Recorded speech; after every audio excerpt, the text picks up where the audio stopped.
All right. So apparently I missed some here. Okay. I gotta keep going through these because uh, I just don't remember these problems. Let's see. Can I do this thing? Find the magnitude. Wait, let me get my hat.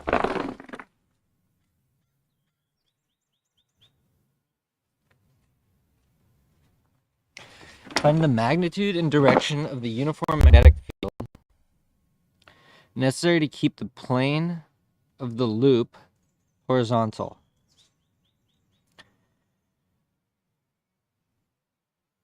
Okay, so there's a mass here.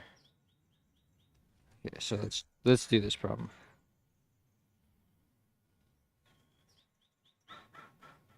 Are we given this current? We must be given a current, because how else is there a force?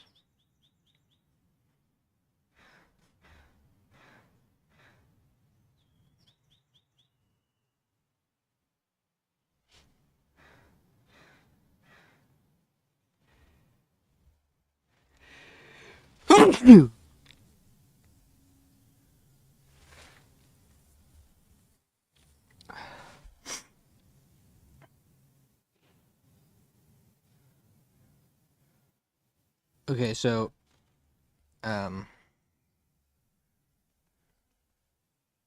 so it's a torque equals I alpha problem where the system is the loop. Let's read the whole problem. I feel like the important part about physics, practicing the physics problems, just go really slowly.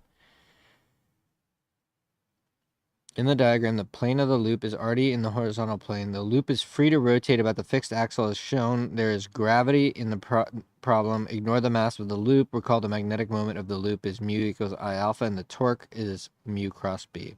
There's a hanging mass M connected to the center of the outer segment of wire of length B. So I think what we can do is we can set the origin here.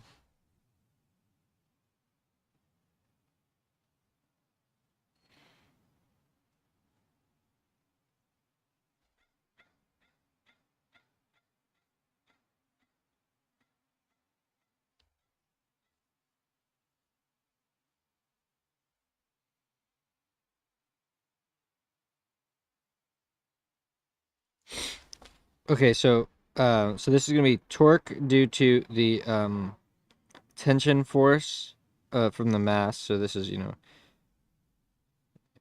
this.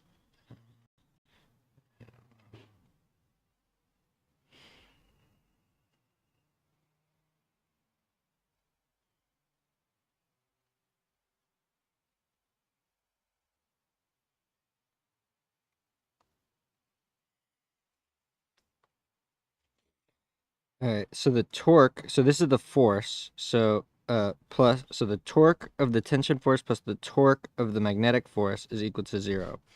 So this one is going to go to R cross.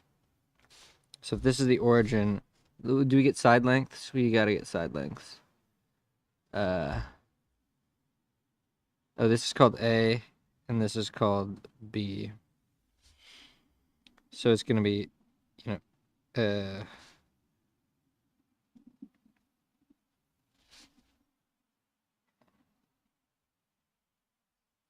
so this is going to be equal to A minus AMG K hat.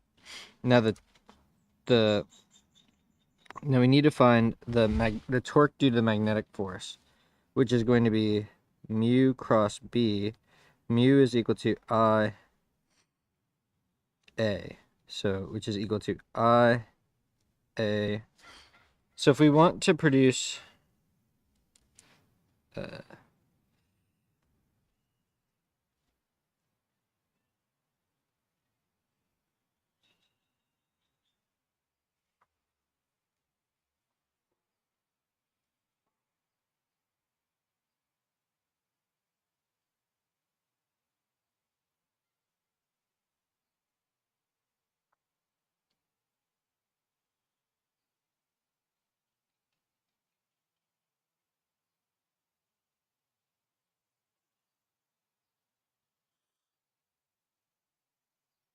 Okay, I don't think that this is right. This is going to be A minus J hat cross minus AMG, or cross MGK hat. All right, we gotta do the cross product. So 0 minus A, 0, 0, 0 minus MG. So it's I hat AMG. Okay, so the torque is in I hat.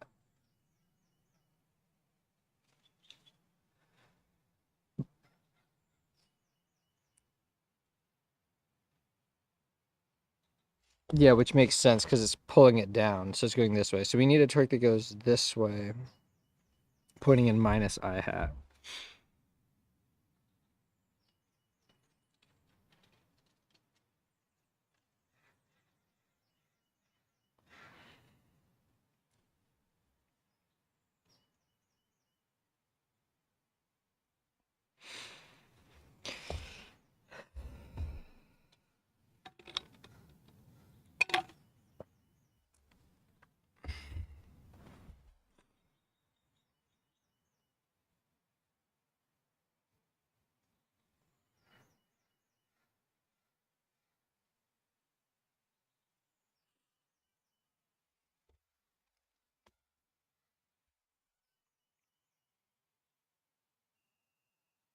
Why can't I think? Yeah,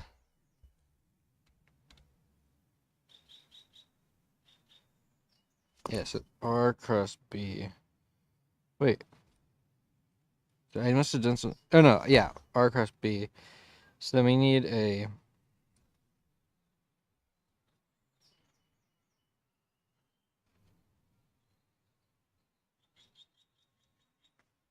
I don't think we know this. I think that this is not given. So we can't assume this. So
we'll get to all those.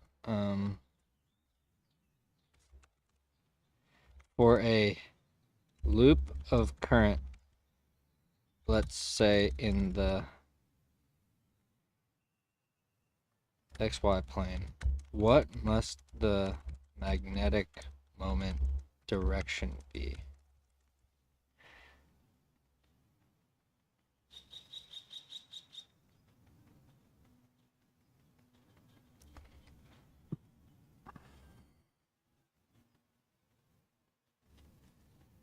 Okay, so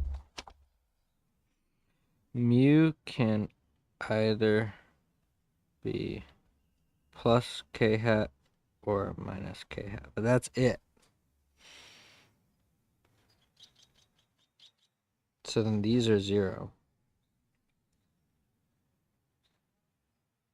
Oh yeah, I messed this up anyways. Okay, so yeah.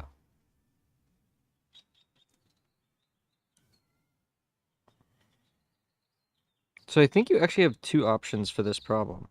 If mu is equal to, I little a b k hat, and B is equal to BJ hat, then we're going to get we're going to get I hat times minus mu B equal to minus I hat IAB capital B. So then we're going to get AMG minus IAB big B is equal to 0. And we're trying to find the value of B. So it's going to be mg over I b j hat.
I think one of the hardest things really so far is understanding what is the magnetic moment.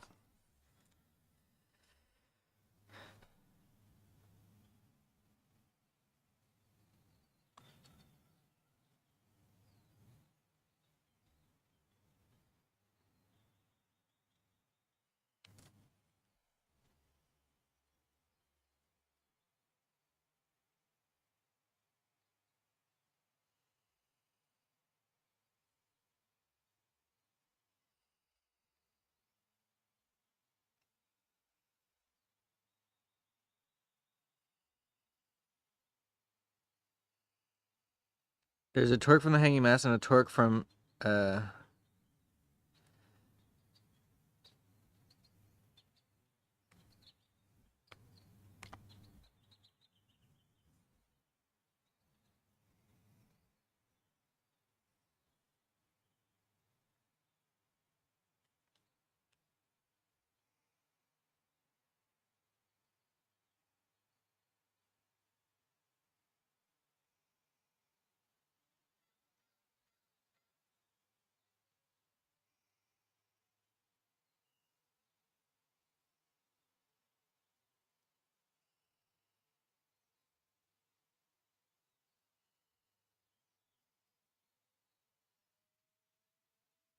all right.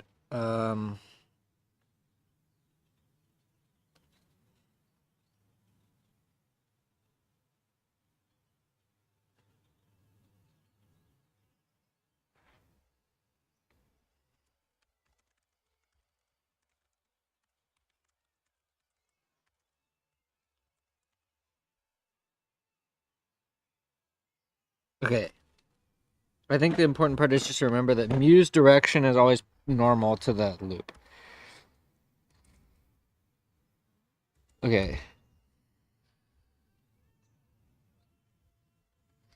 What is this one? This loop eliminates. Okay, I don't know if I actually remember this. Let's do this one. I probably shouldn't be repeating problems, but it's all the same because the practice is. I mean, if it feels new, I feel like it's fine. Okay, we got a source. Okay, we're gonna ground this. We got a cap here. Okay, got a resistor R2 here. We got a resistor R3 here. We got a source. Okay, and what is the problem? Find the potentials. Okay, so let's just solve the circuit. I'm not even gonna look at anything on the page anymore once I've drawn the circuit. Oh wait, I need the voltages. So V1 is 20, V2 is 12, V3 is 10, then R1, 10, R2 is 10, and R3 is 20. Okay, so now I'm going to label all my nodes. A, B,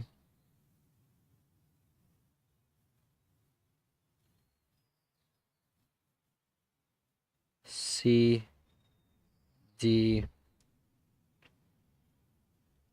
E. All right, so I think I have 5 nodes. So we're going to say V1 from D to A is equal to 20. V2 from B to C is 12. V3 from E to B is 10. Then we have R1 from A to B is 10. R2 from C to E is equal to 10. And R3 from B to E is equal to 20. We have grounded C. Okay, so one thing that we can already see is that if C full I equals 0 through R1, thus ohms VR1 is equal to 0, implies that the voltage at A is equal to the voltage at B.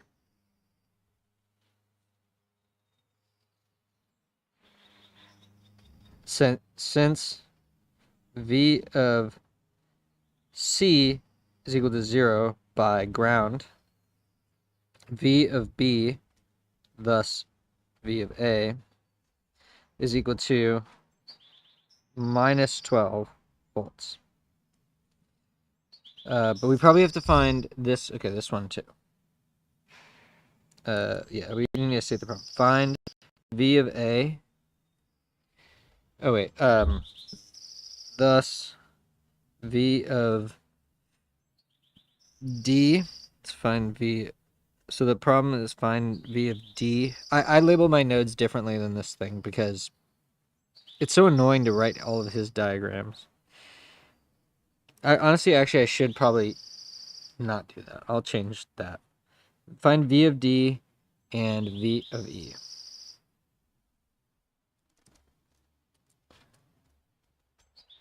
Our V of D is minus 32. And now this point at V of B we showed is minus 12. So then this must be minus 22.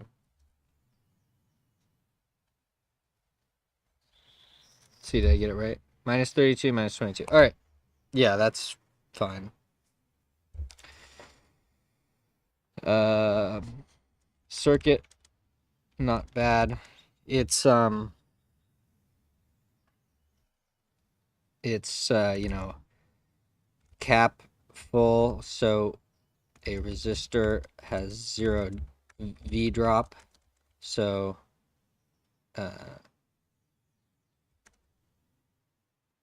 that's basically the whole thing.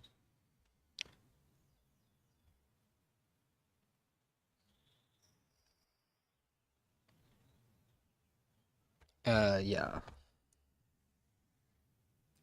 Find the pitch delta x of a charge's helical motion with charge q and mass given. When injected into a uniform magnetic B field,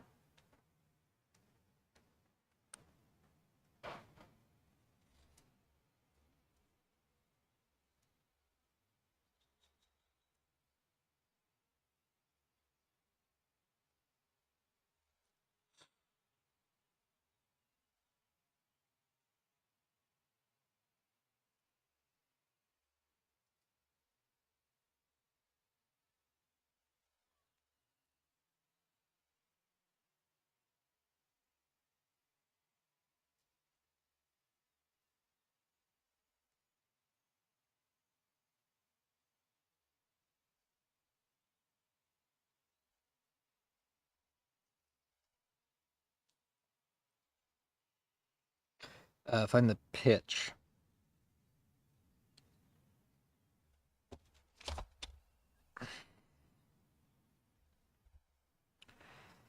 Okay, so this particle is going to have a force. So FB is equal to V cross Q V cross B.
Okay, so we find this standard period. So now we just apply the pitch.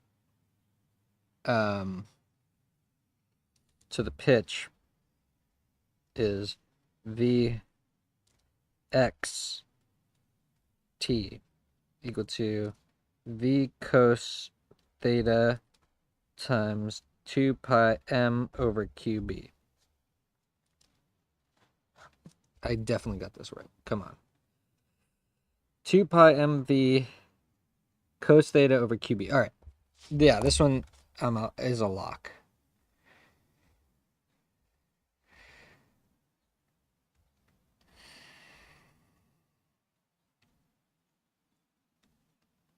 Okay, let's see if I can do this thing now. You know, it's like I keep forgetting how to do these problems.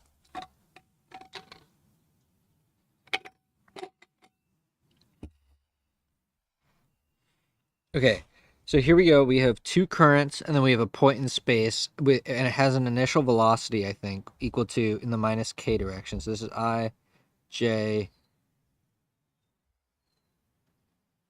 K is up here.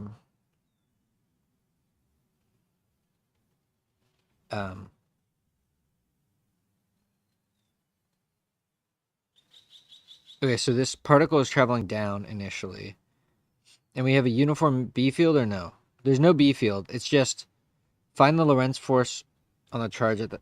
Consider the coordinate system shown in the diagram. Two infinite straight lines of current I1 and I2 are arranged as shown.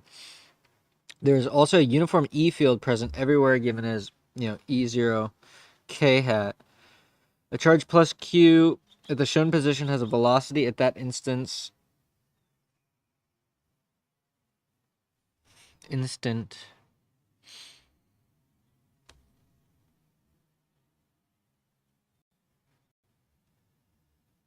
Find the Lorentz force on the charge at this time. Okay, let's do it.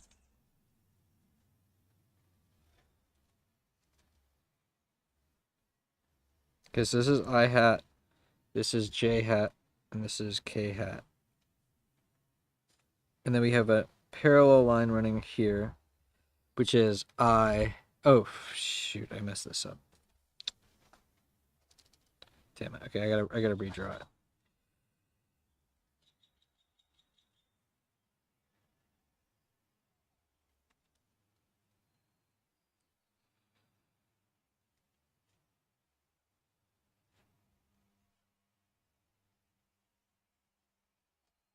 Okay, so this one is I1. This one is I2 going up. This is point P. Let's call this thing at the origin. Then P is at, this is distance D, and this is distance L. So P is at 0. So this, wait, hold on. This is I hat, J hat, and K hat. P is at 0, 0, D. All right, so Ampere's law, quick and dirty. This is R, B, parallel, DL. B dot DL in a closed line integral is equal to, I net mu 0. But this is B dl cos 0. So then B const mag fixed R. B L is equal to I net mu 0. B is equal to I mu 0 over 2 pi R. Okay, so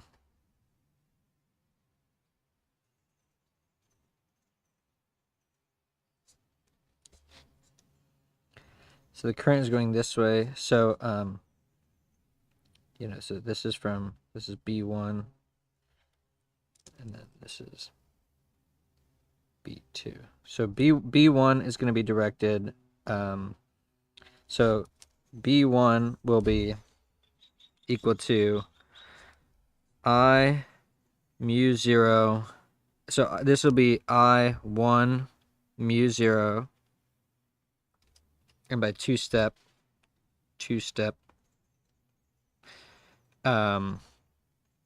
minus I hat over 2 pi D. B2 is equal to I2 mu 0. Now this is going to be, the direction is minus J hat over 2 pi L. Okay, great. So we have the two magnetic, and we want to find the Lorentz force is equal to the electric force. So we have an E is equal to E minus K, or EK.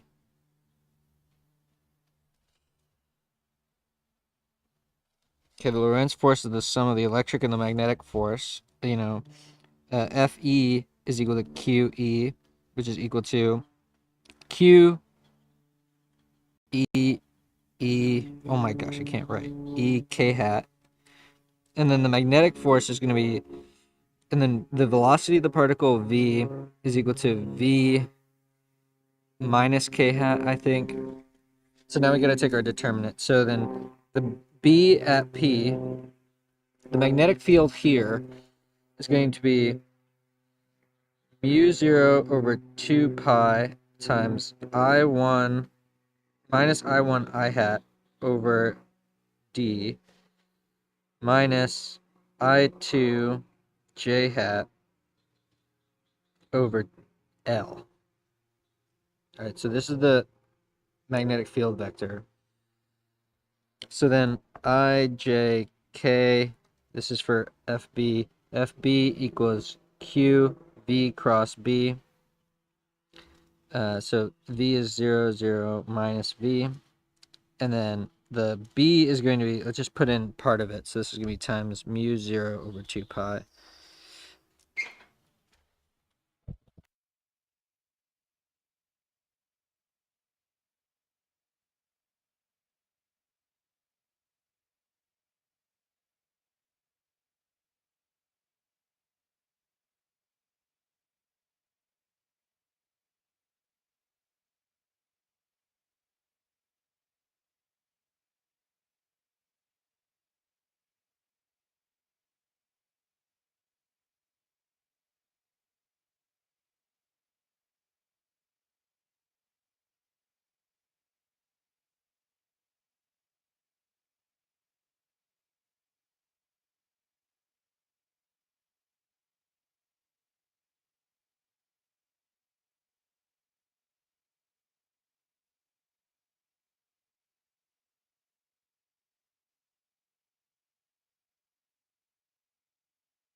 All right.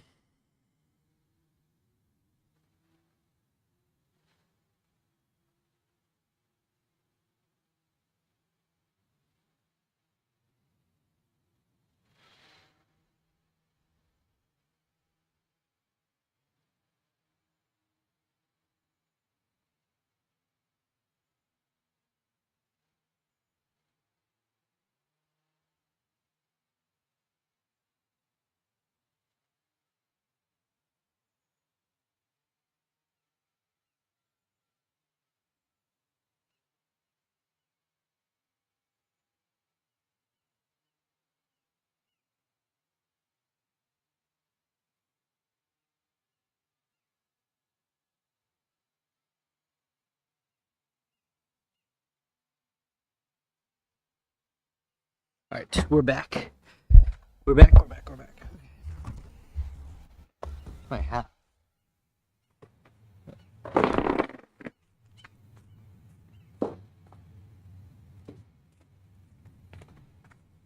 Okay, wait, so I was about to take the cross product. So we're going to have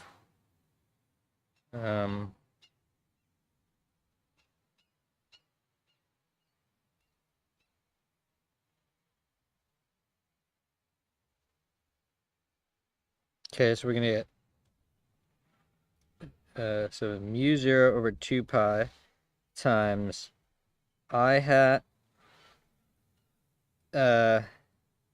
minus I hat vi2 over L. And v is just the magnitude of the velocity.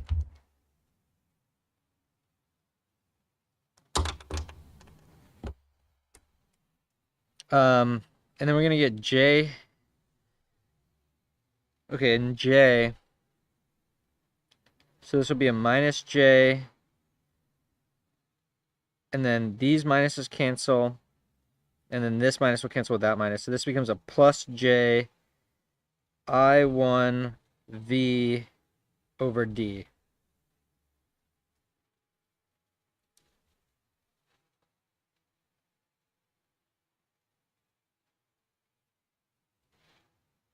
Okay, so this is the magnetic force. So the Lorentz force then, FL, will be... Oh, there has to be a Q in here somewhere, right? So we need a Q here.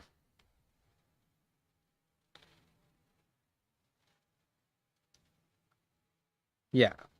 Okay, so it's going to be Q times E K hat plus mu 0 over 2 pi times minus I hat V I2 over L plus J hat I2 V over D.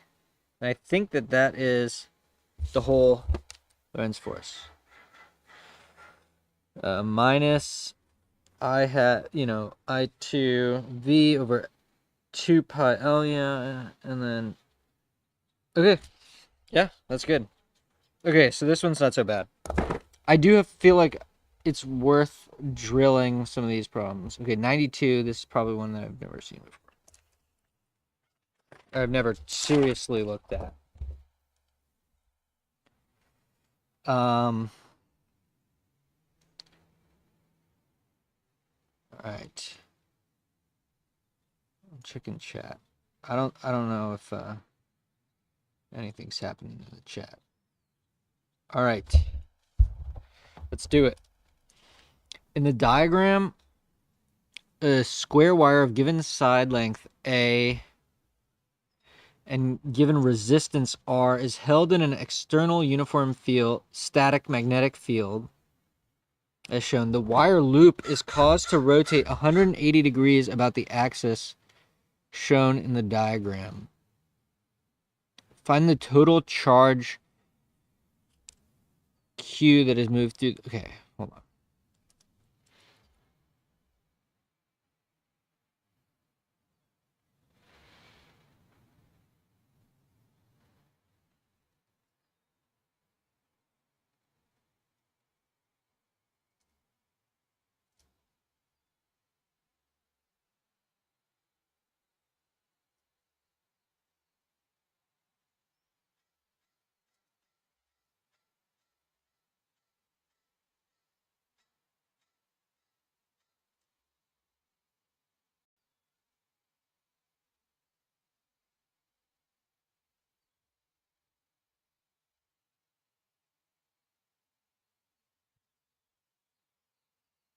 What it seems to me to solve this problem is because the EMF... So basically what we want to know is we want to know the induced electromotive force as a result of changing the magnetic flux. Because by Faraday's law states that the induced EMF is going to be the negative of the time derivative of the magnetic flux with respect to time. So in this case, in the open case, the magnetic flux will be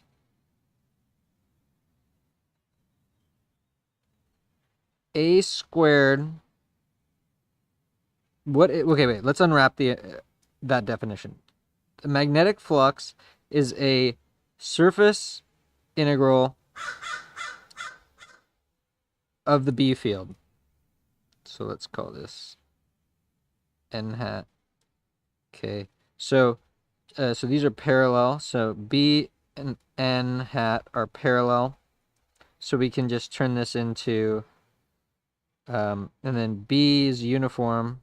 We're given that. So then B integral dA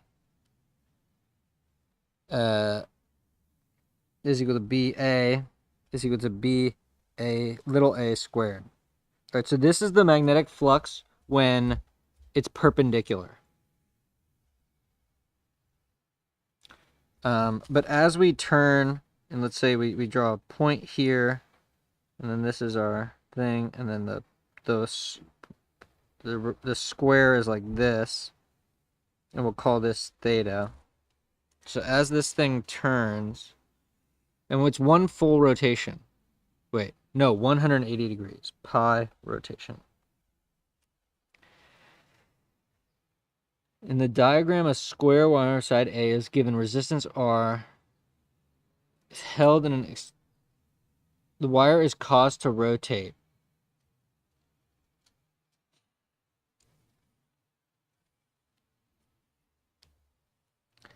So if we just give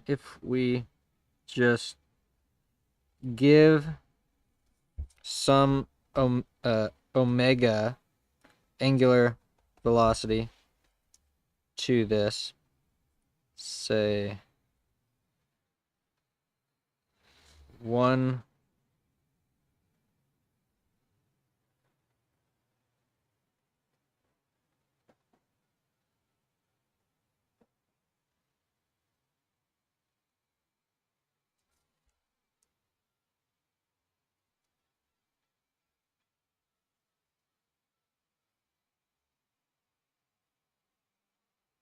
Yeah, so the angular velocity is the change in the angle with respect to time. So this is going to be pi over delta t. And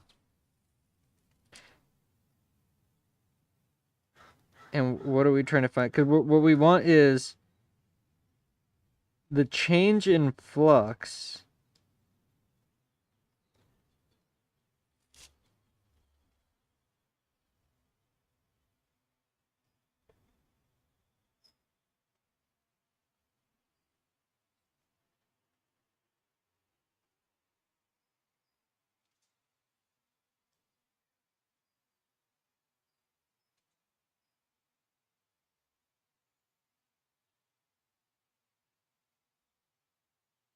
I think it's going to be cos theta. So this is going to be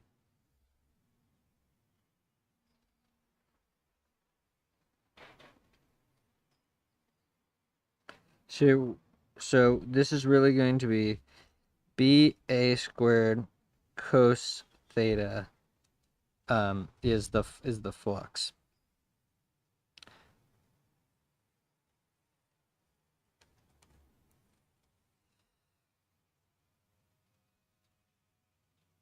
But the change in flux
How can he just do this? He just did... He did... What is that? What is he calculating here?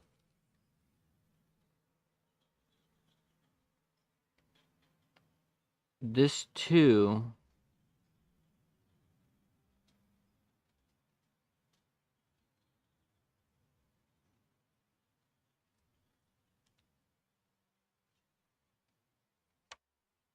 Damn, I went down the wrong road here. So, the idea is that you do...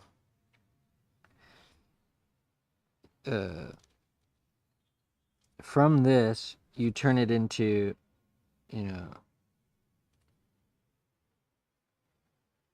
delta BA cos theta delta t. It's the change in the flux, so it's the final minus the initial.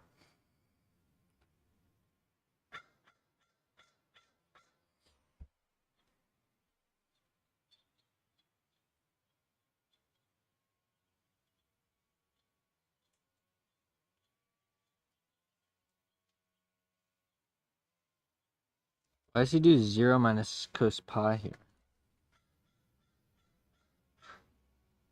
Should be cos pi minus cos 0. Which is -1 equals to -2.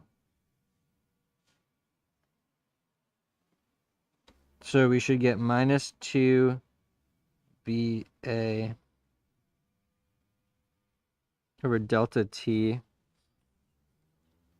is equal to the electromotive force, which is equal to IR.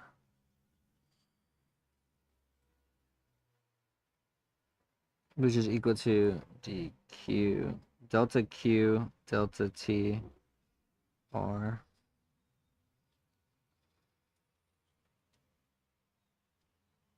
These cancel out. And then we're trying to find the Q. So delta Q is equal to -2b little a squared over R.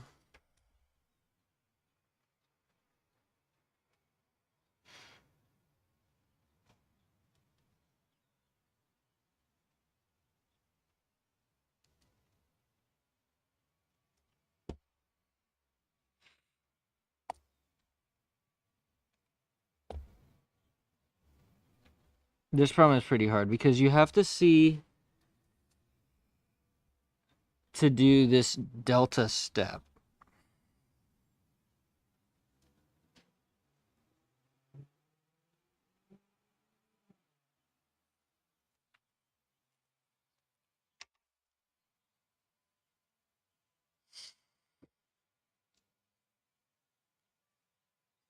Get more coffee.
Oh, okay.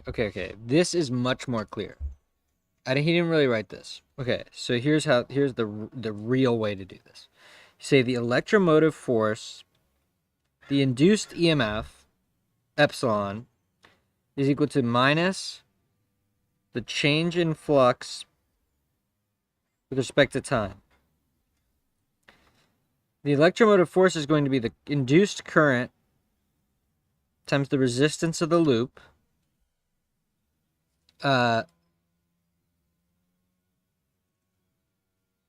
which is equal to the change in charge with respect to time going through the loop by the definition of current. Current is just dq dt. Which is equal to the same thing.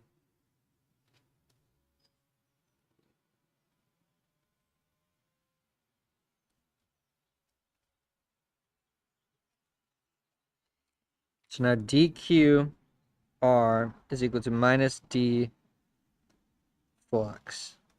Now you integrate both sides and you get rq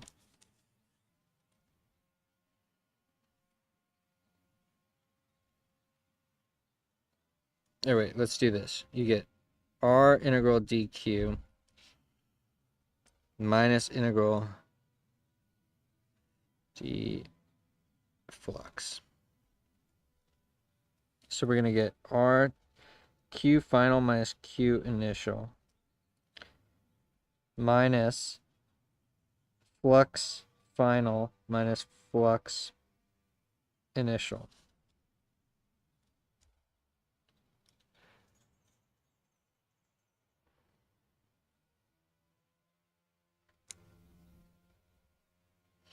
The initial flux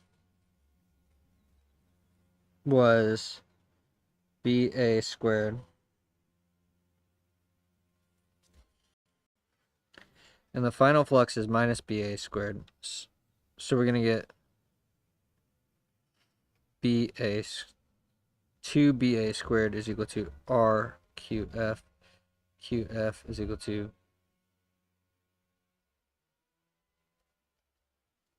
okay. That problem is really good because it's actually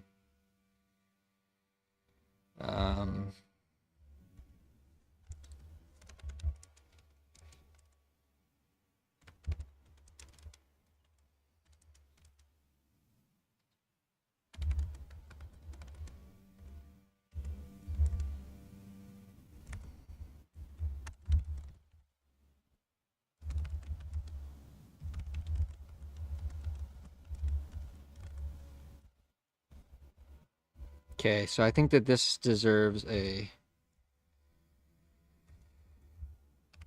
okay. Oops. All right, so we have B vec is equal to B I hat. There is a loop, a square loop side equal to A. That spins such that it. What's the best way to geometrically describe this?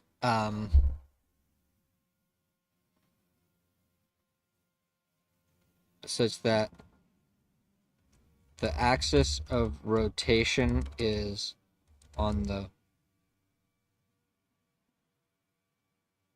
y-axis.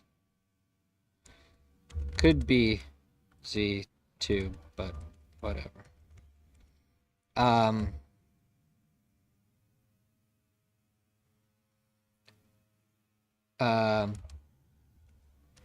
The loop has total resistance R. Now imagine that the loop spins 180 degrees. How much total charge will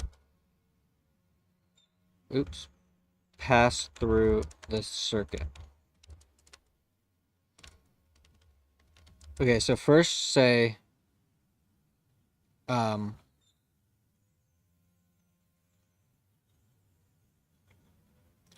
The change in flux with respect to time is the... You heading out?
All right. So the change in flux with respect to time is the induced EMF in the loop directly. This is just Faraday's law. That's it. So we just know that if there's some loop, conducting loop, and the flux through that loop changes, then there has to be an induced EMF.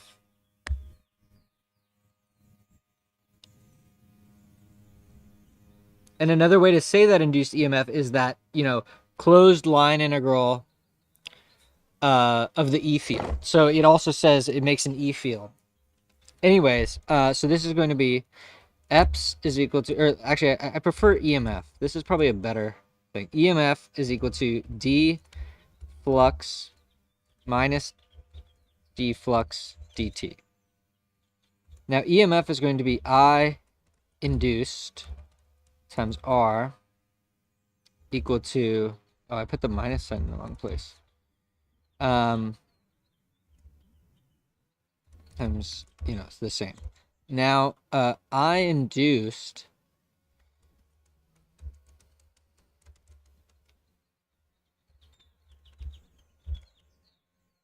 actually, why am I putting this in? Let's just do this, d flux dt. Here is a weird step to cancel the dt. So then you just get dq r is equal to minus d flux. Integrate both sides. You get r int dq is equal to minus int d flux. This turns into, so qf minus int dq goes to q, but it really is q final minus q initial. So we're going to get r q final minus q initial is equal to minus flux final minus flux initial. Now see that the flux initially is BA, and finally is B minus BA. So we get, and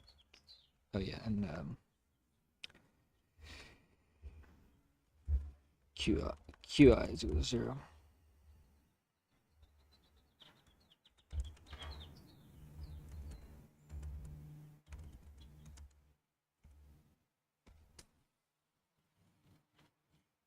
So if we were to increase the strength of the magnetic field,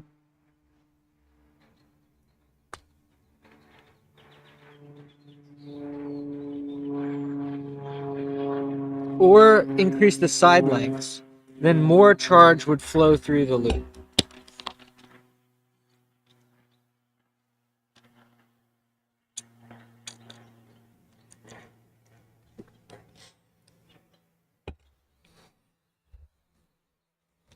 All right, that's pretty good. Exam 1. We're on exam 2, boy. We're on exam 2. Okay. All right, let's see. 19.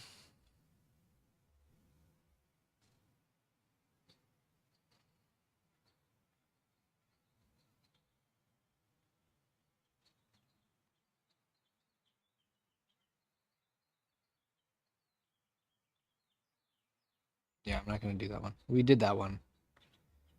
Okay.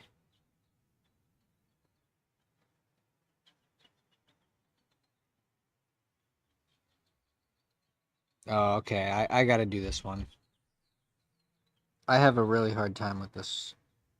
I don't know why these POS hollow cylinder problems are so weird for me, but all right, a current through a very long straight wire of radius R is given as I.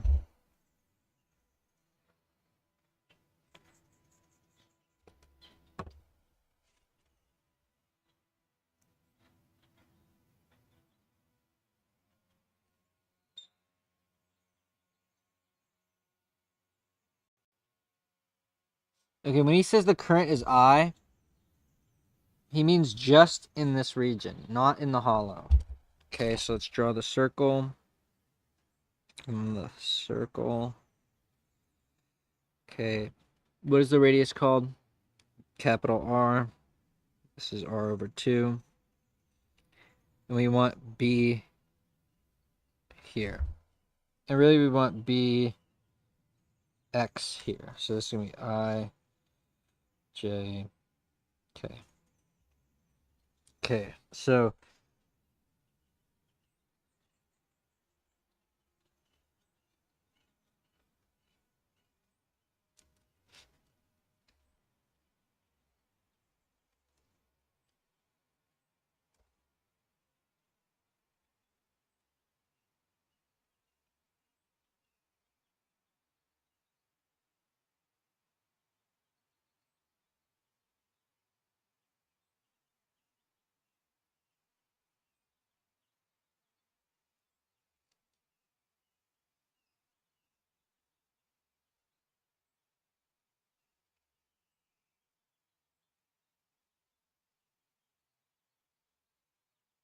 okay, so because the area here is 3/4 of pi r squared, then the current through this, if we were to treat this thing as totally solid, would be 4/3 I.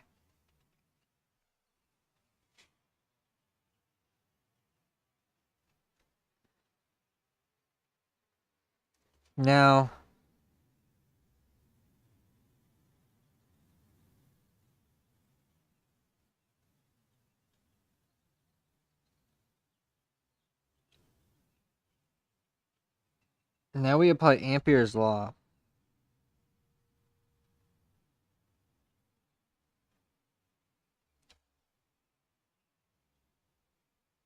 So we need to find, so,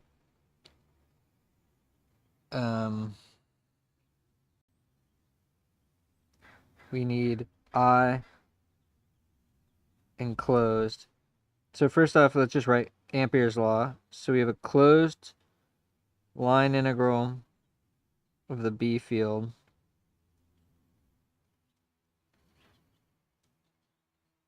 So we're going to get 2 pi capital R B is equal to, and the enclosed, yeah, it's just going to be mu 0 times 4/3 I, because that's the current. 4 mu 0 I over 3. So we're going to get B is equal to 2/3 2 mu 0 I over 3 pi R. And the direction actually matters. It's if the current is going this way, then this is I hat.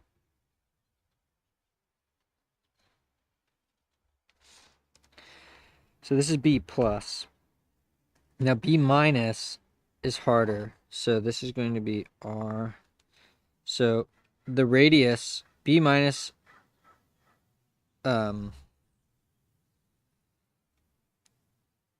first off, B minus will have a current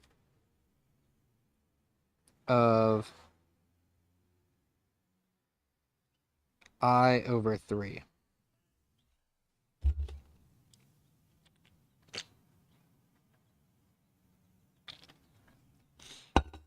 Minus I over 3.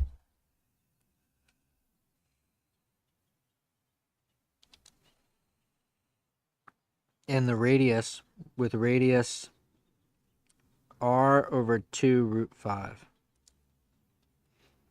So the closed line integral B dot dl is equal to minus I over 3 mu 0. This is going to reduce to B times 2 pi R over 2 root 5. So then B is equal to mu 0 minus mu 0 I over pi R root 5. And then but the problem is figuring out the angle here. Yeah, so that's right. This one actually is not so bad, but there's other hollow problems that I'm really bad at. But so if we draw a triangle and then we draw a right angle here, we're going to call this theta.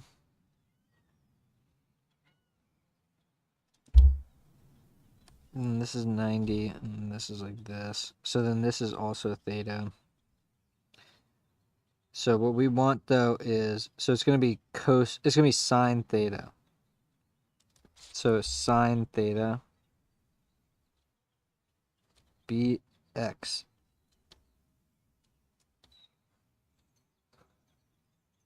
So now we just need to add them together. So we're going to get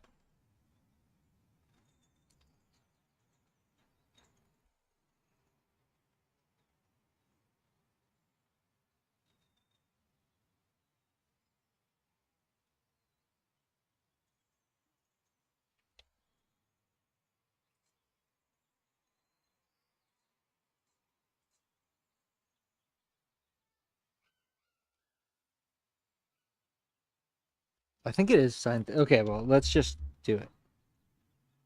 So we're going to get mu 0 I, so B is equal to mu 0 I over pi R. This is going to be 2/3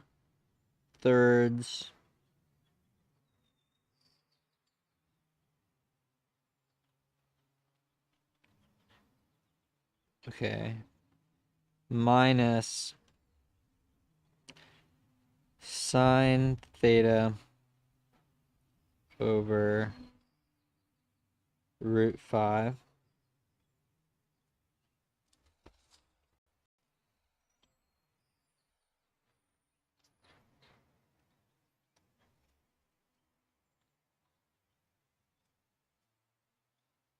The sine theta is going to be R over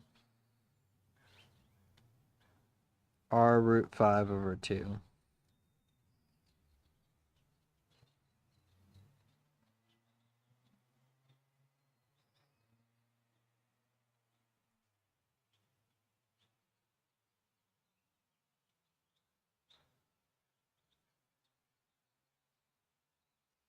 So this is going to go to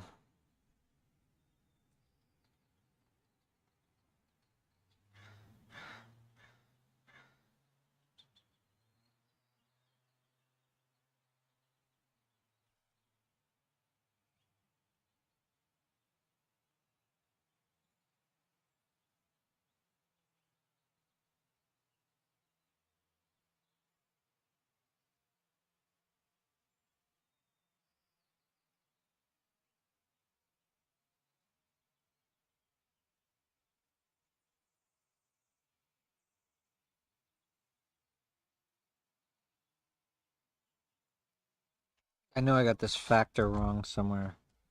Yeah, I knew it was 8. I got 6. Wait, I got 6.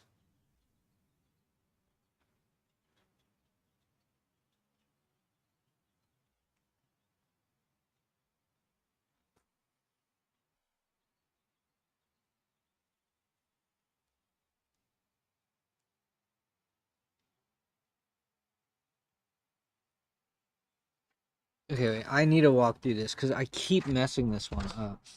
So wait, the B solid is right. That's definitely right.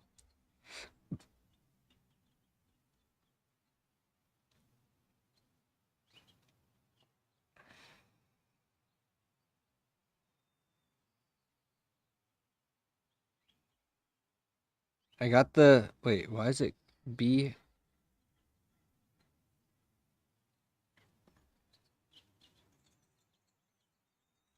See, I'm doing these problems from memory. Oh, God.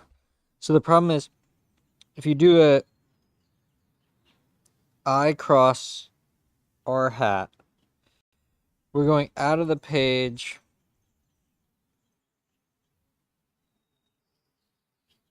No, what? Wait, hold on.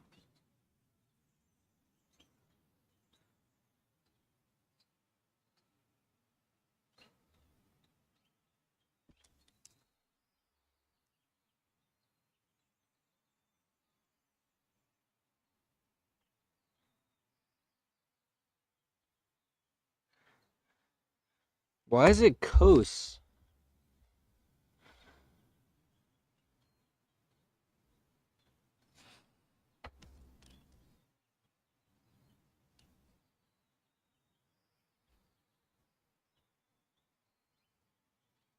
Oh, okay, yeah, it is. It's cos if you choose this angle as theta, but I chose the other one as theta.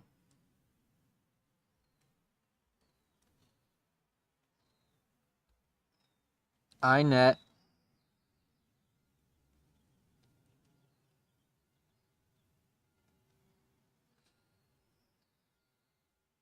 Okay, I got the I net over 3.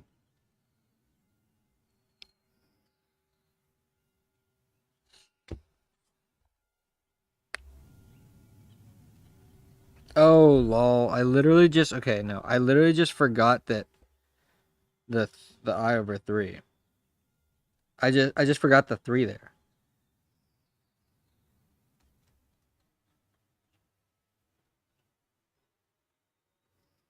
So it's 2 over 15. So this becomes 2 over 15. So this is 8 over 15. Okay. That would be like one. That would be like 1 or 2 points off. All right, it's actually not that bad. This one's not that bad.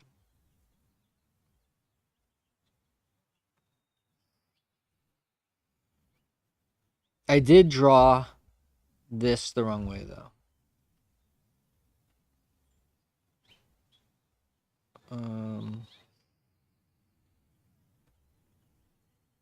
I think that one's fine. I'm not gonna do that one. All right, let's. Okay, here's a bunch of like Faraday's lost. Okay, wait. One thing I want to do. I want to go to Nebula. Oh shit. Newton. Okay. I'm gonna go to the second exam archives.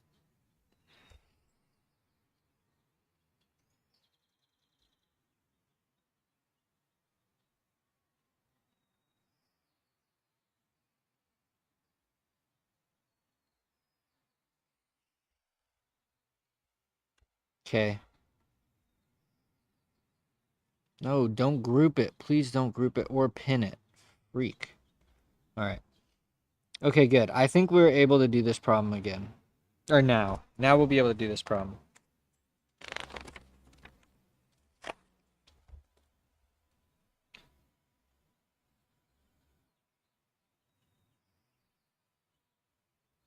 All right, do we have chat? Someone chatted. Oh, it's just like a thing. Okay.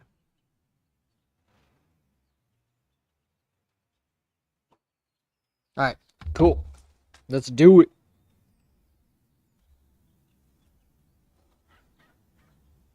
All right, so we have a triangle, then we have this wedge, and we have a resistor here, resistance R, and then we have a bar. This is length L. And we're given theta and okay, here we go. And we're given mass ML. A conducting bar of mass M is free, no friction, to slide down an inclined plane such that it completes a circuit containing resistance R. The bar has contact length L as it completes the circuit.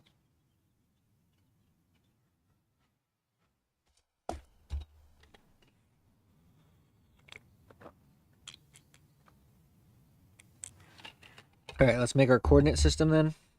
So we're going to have I hat to the right, J hat up, and K hat coming out of the page. This can be free to slide. Okay, let's find out what is the problem actually asking. Oh yeah, we're giving B is equal to B minus B J hat. Okay. Gravity is present, so gravity. Find the speed of the bar. Find the speed of the bar as it moves down the plane such that the acceleration is 0. Recall that the motional EMF induced in the sliding bar is EMF is equal to the magnetic field times the length times the velocity. Okay, so he gives you the hint too. Okay, so what I think maybe is a smarter strategy is I'm going to draw it just as a planar top view.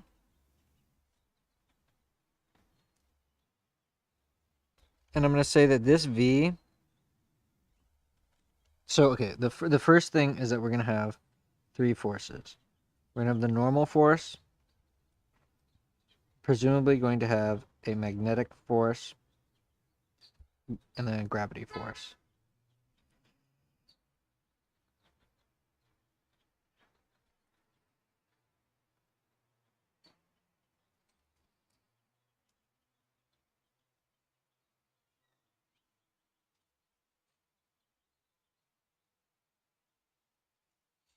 Okay, so what we're going to do is imagine that the plane like this tilts down like that. Then theta is equal to 0. And the normal force, Fn, is purely J hat. So then Fn vector is equal to some n sine theta n cos theta 0.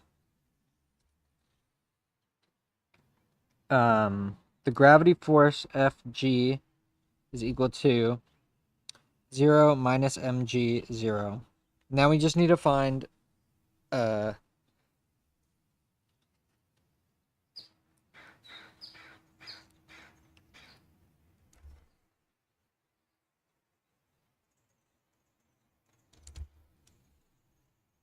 the velocity. Okay, yeah, I want to rederive this BLV thing. We can just do this, but I don't. Maybe we'll do that after, but I think I need to get clear on that concept. All right, so so now we know that the acceleration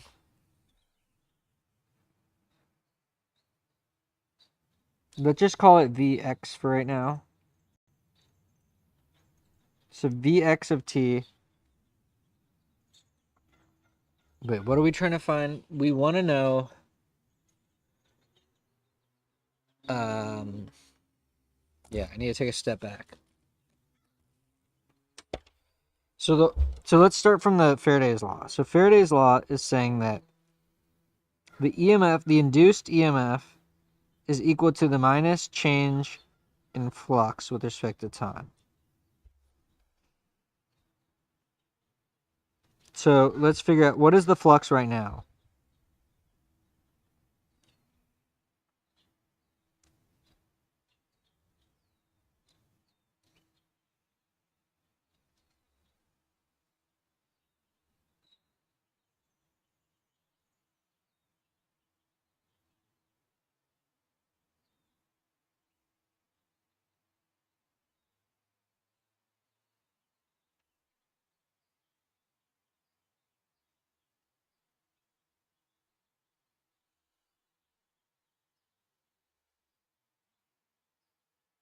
Oh, no, this is j hat. This is j hat. So just find the flux initial, just for fun. So that flux is going to be the integral of b dot dA n hat. Let n hat be minus j hat. So this is uni. So this is b integral dA, cos 0, 1. So b x l. But x of t is going to be equal to, let's say, x0 plus v initial times t plus 1/2 a t squared. So both of these we can just call 0. And we can take the derivative, and we're going to get at. So dx dt is equal to at. So then d flux dt is equal to bl at. We definitely don't have time to do that on the exam, but I really like being able to derive quickly kind of this BLV thing, because it's like confusing to me. And v of t is equal to a times t.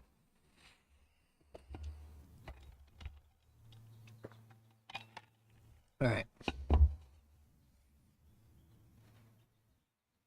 Hello. All right. So, all right. So we have the change in flux. So then the EMF is equal to minus BLAT is equal to minus BLV. I don't know where I'm getting this minus sign from. I must be messing something up. But now that we have the induced EMF, we can find the current through this bar. And when we have the current through that bar, we will be able to calculate the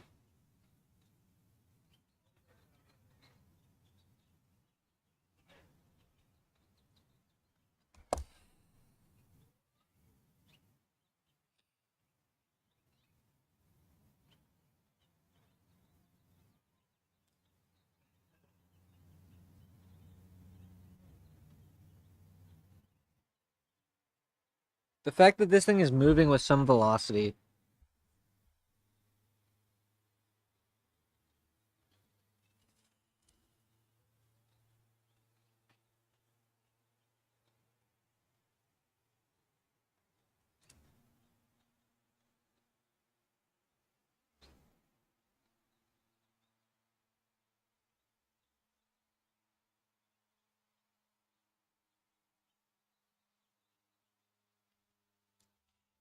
Okay, so let's just do I induced, the induced current times R is equal to minus BLV.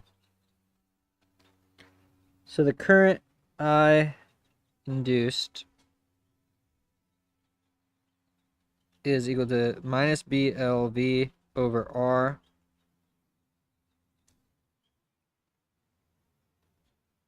And with that current, I know that we're applying IL cross B. FB is equal to IL cross B. But my issue is why is it not, Q V cross B? Is it just because there's, so many charges? This has to be that.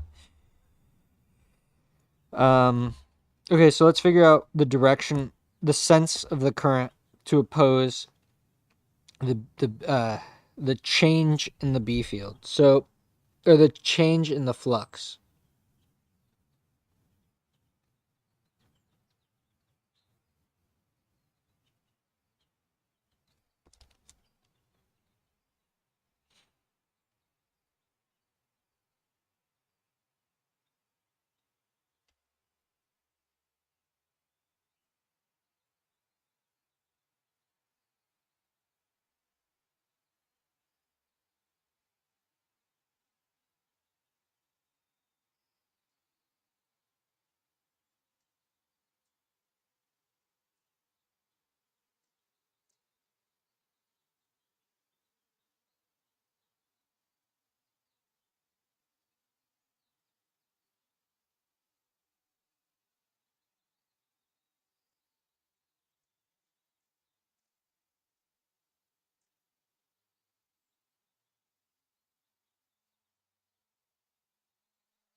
So wait, where am I at? Okay, so the flux is going through it this way. So there's it's chain, and let's let the normal, the normal. I don't know. This is actually dumb.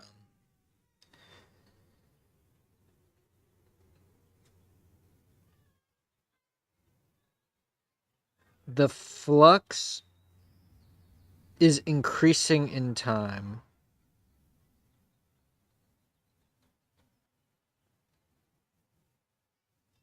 So the current is going to oppose that B field. So the current has to go from the perspective of this, looking at the top, clockwise.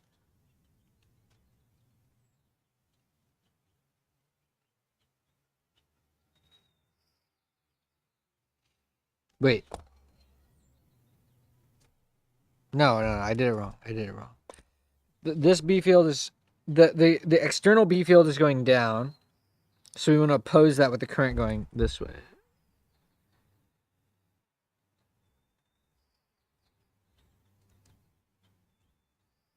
Okay.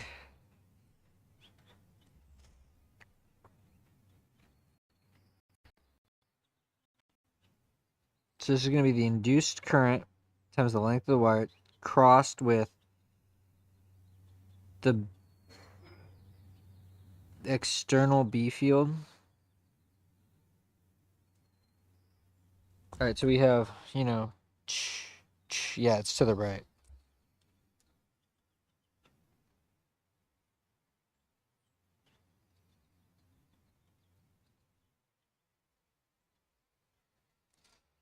So it's going to be I times L times B I hat.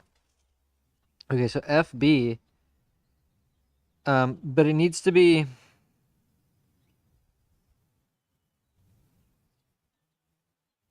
but this current is actually, this current should be the induced current is equal to minus BLV, where?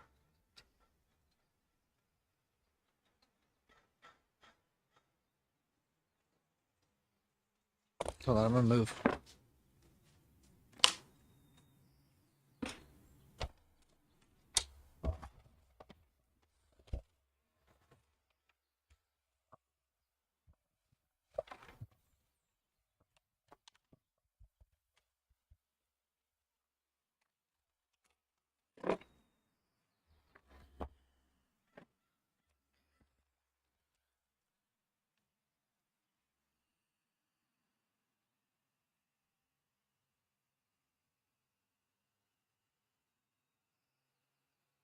Yeah, I think this is what he was saying is that when you talk about the induced EMF, you kind of just take the magnitude and then you figure out. Because I don't really get what the sign of that thing means. In any case, the induced current is going to be. Wait, hold on. So this is equal to my. All right. Yeah. Let's stick with the minus sign. BL V cos theta over R times LB is equal to minus B squared L squared V cos theta over R. All right. This is FB, and the direction is I hat.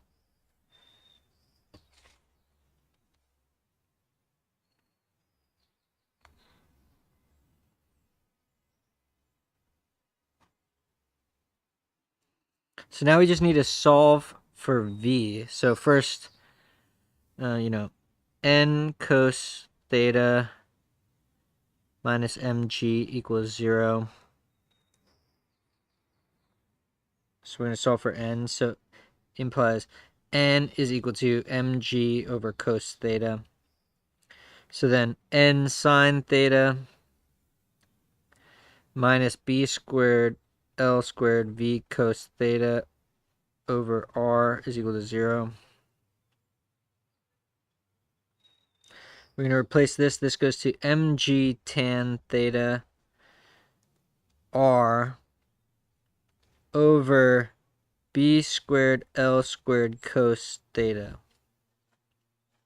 is equal to V.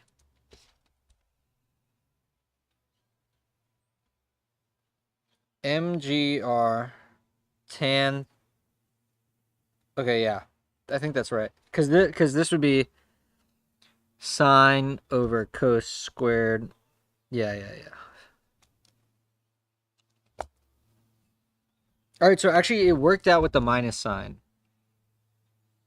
But the thing is, I don't know why FB was directed negative. Something was weird in my math.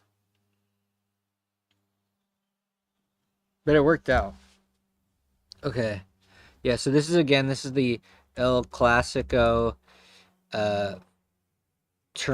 Faraday's law terminal velocity problem.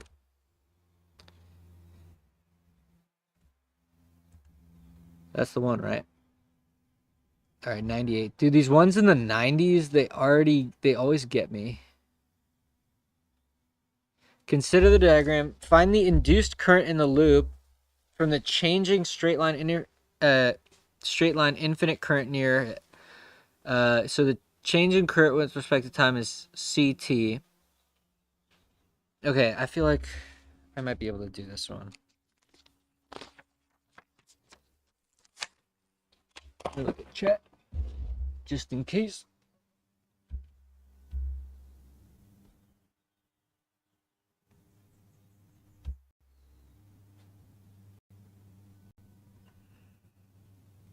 Okay. All right, so we got this long wire. I of t is equal to CT. Then we have a loop here.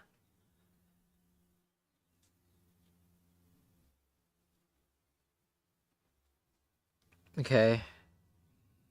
This distance is A. This distance is B. And this is probably L. I'm just going to call it L. Is that a C? I have no idea. It's called C. All right, we'll call it C. And what we want to find is, and there's a resistor here, R. What is the induced current? Is that the problem? Yeah. I ind. So first we're going to find we're going to find B of R with AL. So once we find the magnetic field as a function of the radius from the wire, then we can use that to compute the flux. Then we can use that to compute the EMF, d flux dt. And once we have the EMF, we apply ohms.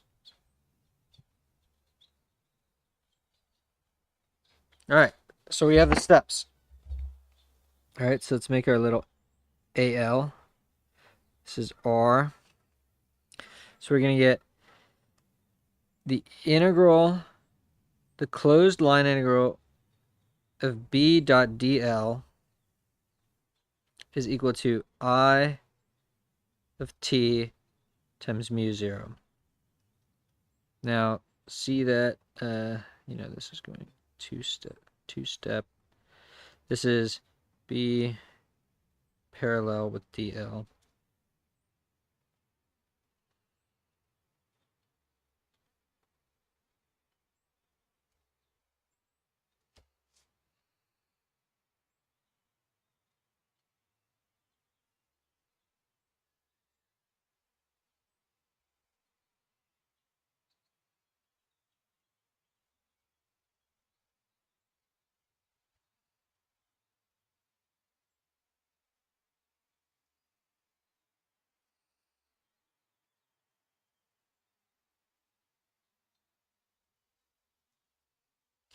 So if this is going to be...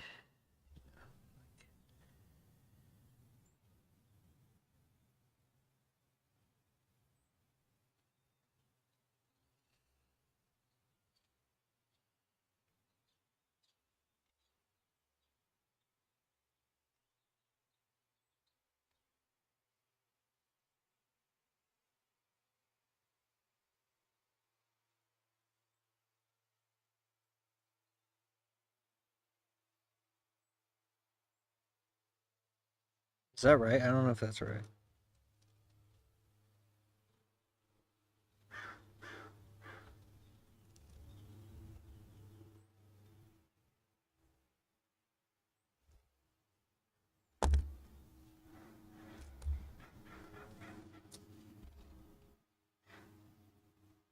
Yeah, that's good.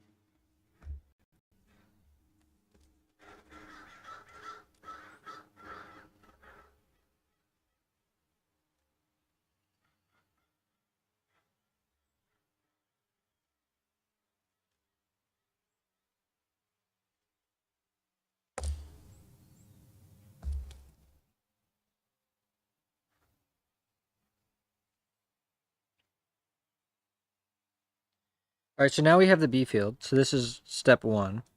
Now step 2, we need to find the flux. So the flux is going to be a surface integral of B dot dA n hat is equal to the flux. Now this is going to be, so let's just write it out, mu 0 ct over 2 pi r minus k hat. Let the normal be minus k hat.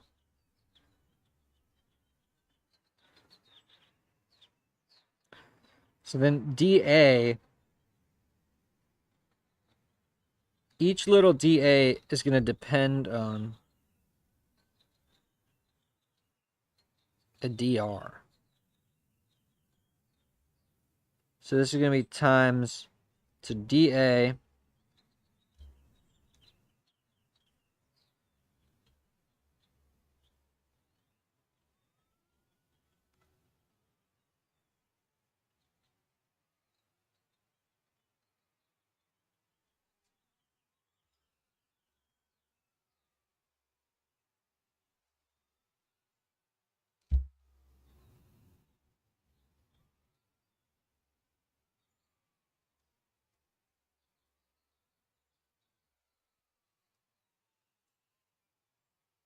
Okay, so we're going to get, and this is the integral.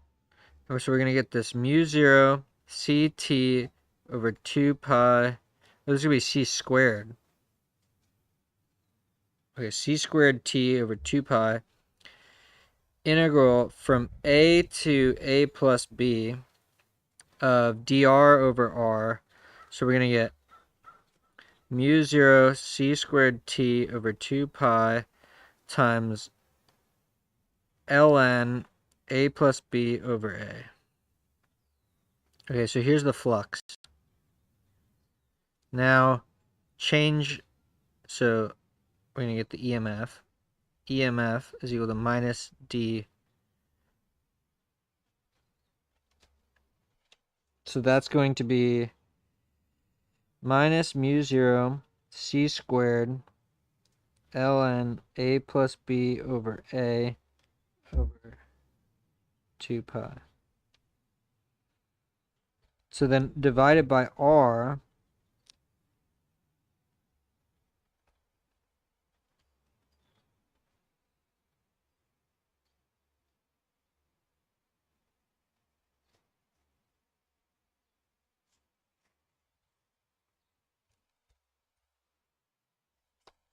wait, I got a c, oh, here we go. I also got a negative sign.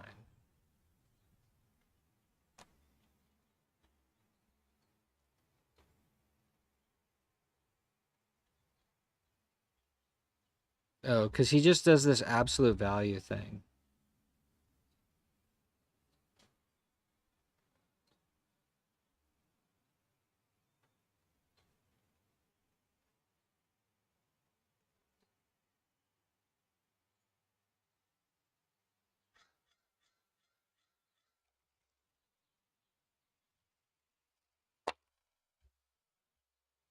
That one's not that bad, actually.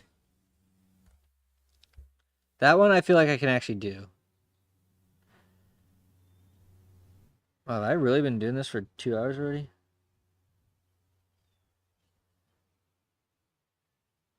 Yo, lemon leaf, bro. Lemon leaf in the building.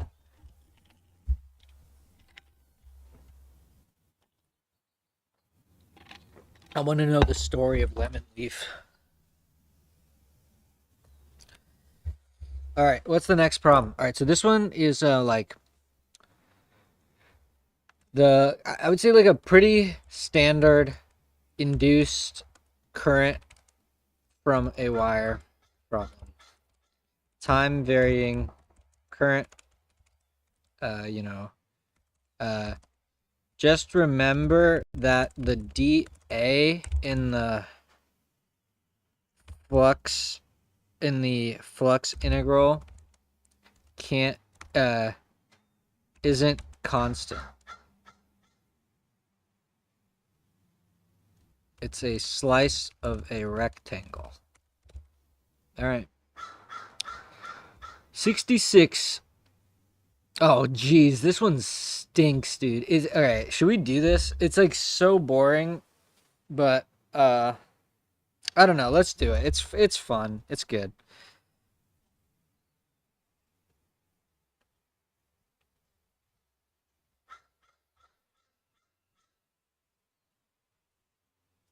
So this is origin. This is P is equal to X, Y, 0. So this is I hat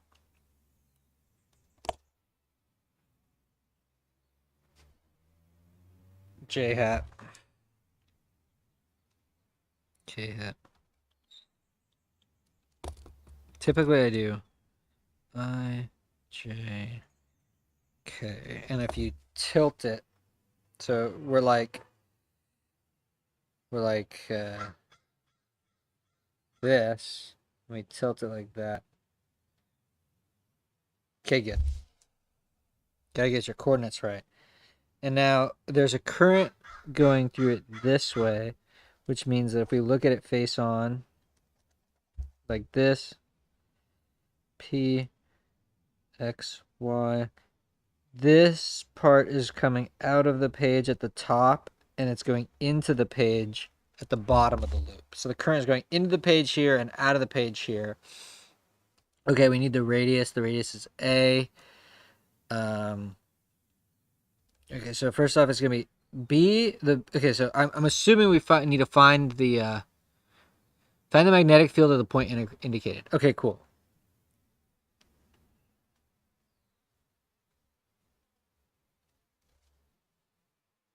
All right, so we're going to be integrating up a bunch of small contributions of the magnetic field. So let's do this,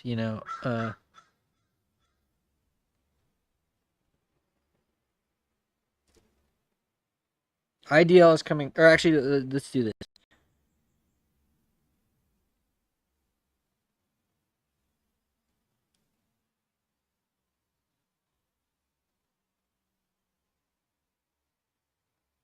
It's the R vector, the R vector, and if we're going, into the page.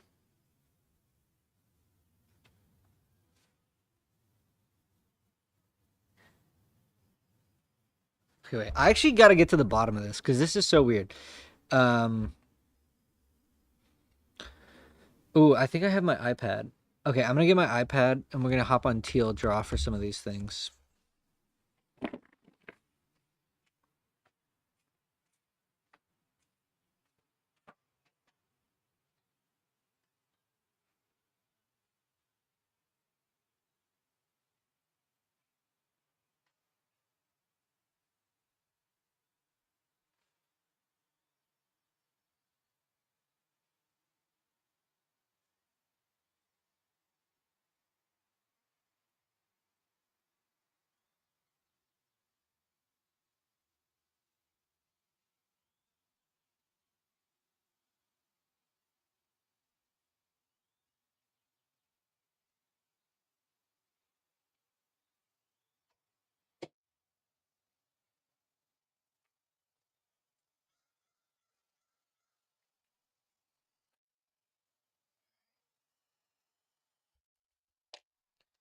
TL draw. Let's just open a new one, I guess.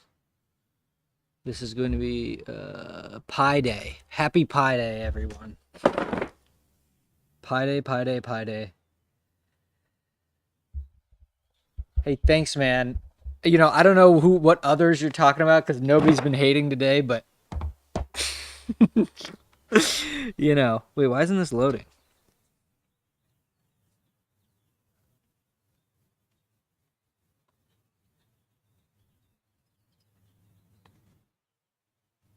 What?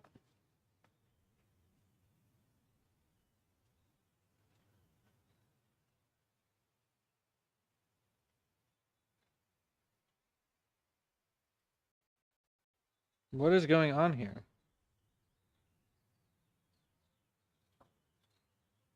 TL draw is just like not loading on my iPad. Wait, am I still live?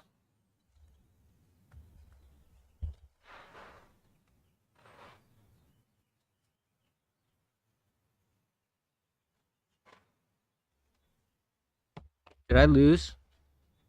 Are we still good? Okay, wait, we're good. We're good. We're good. We're good. Okay. All right. So, all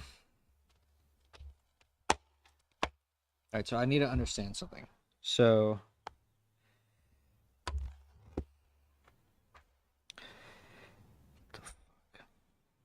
okay. So we have a loop. Oh my gosh. A loop like this, right? And the current. So if we, you know,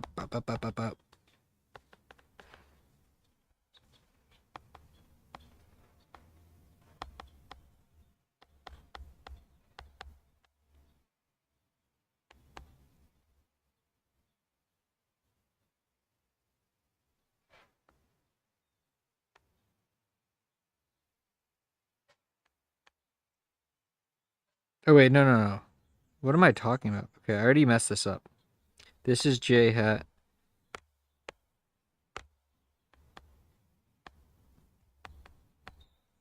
Yeah, so the standard I, J, K is what we're doing. And if we look at it from this perspective, oh, so if that's the case, my thing is wrong because this has to be a Z then. Oh, so he did make this J.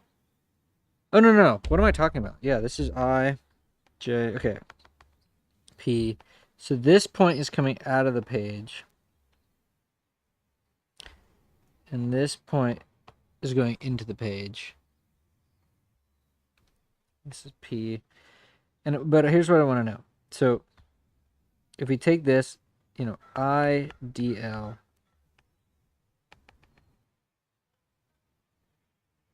into the page.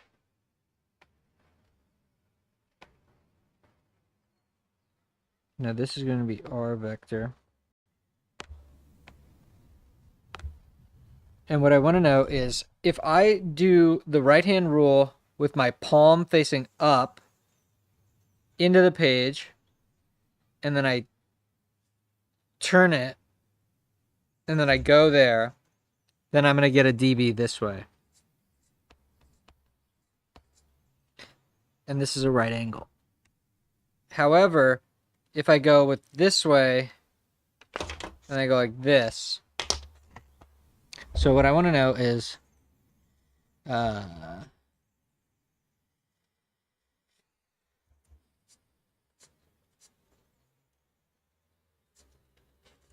have a hard time.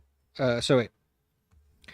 We have on the left side, a side view of a ring of current where at the bottom, the current element is into the page.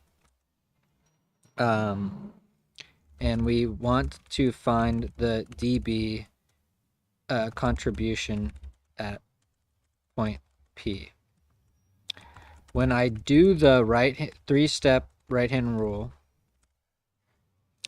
and I start with my palm facing up, when I do this, using the bottom current element, and start with my palm facing up. I go into the page.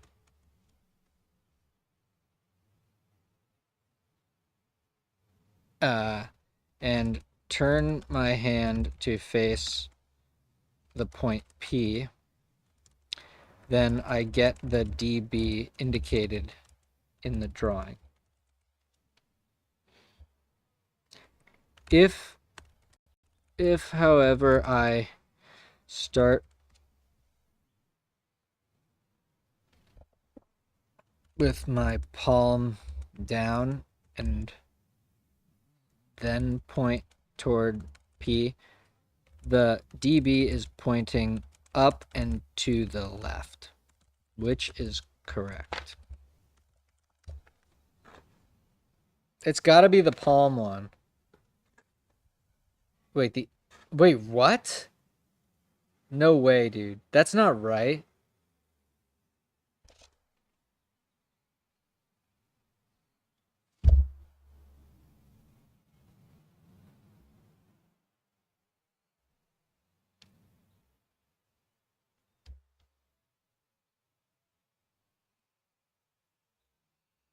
So we have a minus K hat crossed with a...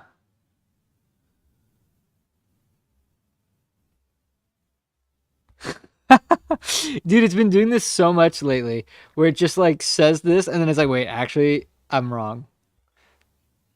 And then it's like, yeah.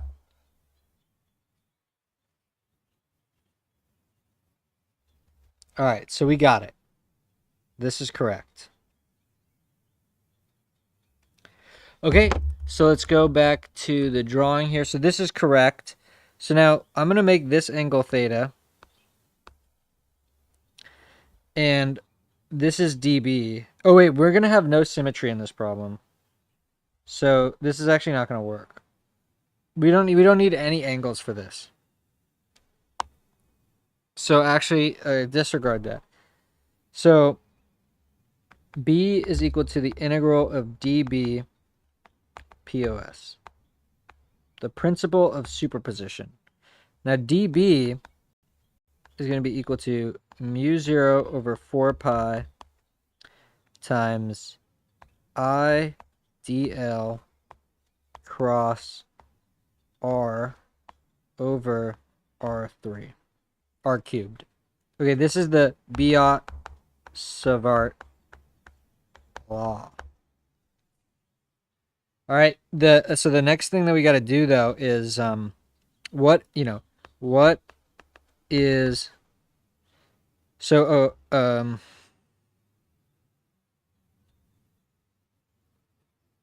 so if we were to look at this face on, so this is going to be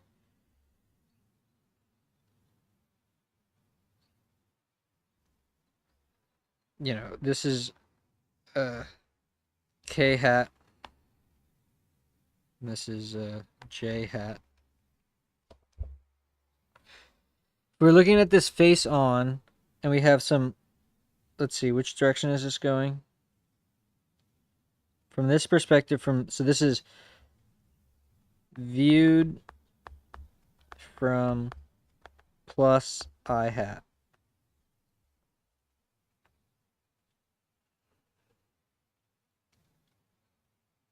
Then the current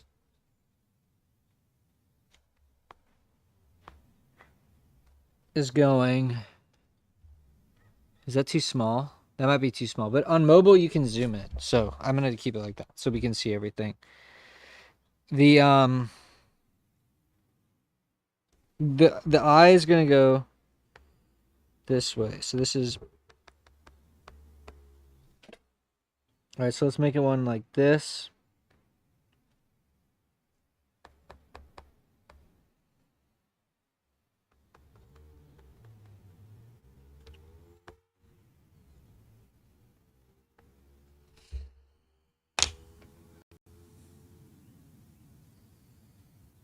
All right, so this proves that IDL perpendicular to R. But is it perpendicular to R here. All right, we got to figure that out. I'm going to go to the bathroom then. I don't know if it's perpendicular.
So, okay, I don't actually even really love this way of doing it. I think probably the best thing is let's just compute. So one thing I forgot to label is that we're going to call this the origin, and this is P. And let me state the problem. The B field at P equals what? This is the problem. So this is the origin, this is P. So I think that the best way to do these problems that's foolproof, that doesn't really rely too much on geometry, is parameterize L of theta. So what do we know about this theta? Is we're going to say that this point here corresponds. Oh, and I forgot to give. This is the radius. A is the radius. Bonds to theta equal to 0. At the top. I mean, I don't even think it matters. So what we're going to get is 0, A cos theta, A sine theta. Now d theta, I know that in symmetric problems there's a lot of simplifications you can do, but this is kind of the foolproof way. So what L is kind of the path of ring. So d theta, we're going to get 0 minus A sine A cos.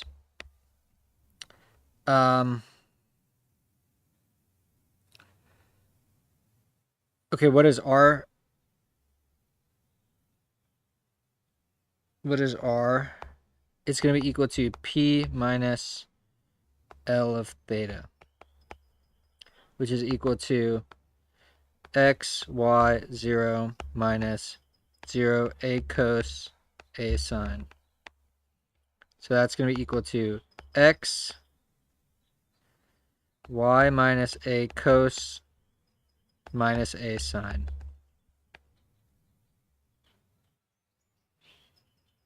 So now I guess we need to find R. So R is the norm of this vector, and it's going to be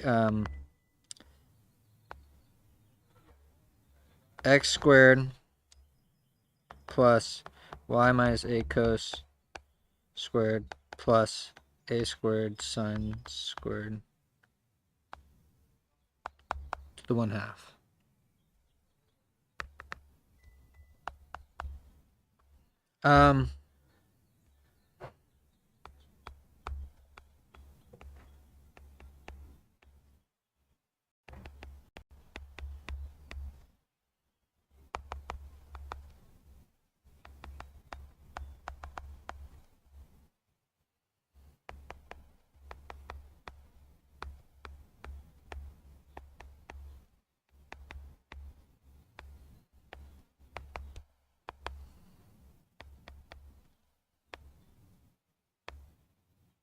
Okay, so we have some nasty thing for R.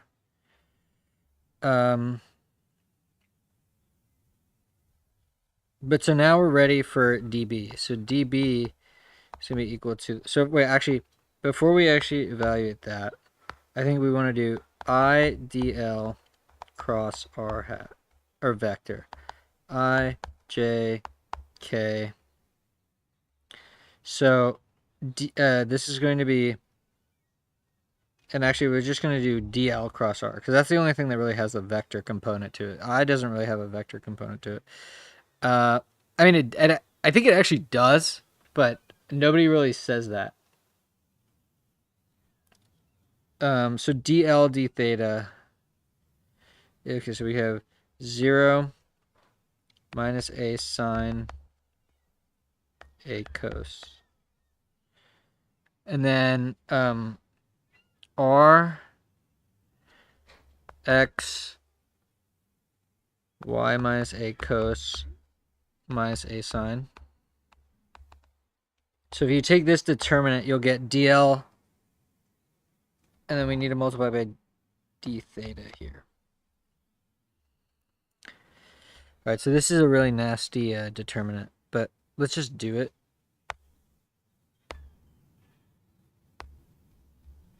Okay, so it's going to be I hat times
wait, did they both come out negative? This is going to be minus J. No, there was no minus here. This is a minus. Okay, so this is going to be I d theta times this.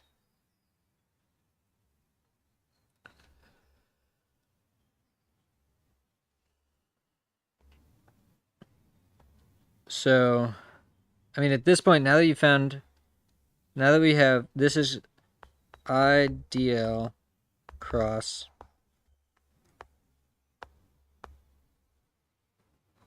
So we found I dl cross R with that big old determinant. And now we just need to integrate. I mean, that's literally it. So now it's just b is equal to the integral of mu 0 over 4 pi times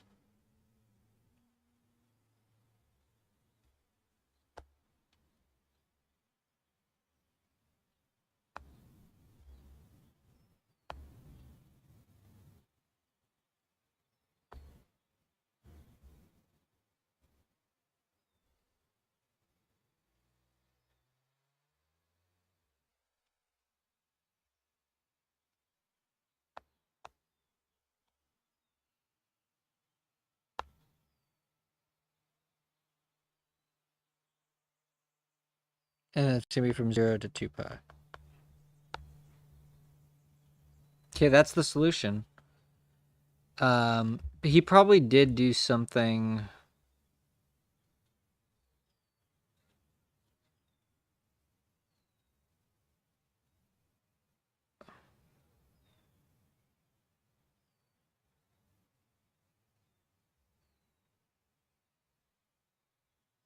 Yeah, I probably got it right.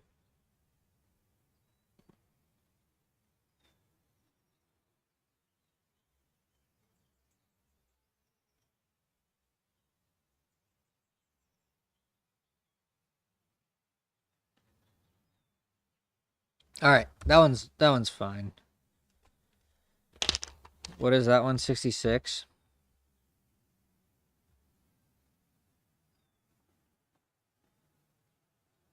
Yeah, it's just like kind of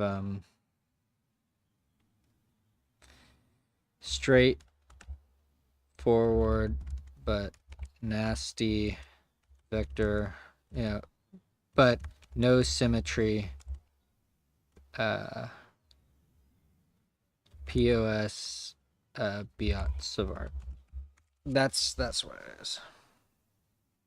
But it's long. That's a long one for sure. All right, next problem. 86. Oh, okay, this is good. Refer to the figure. There's gravity in this problem, but no friction. The hanging mass M1, okay, whatever, is attached. Oh, okay, yeah, okay, I get it. Is attached to the bar of mass M bar with a string as shown. The string exerts a tension force on the bar that causes it to accelerate through the magnetic field. As the bar speeds up, at some point its acceleration is zero and it proceeds to move at constant velocity. Find this terminal velocity Vt in terms of BL, M bar, M1, and R. Your answer does not have to involve a differential equation. This problem may not be as hard as you think. All right. Let's do it. I think I get it. So, actually, here's what we'll do. We'll copy in this image. Actually, we'll copy the whole problem.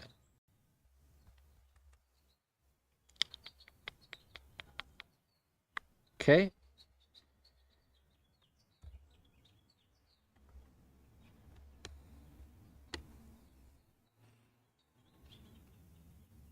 All right, so we're going to say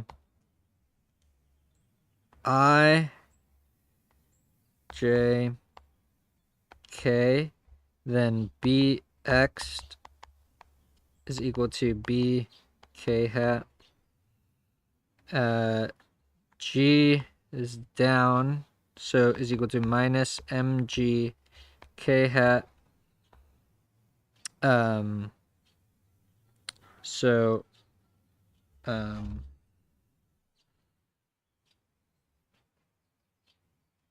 so this is actually going to be F equals MA. The system is the bar. Solve. And then we're going to get F tension plus F magnetic is equal to 0.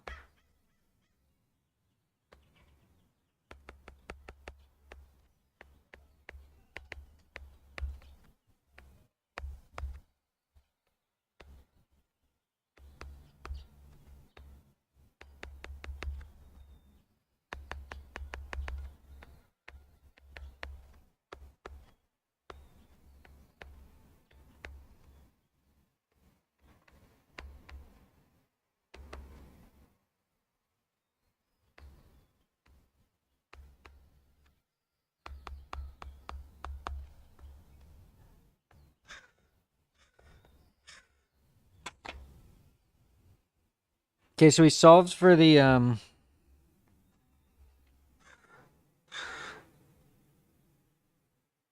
this problem is actually a lot easier as the other one because there's no normal force. So first off,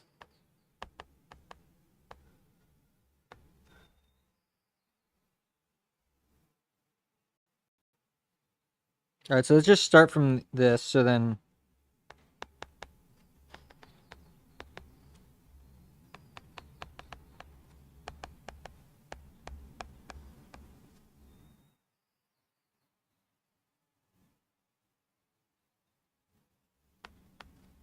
So we want to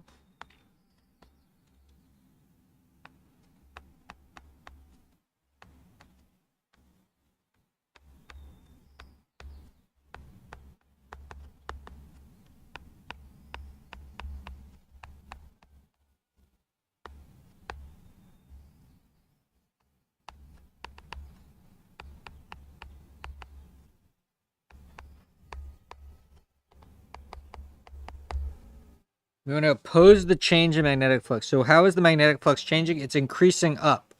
So we're gonna if the magnetic field is pointing up, then we need to make a current. So then this is going to be, top view. We're gonna have this thing.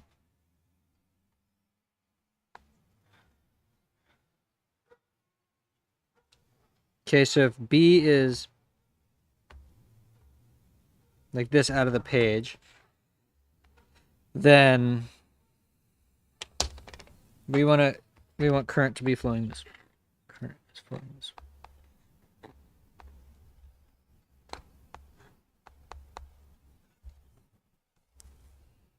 So IL cross B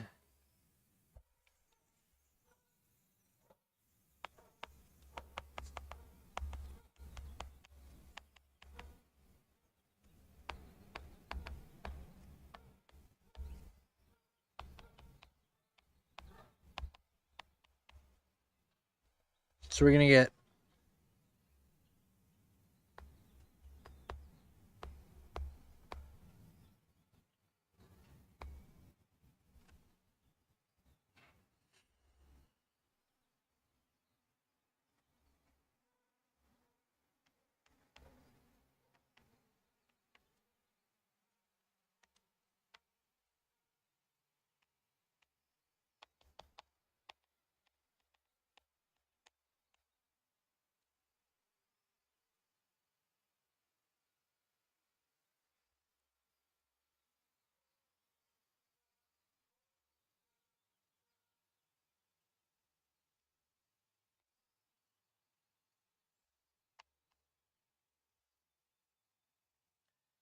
okay, so what is the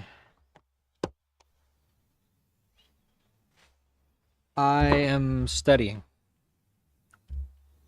Okay, what is ILB? It's going to be this is the induced current. So we're going to get BLV over R times LB is equal to B squared L squared V over R. And this is times minus I hat. So here we're going to get minus B squared L squared V over R is equal to 0. I hat, cancel the I hats. MGR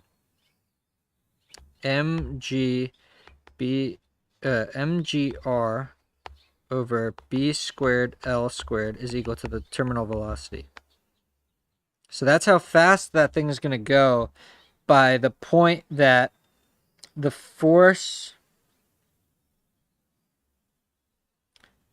of the tension and the force of the induced magnetic the induced magnetic force, I guess, is 0.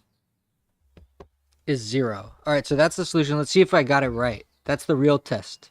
Did I even do it right? M1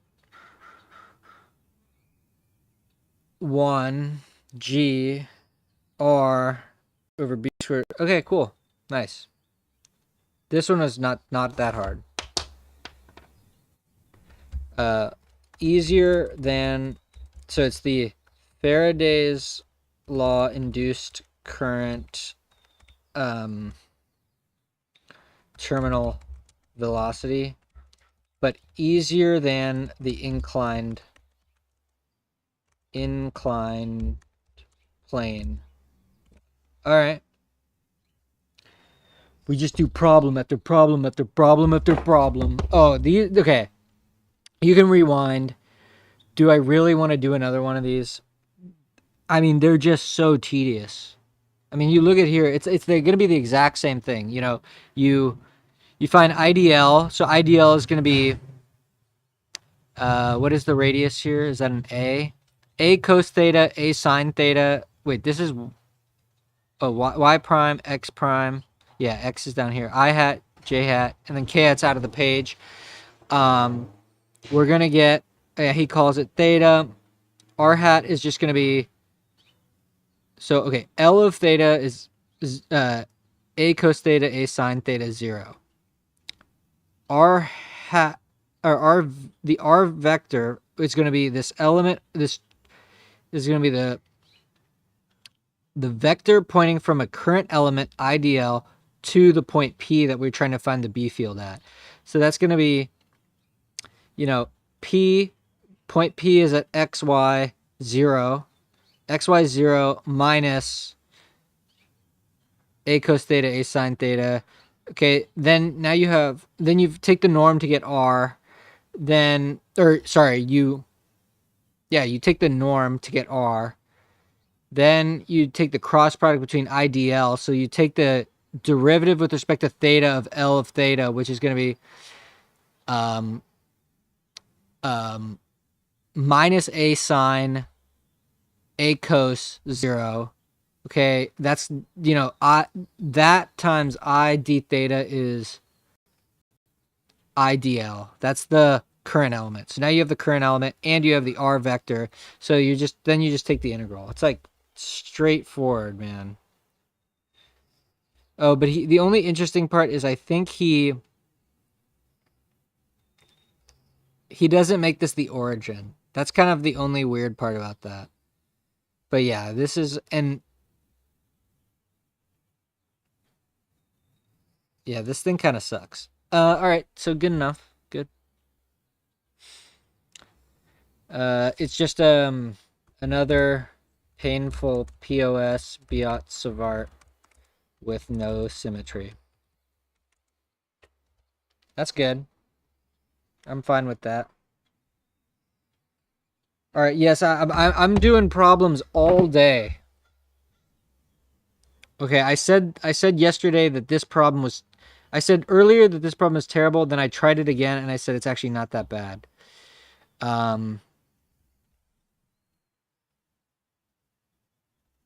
Do I want to do this one?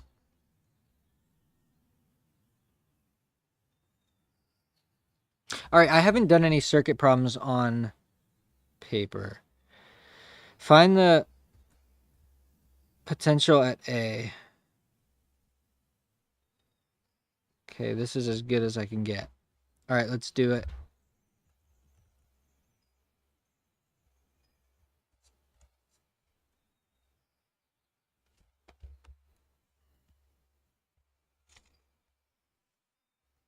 Okay, so I'm going to redraw the circuit.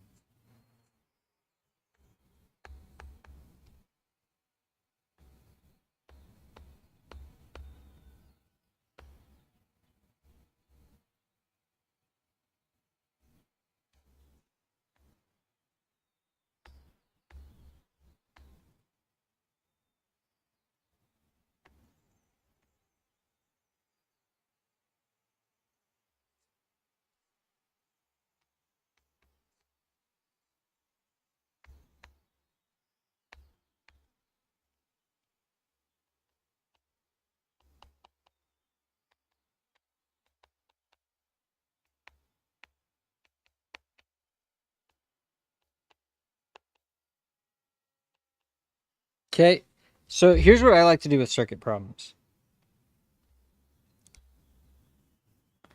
First, I like to label all the nodes.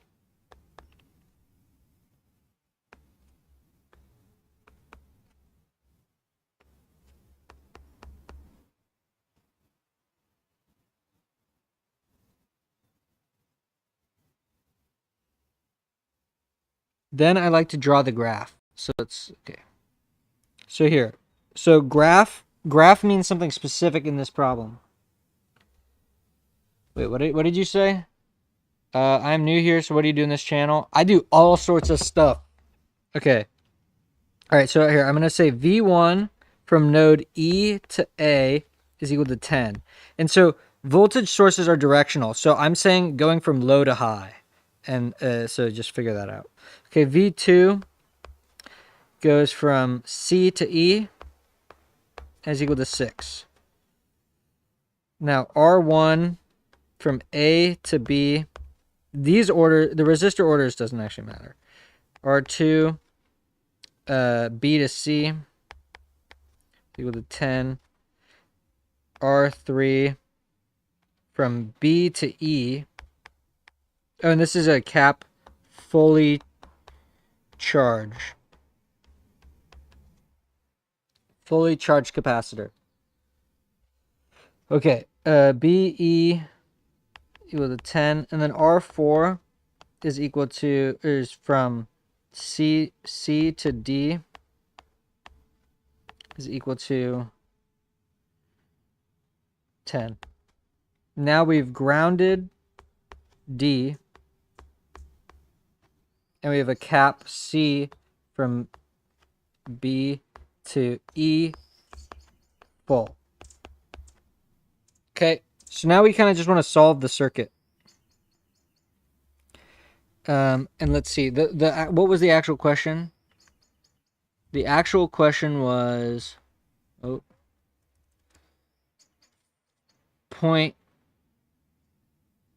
find the potential at point A.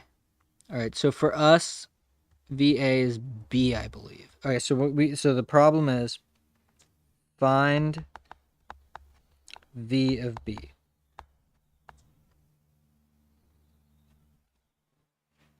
Now on the exam, I'm probably not going to have time to do all of this graph stuff, but it really helps you reduce circuits. All right, so the next step in this is going to be, how do I want to do this? See that no current, no charge flows through resistor 4. Thus, VR4 is equal to 0. This implies that since there's no voltage drop, that the voltage at D is equal to the voltage at C, is equal to 0 by ground D. So this assertion that the point D is grounded implies that point C is grounded because there's no current that can pass, there's no charge that flows through R4. Okay, then ideal voltage source 2 implies, that V of E is equal to V of C plus 6 equal to 6. So now we have V of E. This implies, so then now V1 implies V of A is equal to 6 plus 10 equal to 16. Okay, so what do we have now after all of this? We have VA equals 16. VB is still unknown. VC is equal to 0. We're going to skip VD, and VE is equal to 6. So,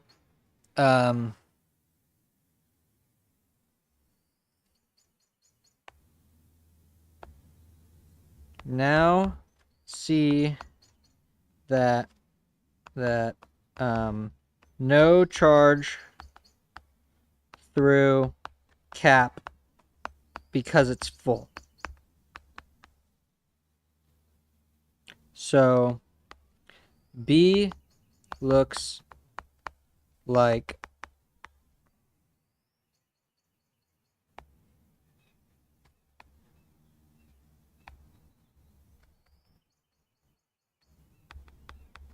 so this point is 0. this point is 6, and this point is, and these are all 10. So when we have these branched ones, what we want to do is apply Kirchhoff's current equation.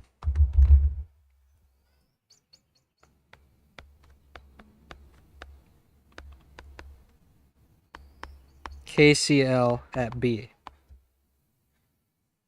Okay, so let's do that. So KCL means that, let's call this I1, I2, I3.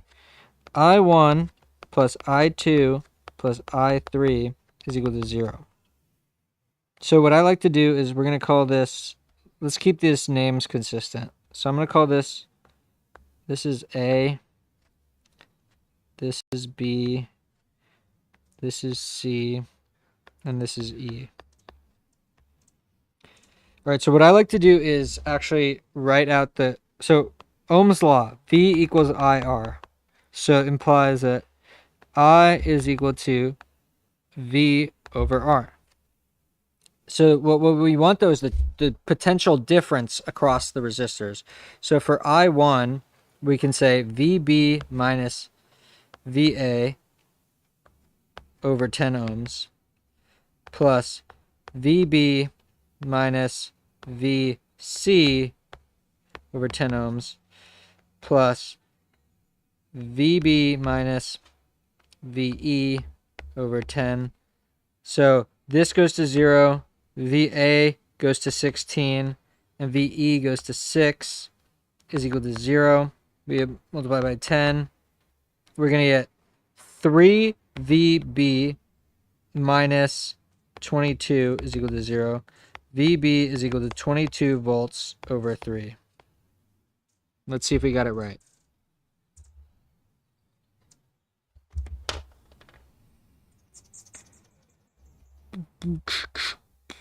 All right, pretty simple. I don't know how he did it, but that's how I... Oh, yeah, I mean, it looks like the same thing.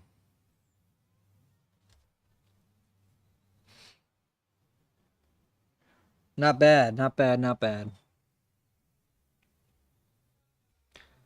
All right. Pretty easy third time. Okay, this one says actually very bad. I'm guessing that it's actually not bad at all. Find the value of the battery voltage V2. So let's just copy the whole problem over.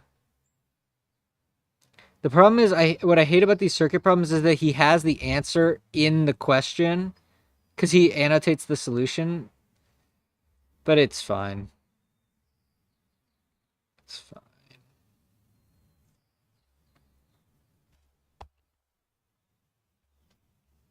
So I'm just going to rewrite the circuit.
Okay, so I don't like his... Well, actually, okay, we'll do this. We'll say this is A, B, C, D. V1 from D to B is equal to 10. V2 from C to D is equal to something. Let's call it X. Now, the resistance R1 from B to A is equal to 15. R2 from A to C is equal to 20. and R3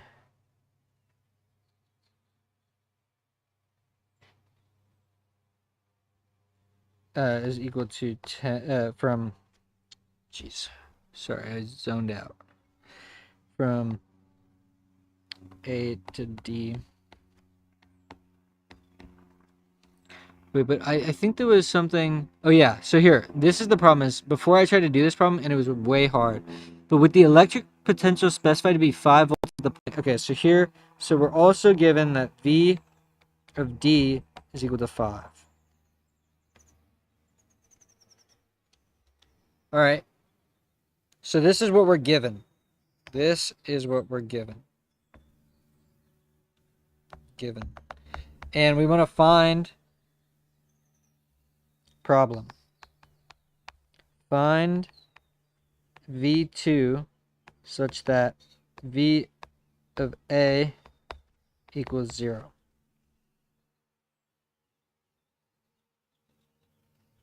All right.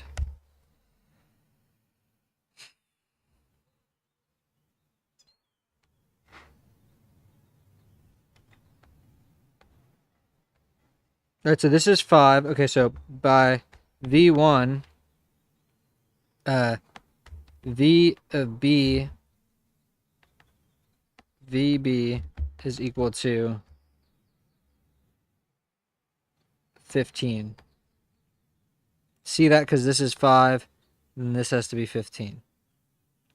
Similarly, this point, V of C, is equal to 5 minus X.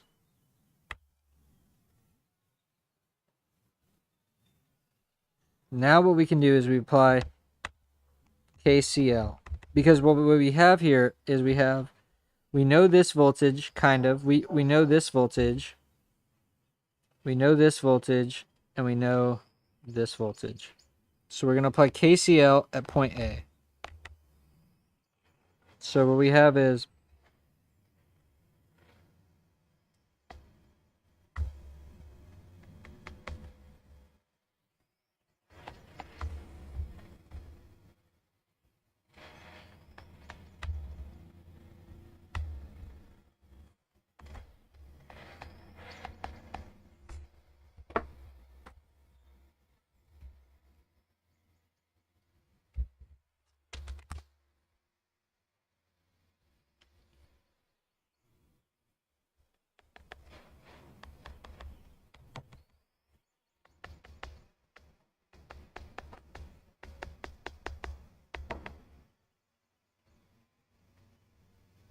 this is A, this is B, this is C, and this is D.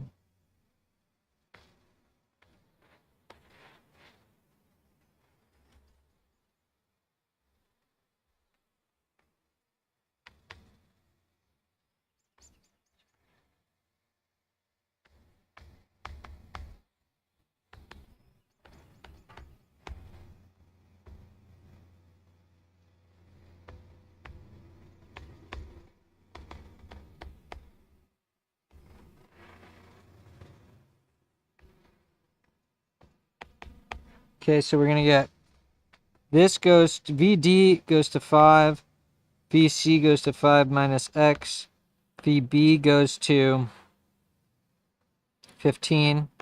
So we're going to get, oh, it's equal to 0. Let's multiply this whole thing by, wait. This is not 15, this is 10. This is 10. This is 10. 60. The lowest common denominator, or whatever it's called.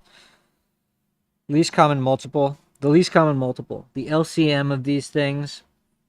So we're going to get 4 VA minus 60 plus 3 VA minus 3 times 5 minus X plus 6 VA minus 30. Okay, this comes out to 13 VA this becomes minus 15 plus 3x. So this is 60 minus 75 minus 105.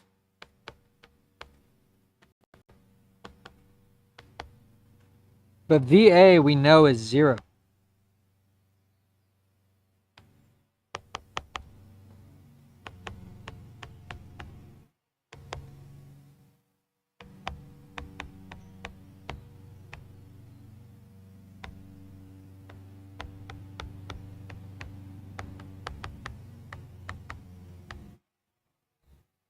Okay, we found it. 35 volts. Let me see if I was right.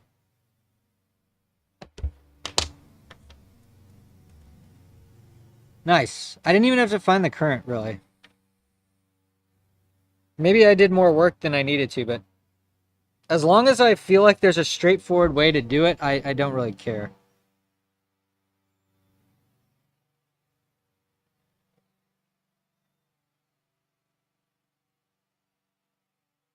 All right.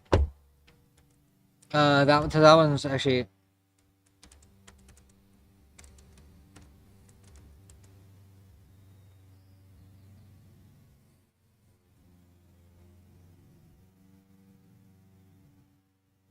Yeah.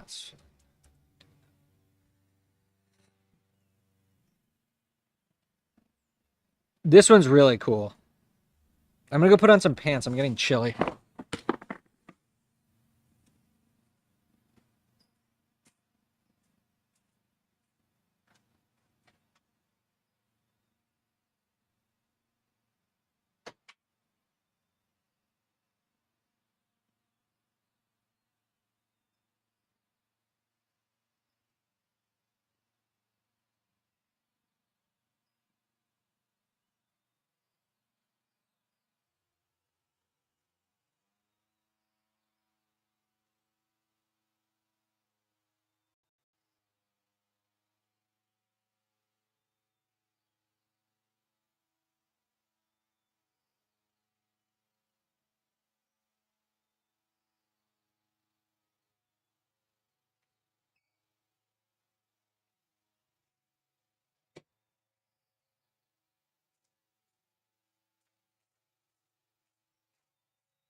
Okay, back to it.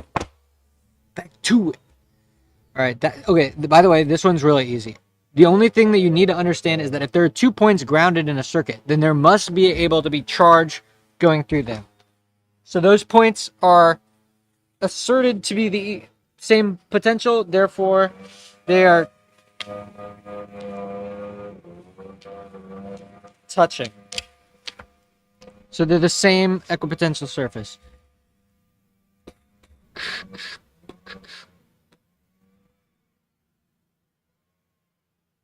Best problem of the whole quarter. Let's see, I can probably do this pretty simple. Oh no, okay. All right, let's do this one. This one's nasty.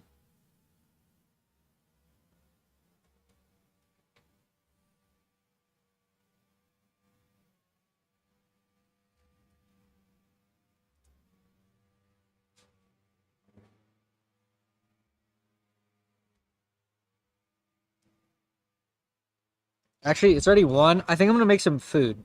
I'll be back.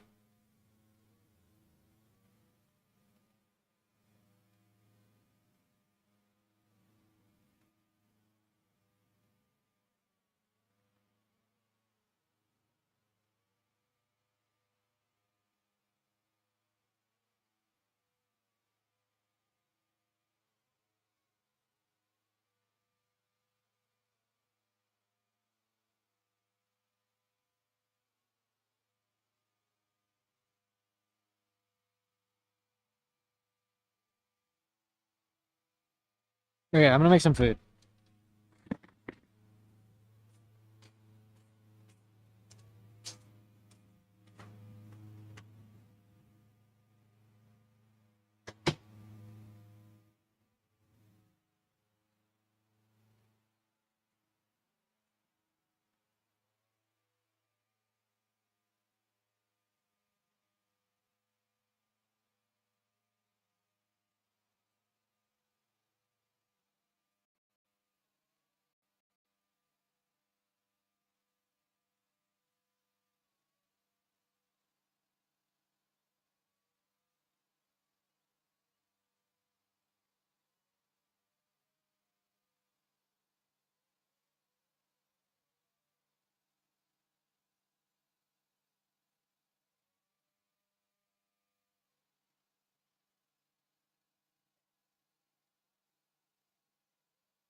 All right. This one is actually very conceptually integrated. Oh, wait. What I mean is that there's a lot of concepts going on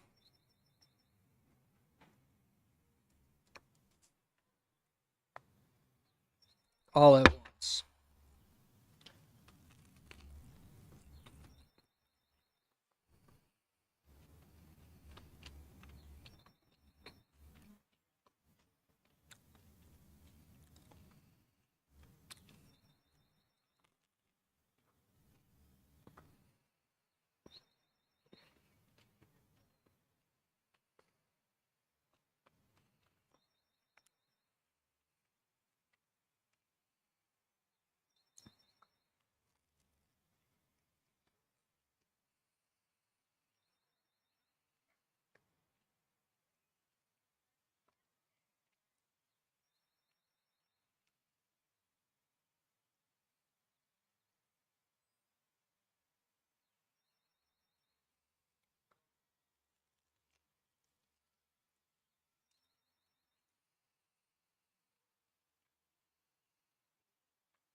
All right, we're back. All right, so all right, no looking. Let's do this problem. I really have no idea how to do this one. I mean, like I have some idea, but like not really.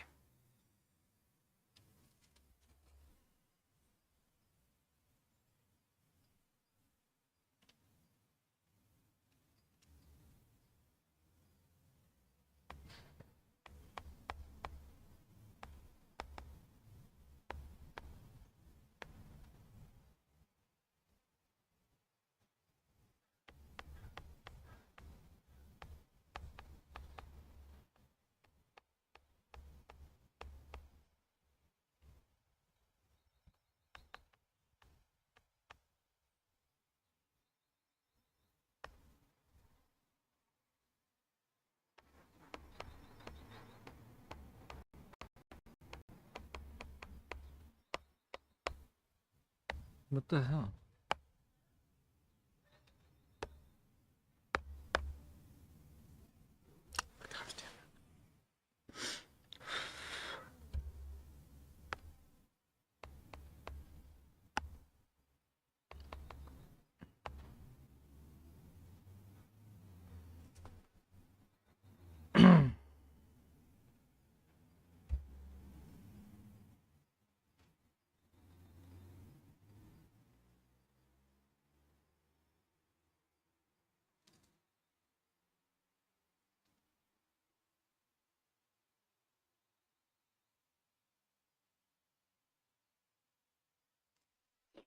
Okay, wait. So what do we know?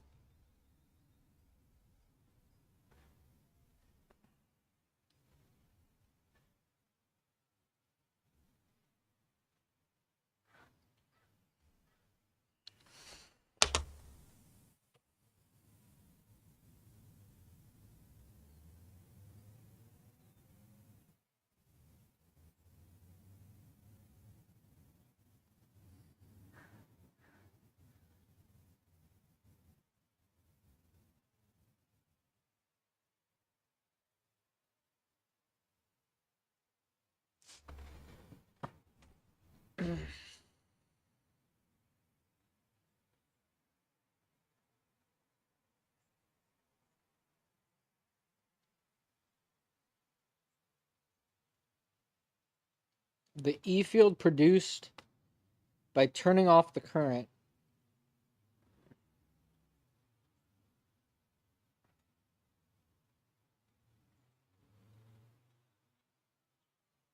All right, let's think through what happens. All right, so current is flowing through the solenoid and the ring of charge is stationary. We turn off the current. There's a change in the magnetic flux through the ring, which creates an electric field azimuthally, tangentially to the circle. The E field that is produced is such so as to create a current that will oppose the change. So this thing decreased, so we're going to try to push it back. So that means that the current is going to go, or so the ring is going to rotate clockwise from our perspective, because that will produce a current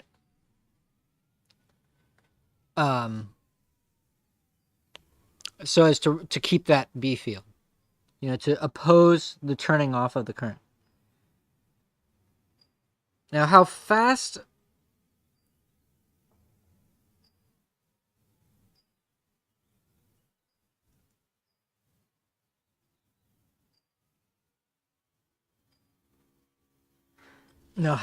that goes, or the amount of force that generates.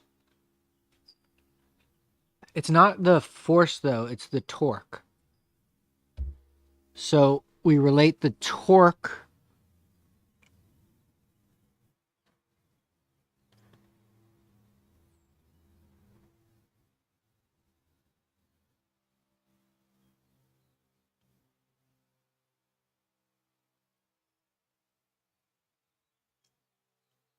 to um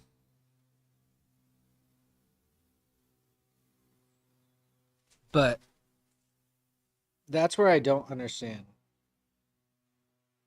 I guess we call the acceleration the change in angular velocity, and we use a delta as opposed to a differential. Okay, I actually think I might be able to do this.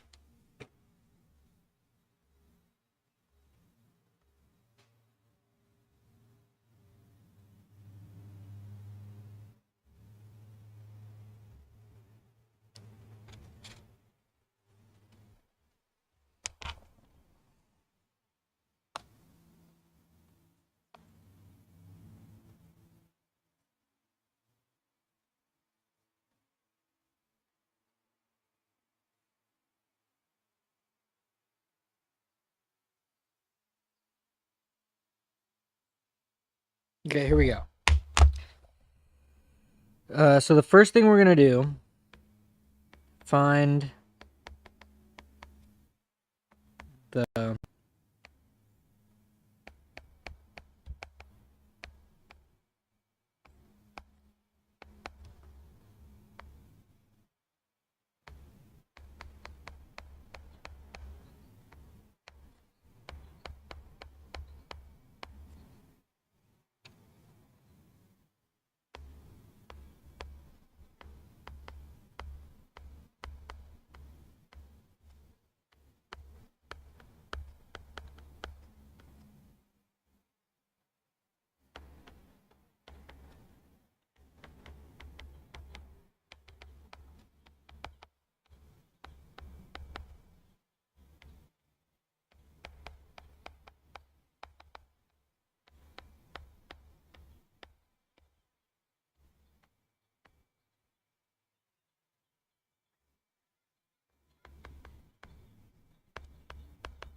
Okay, this is the part that I don't know.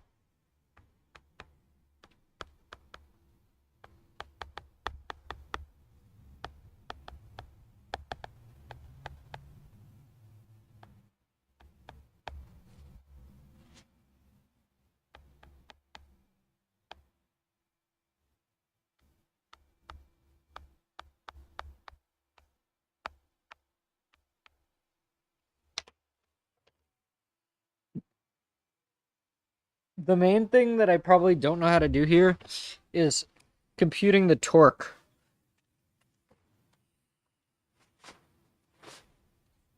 Because what is dq? And what is the direction of E?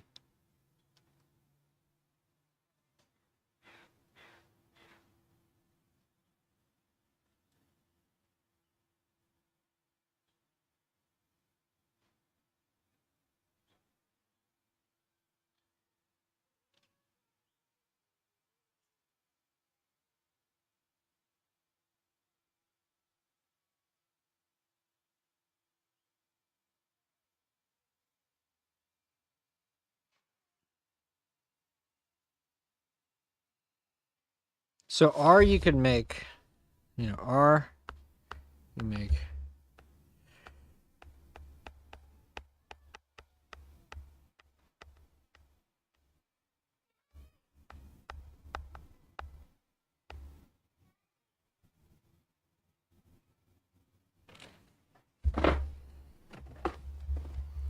But then dq.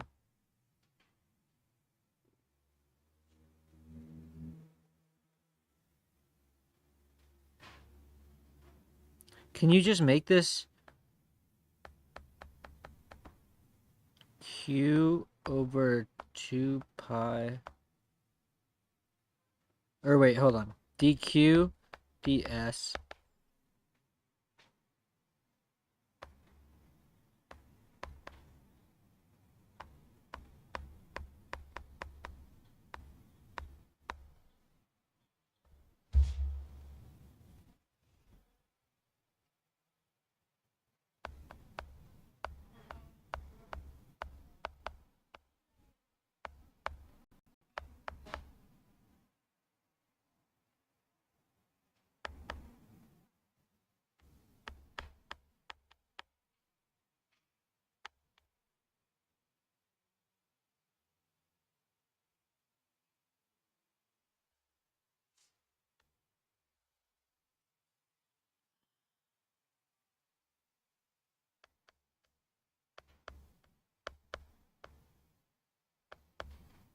Okay, actually, I think I can solve it. I'm getting pissed off by this iPad though. It's like it's just not working that well. Do it on paper.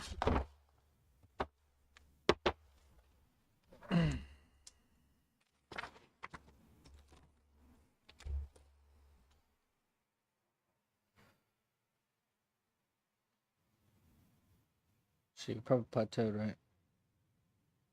Yeah.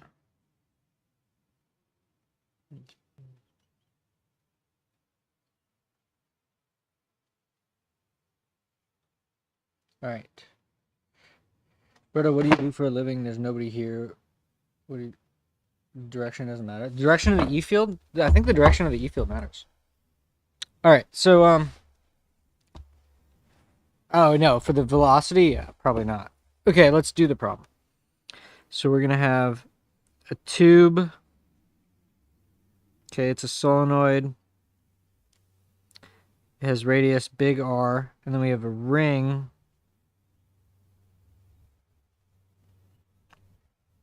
of radius little r.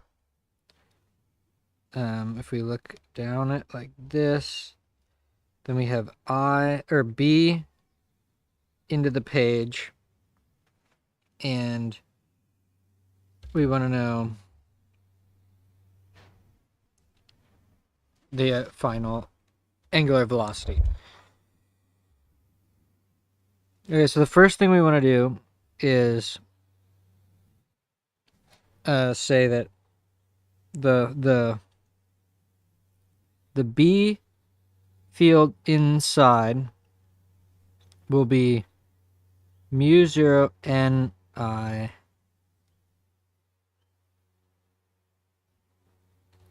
So the flux then is going to be BA uniform. So flux BA uniform. A is equal to pi big R squared. So then we're going to get the flux is equal to mu 0 little n I times pi big R squared.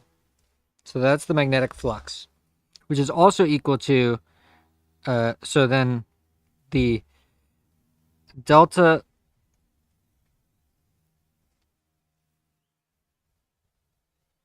the minus delta change is going to be minus mu 0 n I pi r squared over delta t. So that is going to be equal to the closed line integral of E dot dl. But remember that this dl traces the Q loop, not solenoid. So then we're going to get E, this is, they're going to be parallel by Faraday's E can't be 0. Or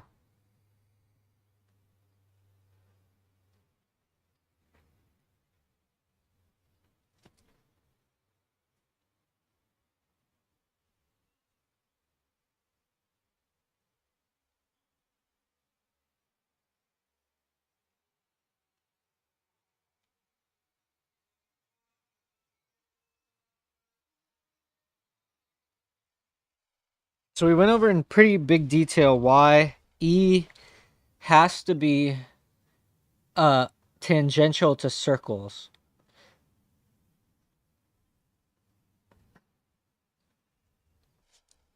So what we're going to get is and in const magnitude for a fixed r.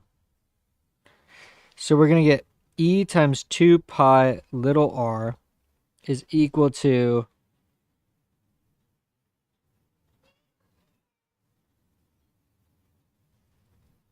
minus mu 0 ni pi r big R squared over delta t.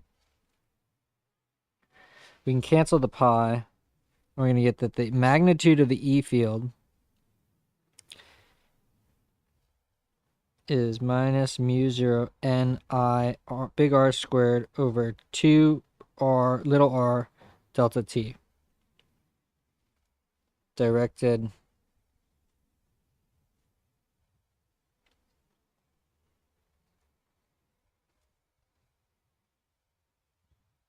to oppose the change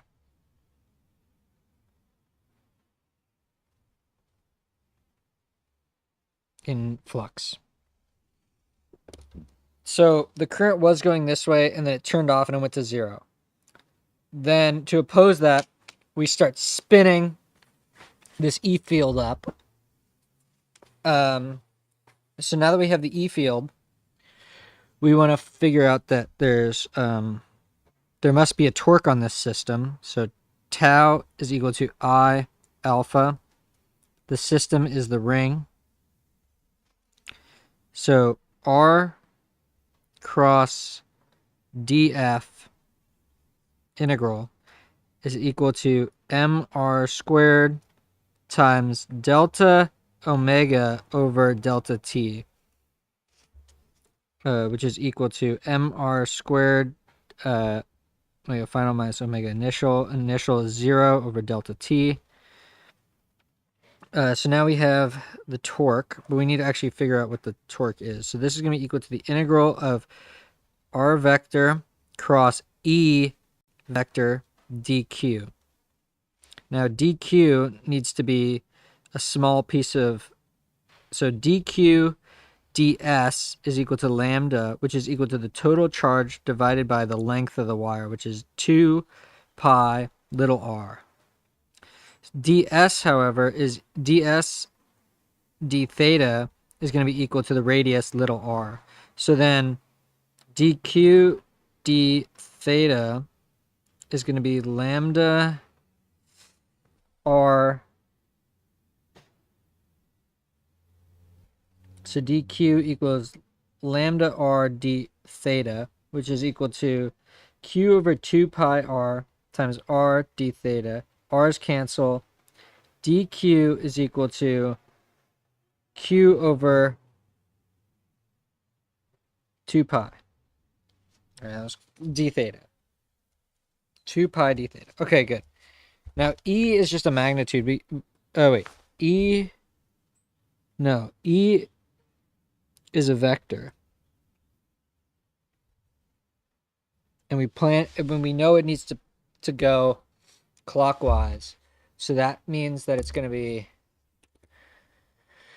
so L of theta, tracing the circle, is going to be, or really R of theta is equal to little r cos theta r sine theta 0. So dr d theta is equal to minus r sine theta r cos theta 0. But what we really want is r to trace the opposite of that, which is at, let's say, pi over 2.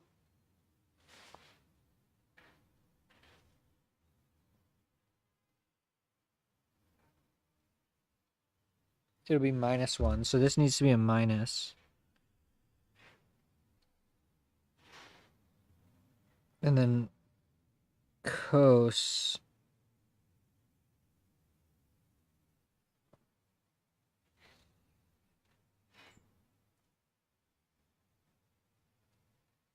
Let's see. How do you trace clockwise? Well, it needs to be.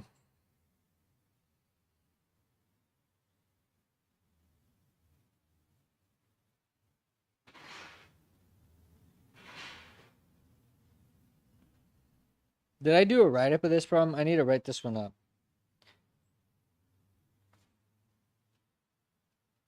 Even a second write up. So, because I'm getting.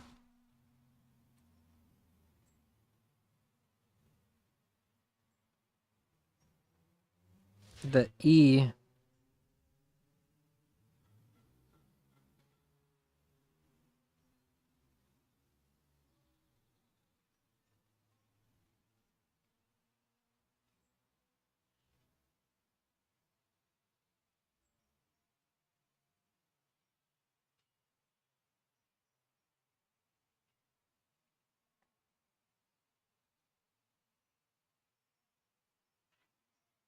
Oh yeah, the trick is that you didn't actually have to derive DQ. That's right. You don't need to derive DQ because it just ends up evaluating to Q, big Q.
Okay, good. All right, so I'm not like way off here. Okay, so we have drd theta. So now we just need to take the cross product. Because E hat is equal to drd theta hat. So E is equal to E magnitude E hat.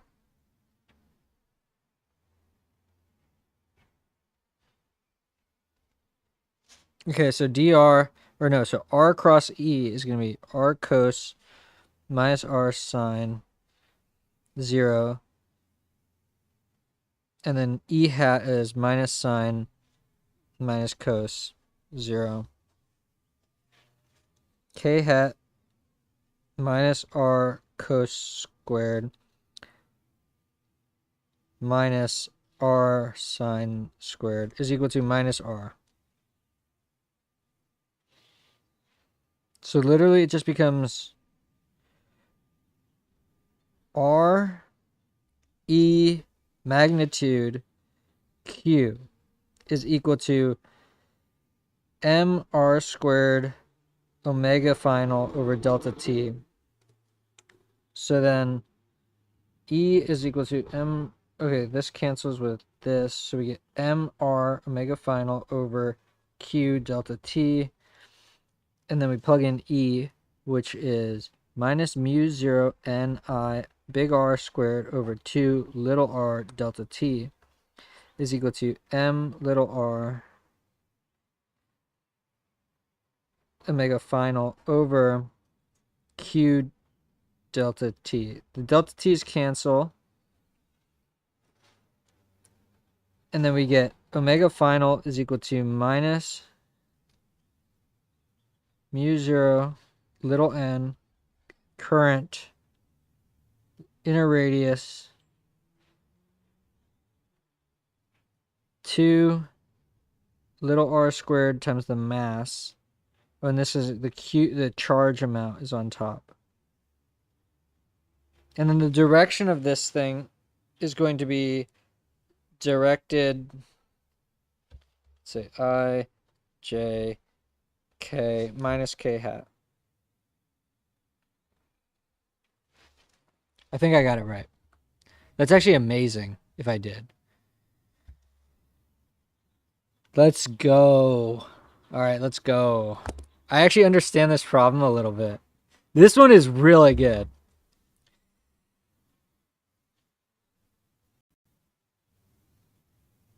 All right, that's a great problem.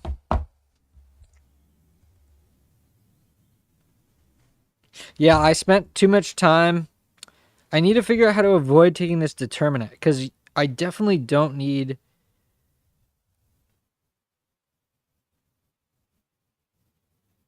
Yeah, actually, I'm dumb because there's like, if you're taking. Should I get the iPad out? If you have a circle and then you have R and then E, you know is going to be perpendicular. And you know that E's magnitude is known. You can pull that out of the cross product. Then the magnitude of the R cross E hat, it's sine 90. You really only want the magnitude, so you don't want to take the cross product. The cross product was definitely a. Why is the induced electric field circular? It's because you want to move charges in such a way to oppose the change in flux, and you can do that by creating a current. But I don't know if that's the simplest explanation. Let's see. Why is the induced electric field tangent to concentric? Why is the induced electric field lines tangent to concentric circles? That's a very annoying way to say that.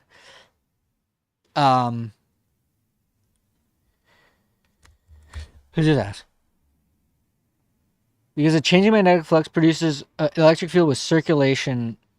Yeah, but this doesn't have to be a circular line integral. It just has to be closed.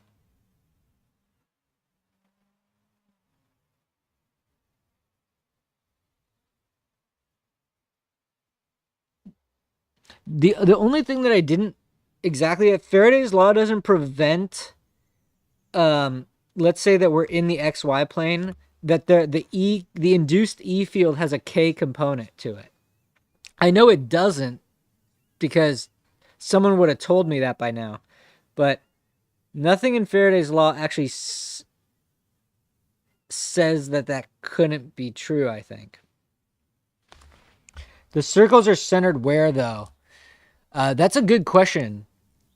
In cylindrical things, it's definitely, yeah. So, like, if we have a rectangle and we put a solenoid off axis of the center and if we have a rectangle with total charge Q and we put the solenoid off axis of the center of the rectangle and turned off the current, the E field circles are centered around the solenoid.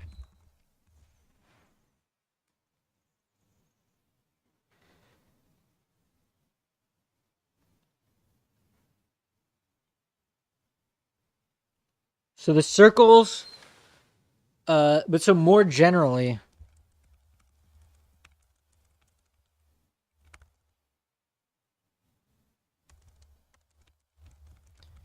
the thing is, it really depends on the structure of the.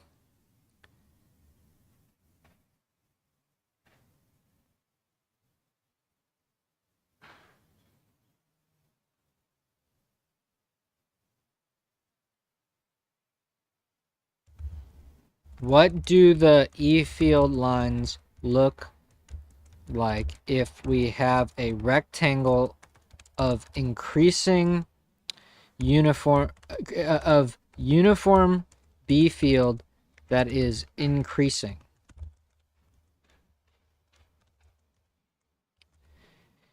Does it form ovals?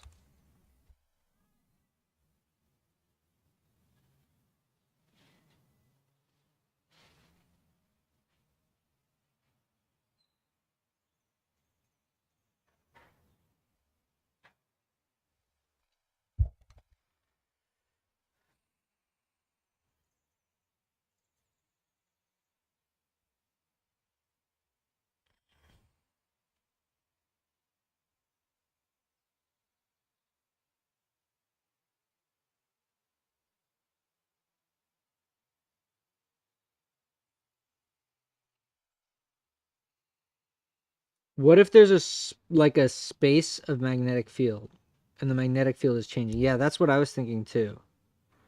Yeah, all right. Let's say find some images of E field of induced E fields.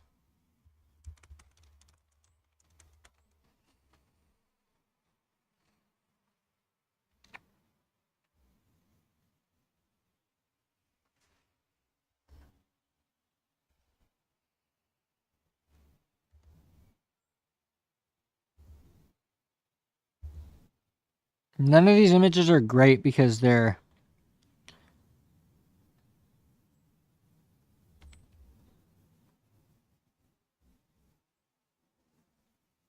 all circular.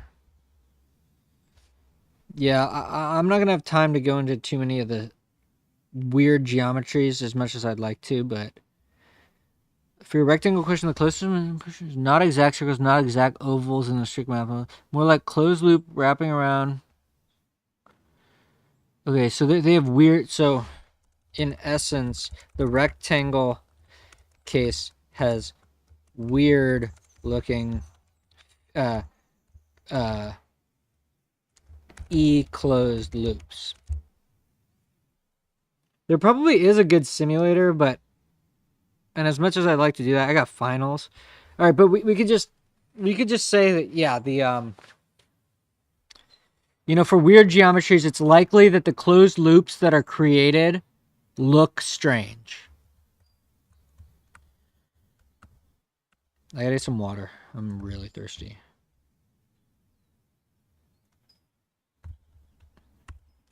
All right, what's next? All right, so try to let's see. Try to not as bad. I'm starting to get it. Read the chat more often, dude. I'm reading it. I'm reading it. Dude, so what did I do for the write-up about this? Okay, yeah, I spent a long time doing the write-up about this. Edit. We really don't need to do a... Well, so minus K hat, I mean, it does tell you the direction of the torque.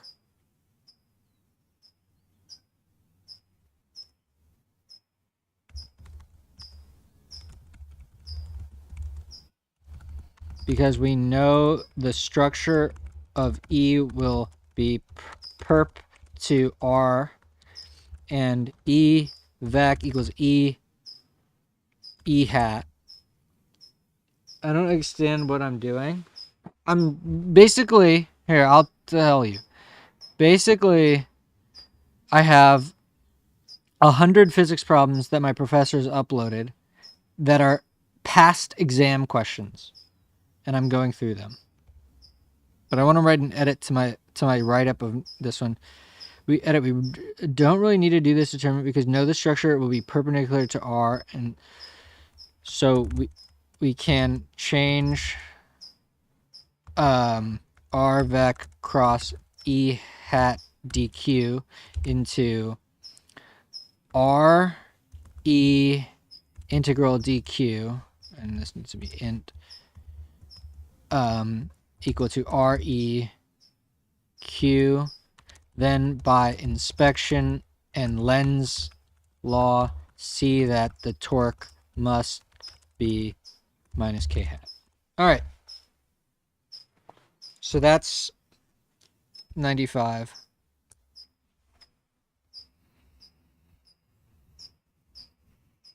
Okay, so where are we at? We're at 95. Where's 95? Okay, here's 95. Okay, 32. Yeah, helical motion. I feel like that's pretty classic motional EMF. Do this again. Okay, let's do this one again. Oh, I just did this, but this one's actually pretty hard. It's actually not that hard. I'm gonna skip this one. The main thing is the inclined plane geometry, the force of gravity and the normal force.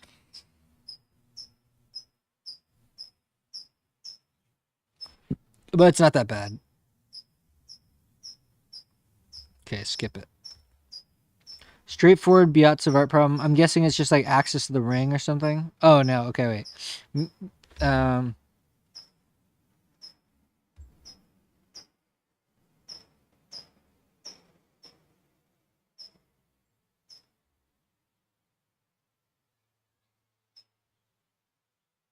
Since they're all parallel to each other. Yeah, you just need to see that since there's a current going through here, right? So if the current and the if the current element and the displacement vector are in the same plane for all of these cases, well, and the current is oriented all in the same way, then they must add as opposed to like subtract. Let's see. Our motional EMF and the change in flux equivalent? Yeah, so wait, motional EMF, yeah, is like a specifically an EMF in a closed loop induced by some sort of motion. So if we went back to that previous problem, this bar, because of gravity, is going to fall down this ramp.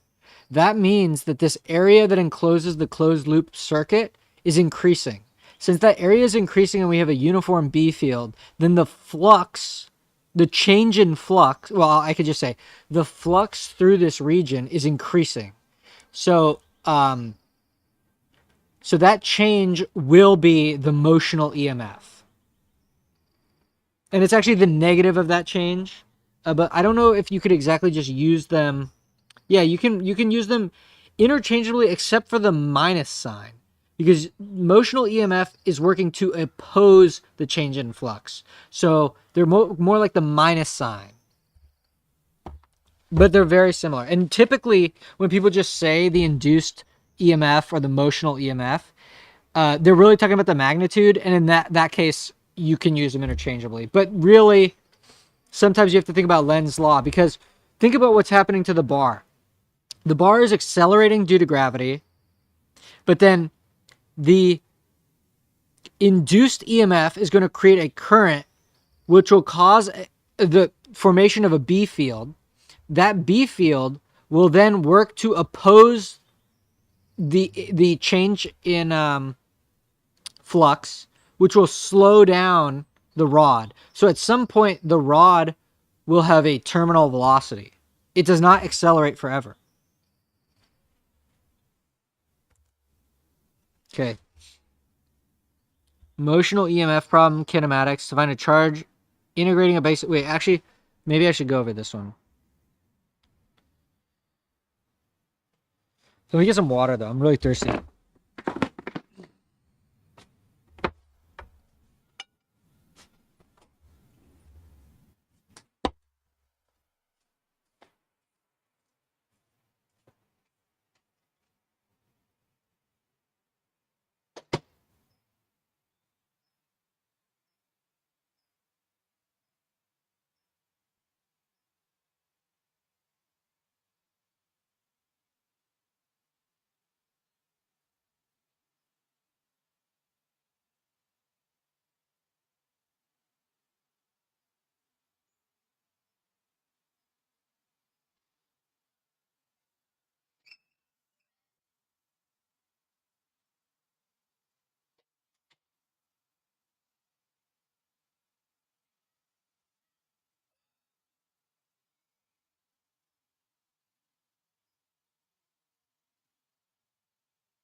All right.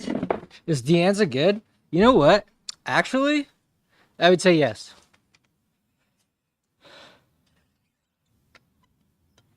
I would say mostly yes.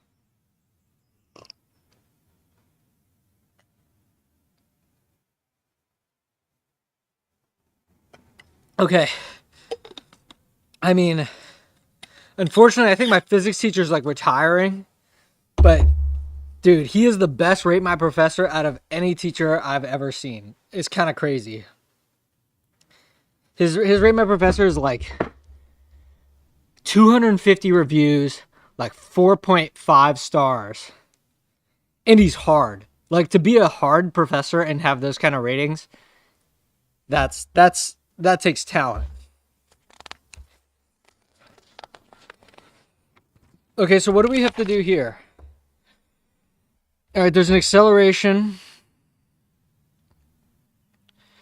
Oh yeah. Oh yeah. Okay, I remember this one. Maybe I'll do this again. Let's see.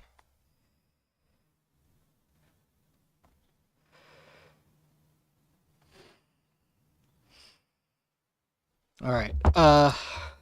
So we have a rod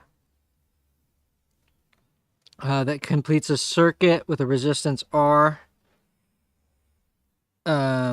This is length L. It probably has a mass M.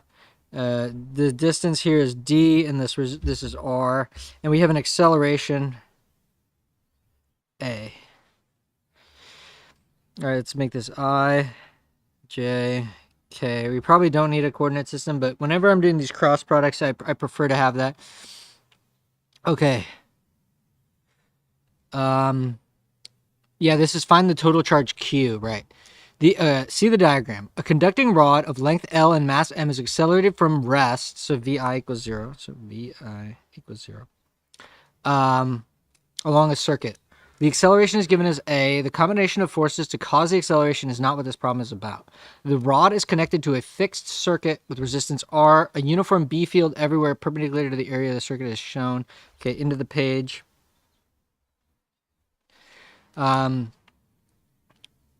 Okay, find the total charge Q that passes through the resistor by the time the rod has traveled through distance D. Okay, so find Q when X, if we say this is equal to X equal to 0, X is equal to D. So, first off, we want to know, we could just do that the induced EMF is equal to BLV, where V is the velocity, and V is going to be equal to AT plus V0, but V0 is nothing, is equal to BLAT. This is the way he probably wants you to do this, but so then, BLAT over R is equal to the current induced in the loop. And we know that, it's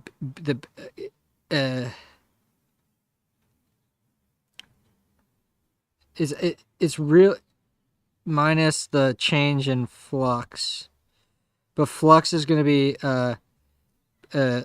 not closed. B dot dA n hat, and B is minus k hat, and n let's make minus k hat, and dA B is uniform, so we get B integral dA. Now dA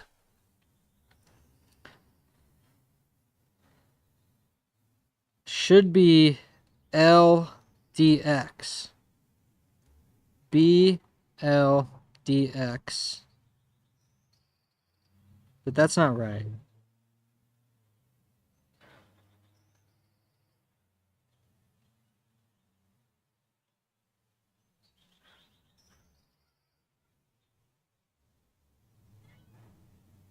Did I do a write-up for this problem? 97. Oh, fuck yeah. Okay, this is good. All right, so I'll look at that in a second. Isn't the total charge flow dependent on the change in flux only? Yeah, it ends up being that ends up being the case, that the velocity and none of that matters. But he wouldn't accept that on a exam. But I want to derive some of this stuff.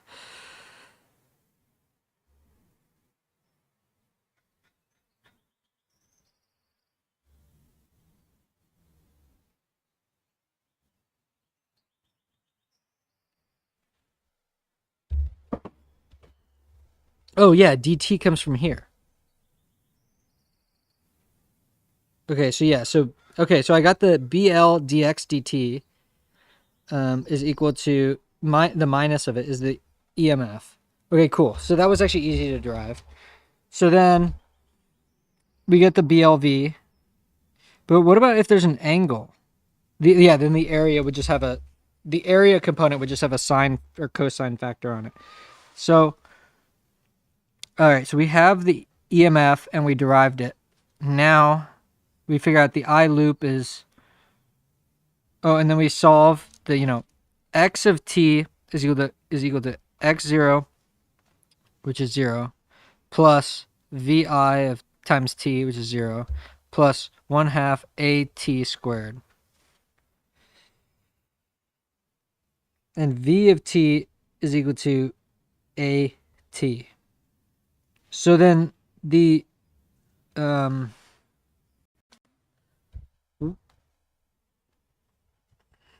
d minus x of t is the amount left. The thing is, I'm doing this problem from memory, bro. I can't be doing this problem from memory.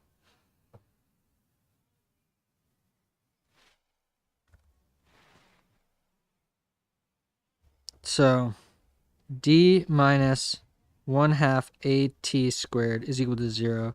D is equal to, or what we want is t. So the time it takes to get there is going to be 2d t squared is equal to 2d over a. So t is equal to square root 2d over a. Okay, so we have the time that it takes to get there.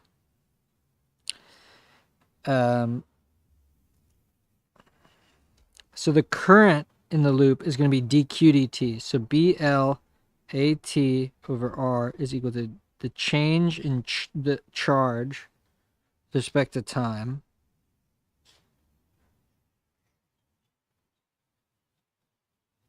And now we can just separate this differential equation to find Q. Now that we have the bounds. Okay, so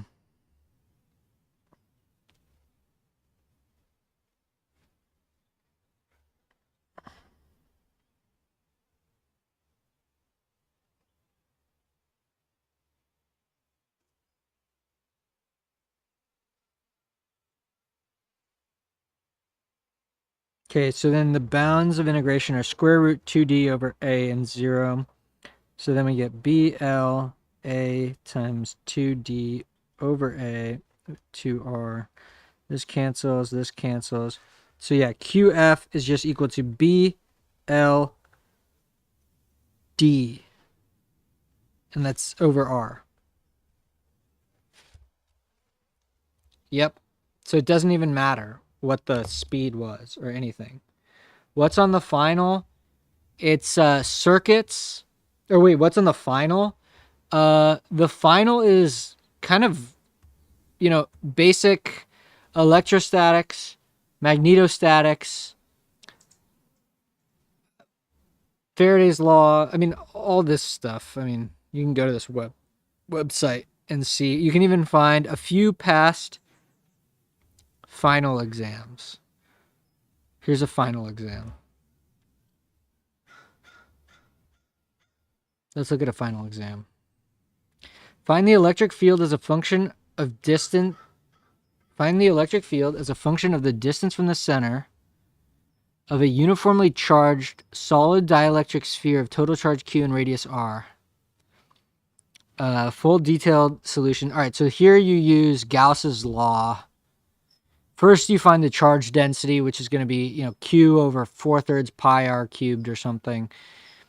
And then you do a Gauss's law, and you use the symmetry of the sphere. Okay, find the potential V at the edge of a uniformly charged disk.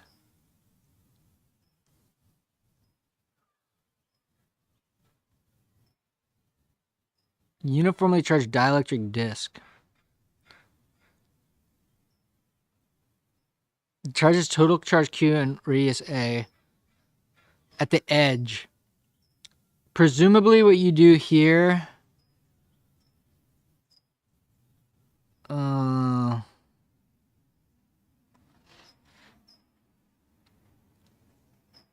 I don't know how to do this.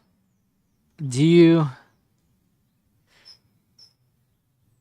Presumably you set the zero potential at infinity, and then you find the E field, and then you take the line integral from infinity to A, because that's the radius. But how do you find the E field? That's the question.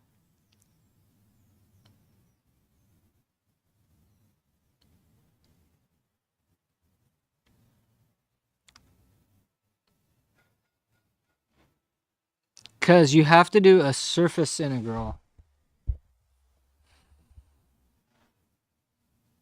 I haven't done the potential stuff in a while. Oh, this is a good one. I've seen this one before. How do you do this?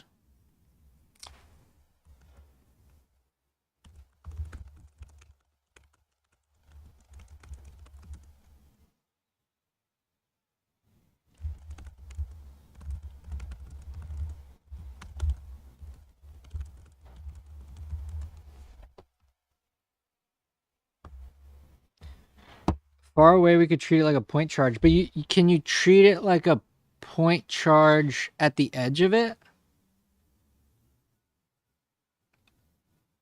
Oh, you might be right. It might just be K, Q over R. I think that's only if it's a sphere. I don't think that that's right.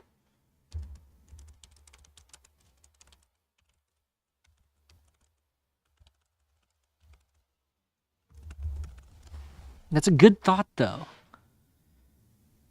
I guess you do.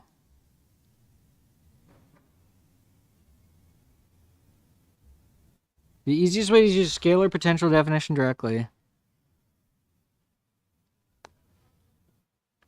Oh, but you still... Okay, so you were close, though. You use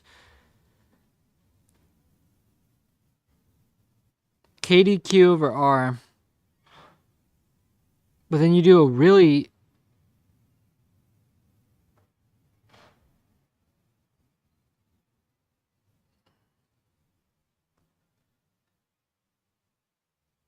Let the disk lie in the XY plane.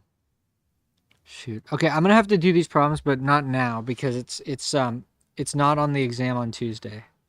I'll look through the rest of these just because I'm curious and you got me going. Yeah, it seems pretty hard. It doesn't seem hard. It seems like just kind of nasty geometrically. Like the geometry gets no good. Okay, this one, given a circular half ring of charge, total charge Q, radius A, find the E field vector distance 2A away from its center.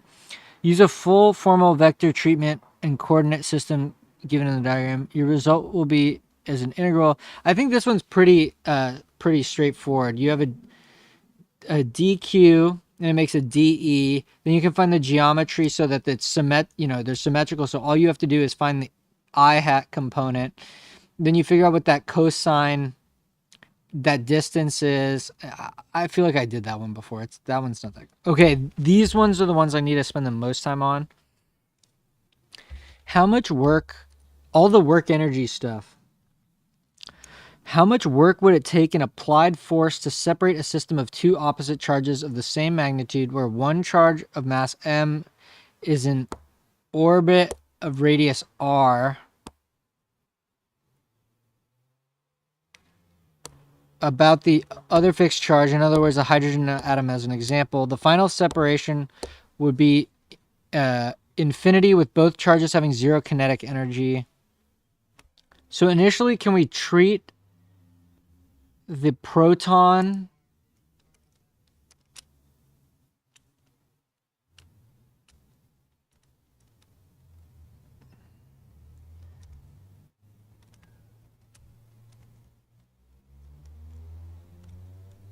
This is actually so cool. Dude, this is why I love this class, man. Because, okay, I don't know how to do it, but you have to do First, you have to find how much kinetic energy and excuse me.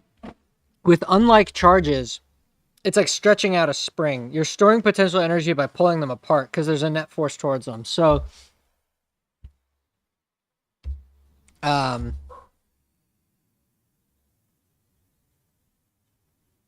okay, that one's really cool. Oh, here we go. AC circuit. We haven't done this yet, so I'm gonna skip that. We haven't done that yet. All right. Find the magnetic energy stored within a rectangular toroid. Oh, we haven't done this yet either, but I really got to learn the energy density stuff.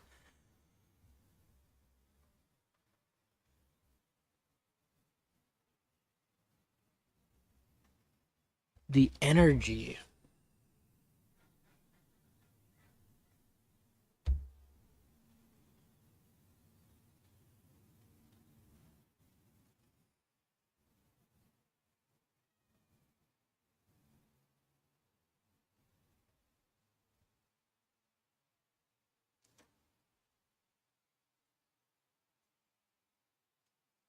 I don't know how to do that.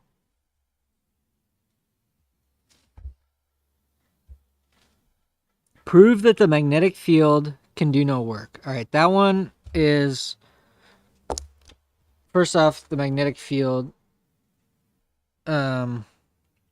Work is equal to the integral of some force. Okay, the work done by a magnetic field is FB dot DL. But FB is equal to QV cross B.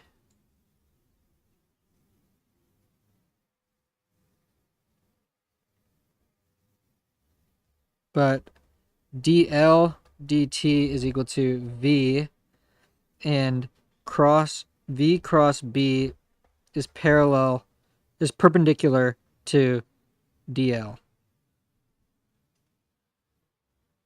by cross product definition. All right, so that one's pretty easy. That's a fun exam. It doesn't have as much on it as I mean, it's hard to cover everything, I guess. So we figured this out. We got that. I gotta get to some of the other ones, man. I get to some of the other ones. Dude, sleep? What are you talking about, man? You sleep. You sleep, Rohan. Come on. All right. Wait, is this the one we just did, 97?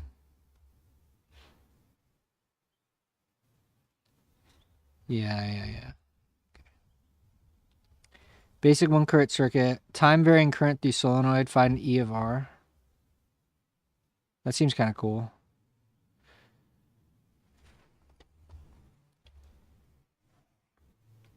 All right, we have a solenoid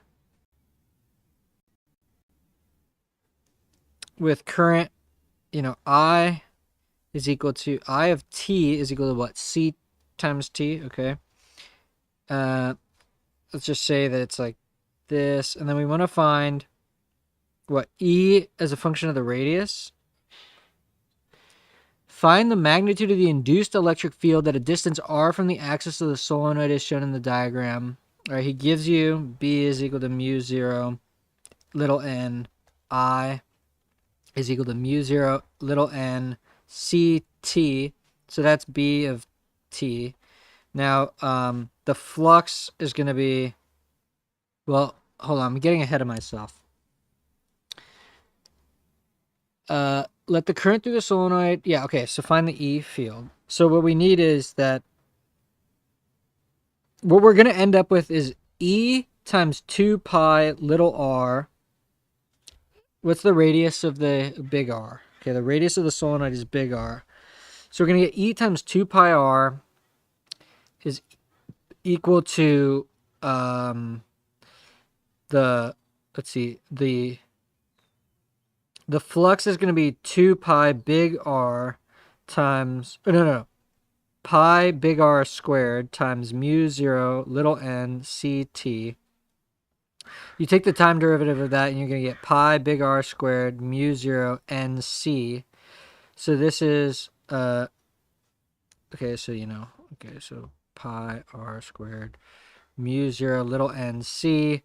Okay, so E is equal to pi R squared n c over 2 pi R little r. Pi cancels. Okay, it's got to be, yeah, I mean, that is like a really easy problem. That takes you like 1 second. That's a freebie. Freebie. Oh, this one is oh, I really don't want to do this one. This one's kind of nasty. Oh yeah. I hate these ones. Oh my god, dude. I hate these ones so much because there's so many R's. Uh,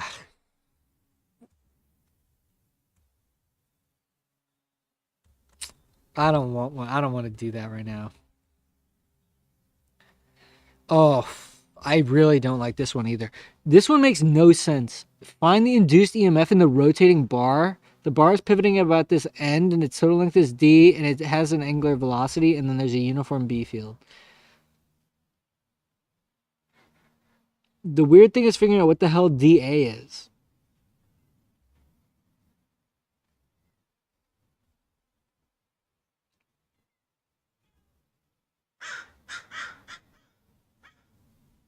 The area swept out delta A by delta theta is the same as a complete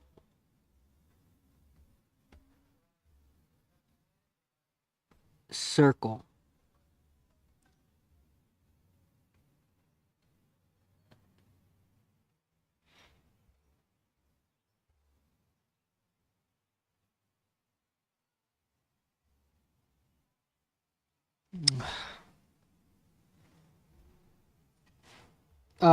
Doesn't the formula depend on whether we are inside the region of the... Yeah, but I think in the problem it was drawn outside.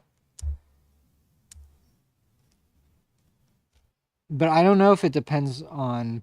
The reason why it does depend on it is because if it was smaller, then the flux would be smaller. So yeah, it's a good exercise to see what happens if little r... Oh yeah, here you go. Oops. So, what the hell? He says little r is bigger than big R. But it's also just drawn that way. Use motional EMF here. Yeah, that's what he does. That's the only way to do it. It's just like really weird. I just don't get the sweeping thing. Alright. But there's like 50 more problems that I haven't even looked at yet, so we gotta just get through these. Circuit reduced to not the D. Very hard, very hard Faraday's law. I said that this was hard, but I imagine that... Okay, what do? First, we use Ampere's law, and we find the magnetic field as a function of the radius. Then we do... To find the flux, we're going to do B dot dA integral B dot dA, and that'll give us the flux. And the problem is that the dA can't be just pulled out of the integral, and neither can the B. So it's going to be B dot L dy or something like that. Or dr. You could call it dr because it's a function from the... So L dot dr, and whatever B is some weird thing. Then you take the time derivative of that, and you have the motional EMF. Then you find the current. Once you have the current, though, you need to actually now apply the definition of the current form of the magnetic force, which is I L cross B. You see that the left and right sides of the thing, of the loop, cancel, and these add because you have IL cross B. This goes down. Oh, they don't add, but they're also not 0. So then here, this one goes like this, bop, bop, it goes up. This goes up, this goes down, but this one's closer, so it wins. So the net force is down. Yeah, but I remember there was a lot of math in here, but I feel like I could do this. Amazing, very fun. Let's see, do I even remember how to do this?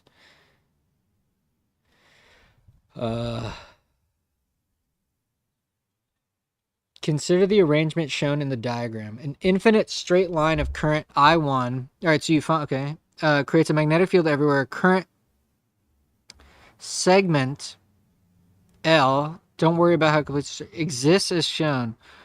With a current through of it IS, where it is hinged and free to rotate about an axis out of the paper through the point as indicated in the diagram. Find the magnitude of the torque from the straight line of current onto the segment about the hinge. Yeah, so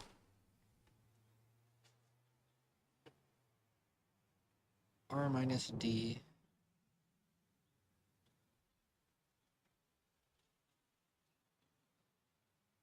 So first off, let's find what a little piece of the force is. DF. DF is going to be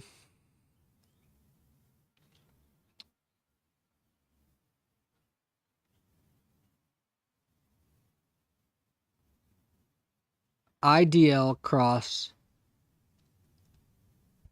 B. B depends on the radius, and DL is like DR.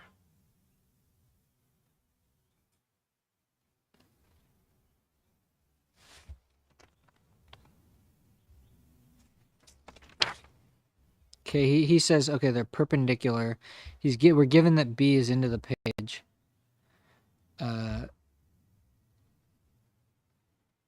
Okay, then he finds, R cross, well, DF. What is the direction of DF? It's got to be pointing.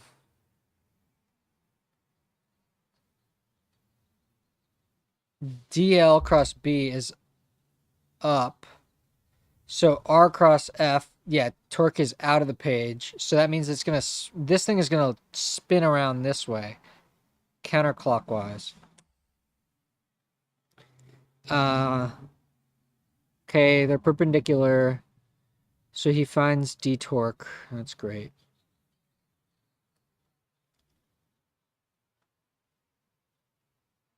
All right. Yeah, this one's not so bad.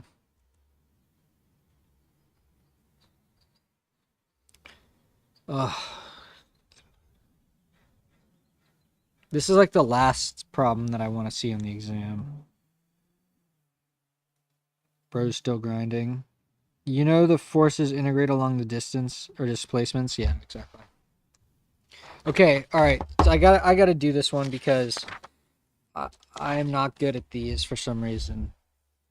This diagram is also really bad, but that's kind of just cope. Okay, so we have a hollow, and I think we're not actually the weird thing here is that it's drawn such that the hollow's radius is B over 2.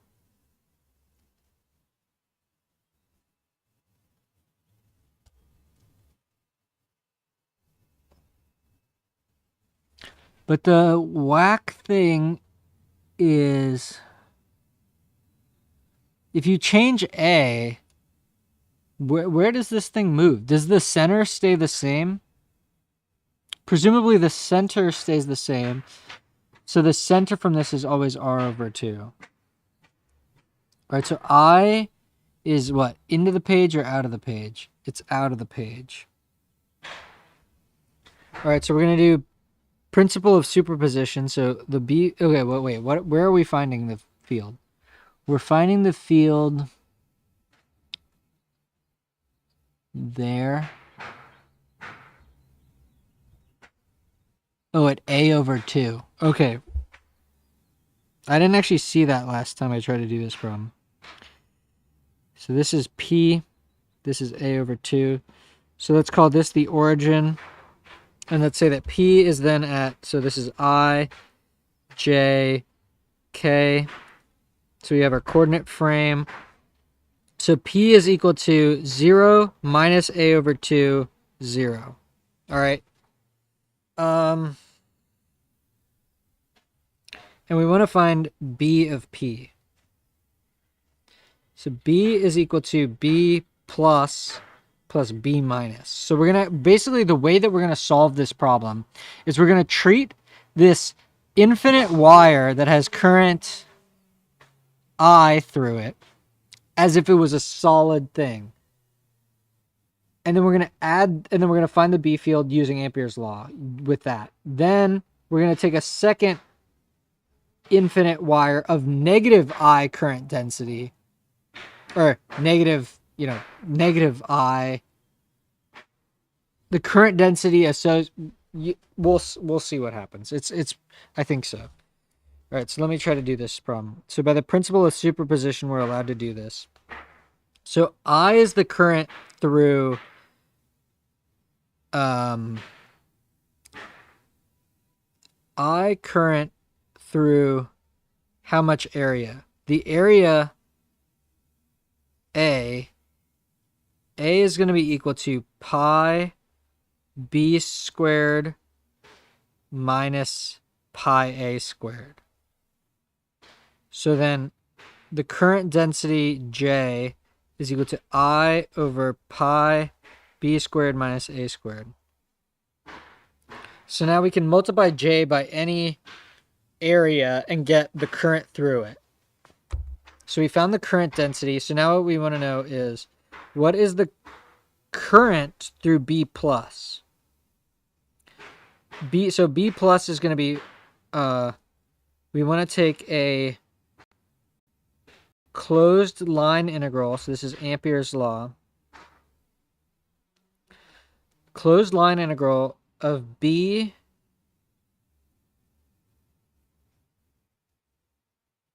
dot dl, and that's going to be equal to I net times mu 0. So the net current, so this is going to be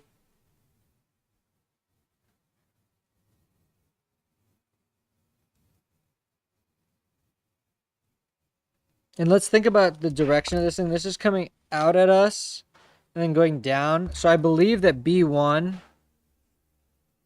B plus goes to the right, and B minus is going to be really like this.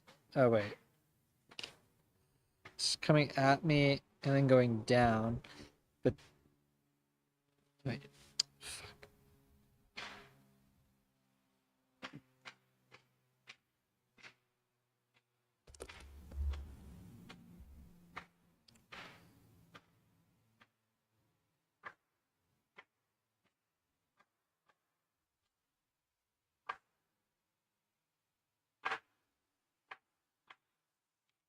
Hold on, I'm bugging out.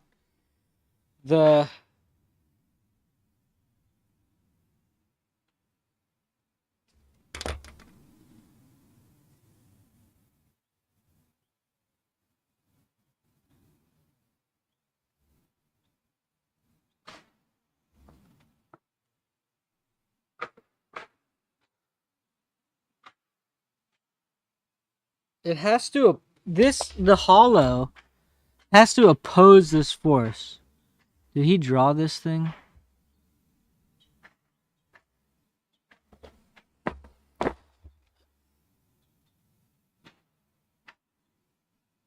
If you go like this, if we go like this, it's going to be to the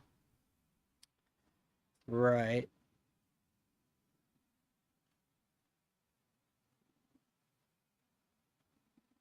Oh, wait, but that's... No, that's going down.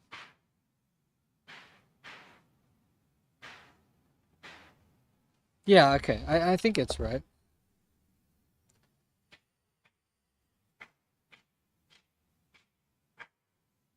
So this is going out. this is going, okay, we're looking at it from behind. So that goes to the right on the front face. But now we look from the other side and we go in and we go up. It seems like they add. It goes up, but then it's negative current. Okay, clearly B minus is going the other way. I don't know what I'm tripping out about. Okay, so I net is going to be the current density J times the area. The area is going to be pi times A over 2 squared. So we're going to get A squared over 4. So it's going to be I over pi B squared minus A squared times A squared over 4 times mu 0 is equal to, and then B, we're taking a line integral, it's going to be B dot B times, so first off, let's draw our Ampere's loop, and we'll see that because the current is coming this way, this B is parallel with DL, so cos 0 goes to 1.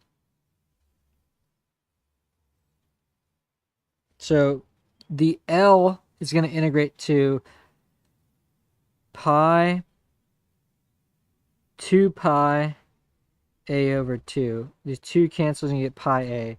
So B pi A is equal to I A squared mu 0 over 4 pi B squared minus A squared. Okay, the A cancels with this. And we're going to get B is equal to I over 4 pi squared B squared minus A squared. All right, so that's B plus. And the direction is going to be I hat.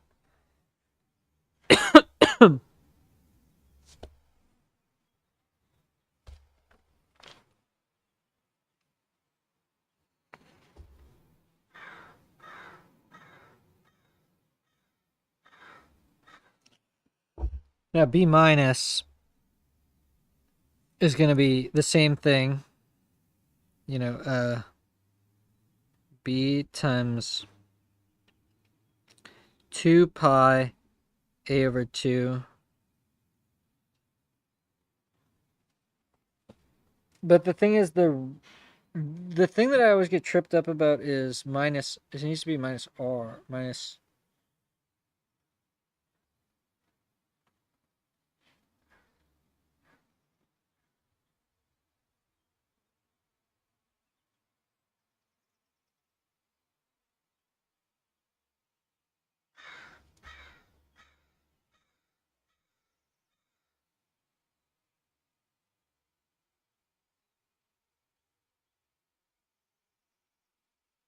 Yeah, R minus A.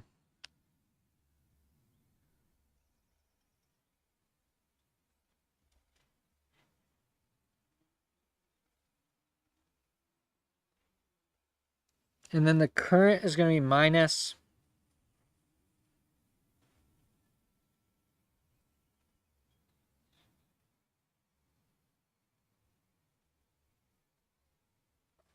The current is minus I times the area, which is going to be pi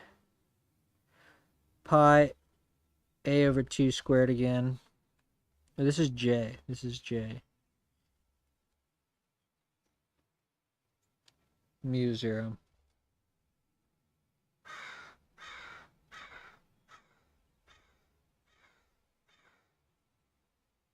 Oh, wait. I had a pi here that I lost. This pi cancels. This is dead. This is like it's not a square.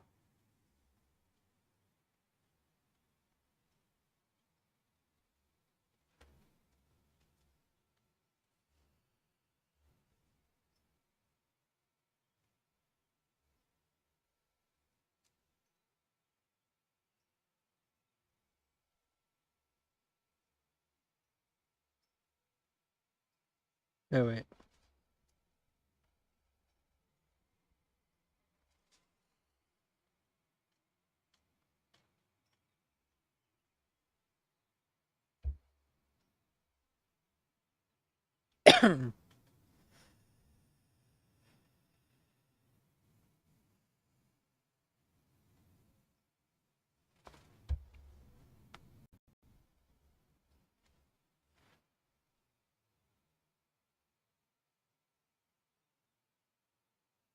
I got this so wrong.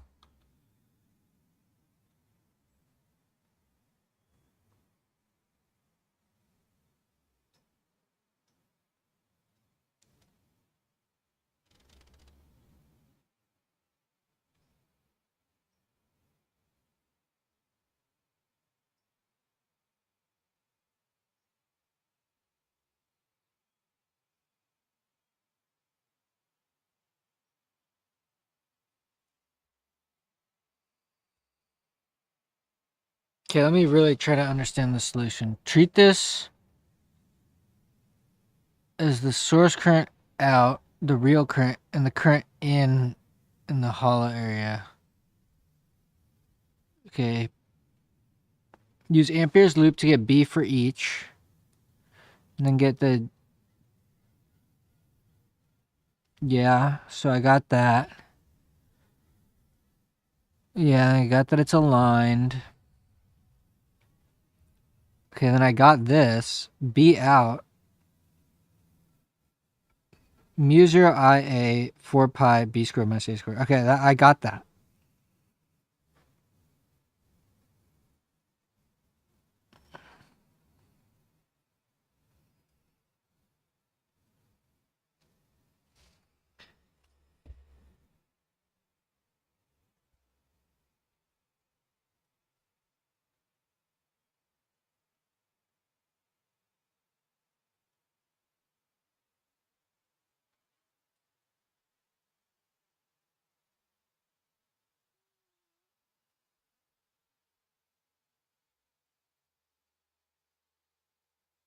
Wait, I didn't get this though.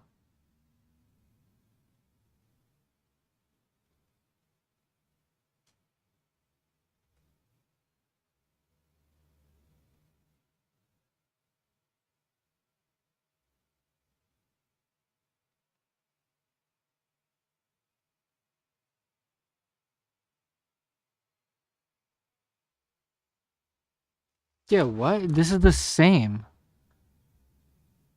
So then how does this happen? It's 2 times these, but...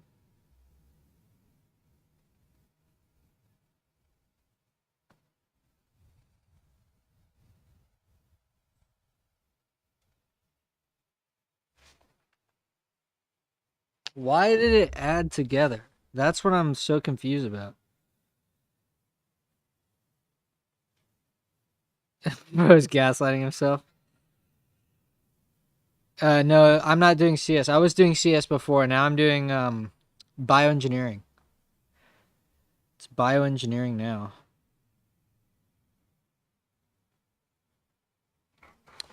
Damn though. What? Why did it add together? I was gaslighting myself. No, but I assumed that it was. I knew that something was wrong. I knew that something was wrong. But why does it add together?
We have current going this way, and then we're going to have current going this way.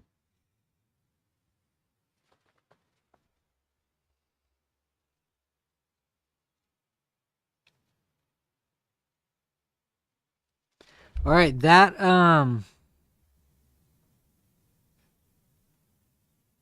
one is weird.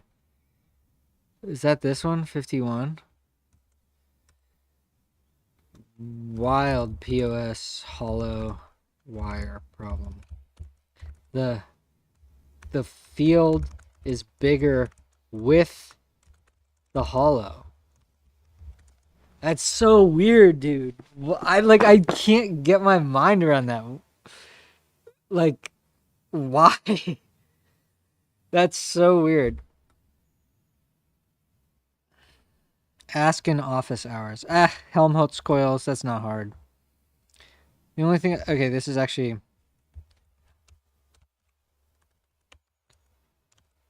Yo, Joe, what is your Joe? What's your major? What are you? Where are you in the world? What are you doing in the world?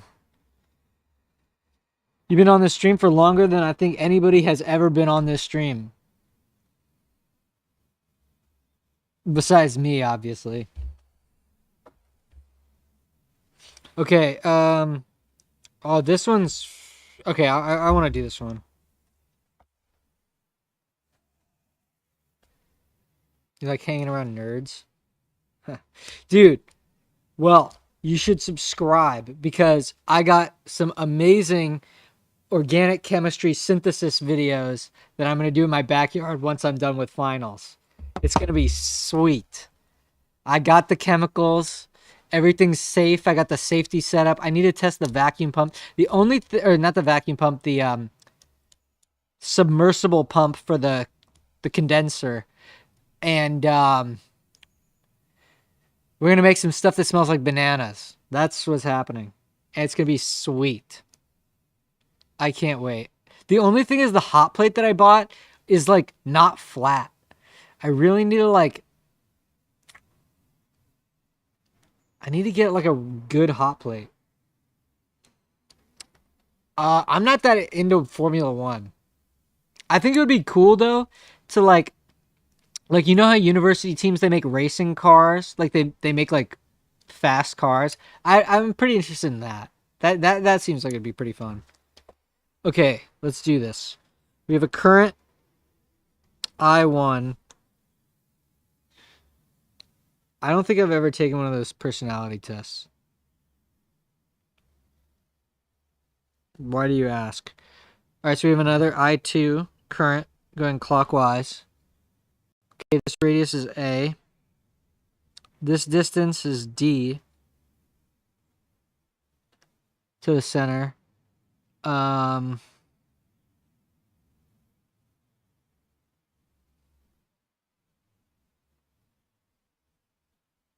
IDL. Oh wait, my phone closed. Oh yeah. What is that? All right. Okay, hold on. So we need to find the force of I1 on I2.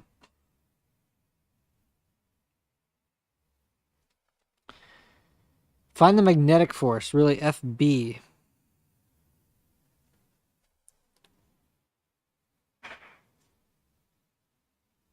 Okay, so the first thing we want to do is we draw an Ampere's loop. We got a radius R here. We're going to get, yeah, this is going to be like B, D, L, parallel.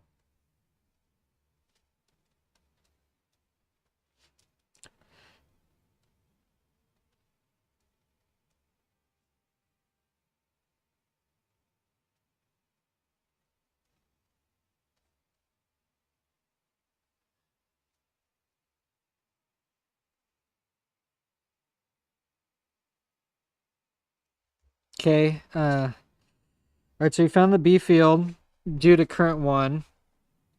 And now we need to figure out the D force.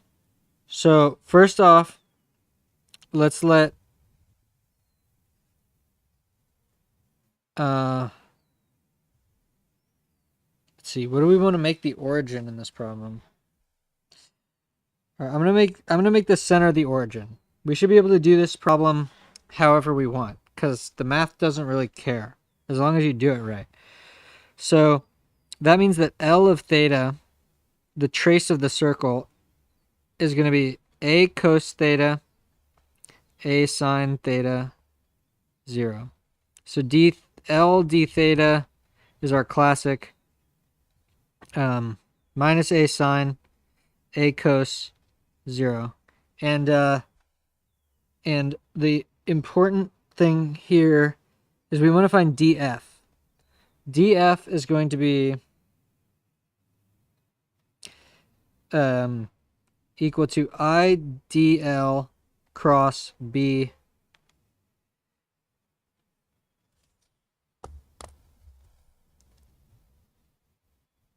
IDL cross B, but the thing is B is, so R is going to be equal to,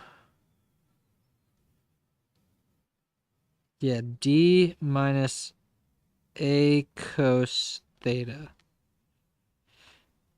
So here, when we do this cross product, we're going to get, IDL cross this I is I2. So I1 mu 0 minus k hat over 2 pi d minus a cos theta. All right, let's do the cross product. So dl is going to be, I d theta times the determinant of minus a sine a cos 0. And then here we can pull out all this other junk. We can just get minus k hat. So this is minus 1. This is times.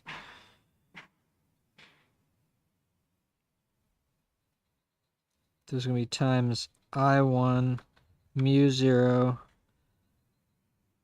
2 pi d minus a cos.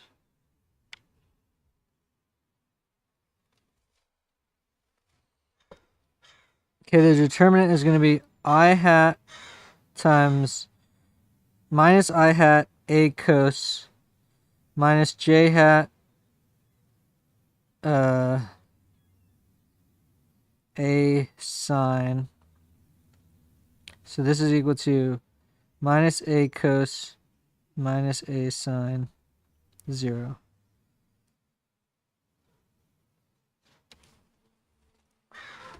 Okay, so we need to do this integral now. So it's going to be, so df,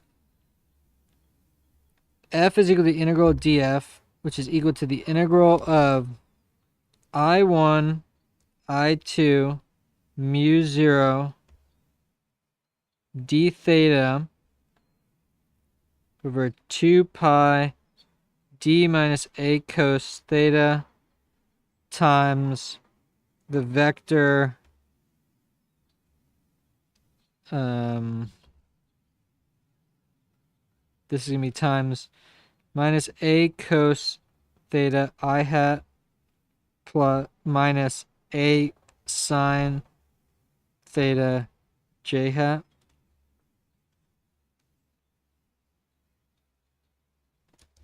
Let's see, did I do it right? He simplified out some stuff, but minus mu 0.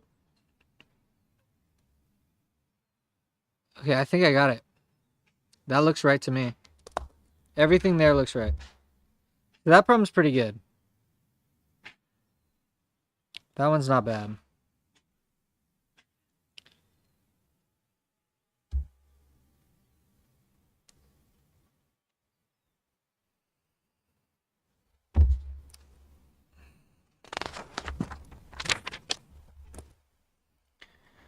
Okay, cool. I like that one a lot. What is that all? Is that all I said? Hard. This is like Ampere's law. Then find IDL cross B. Is that what I did?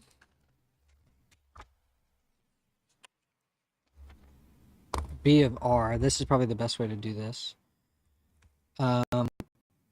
Then set up. Oh, and I forgot the 0 to 2 pi.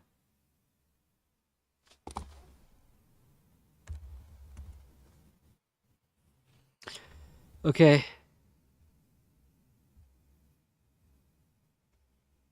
Oh yeah, I want to do this one again. I know how to do this one, but this is really fun.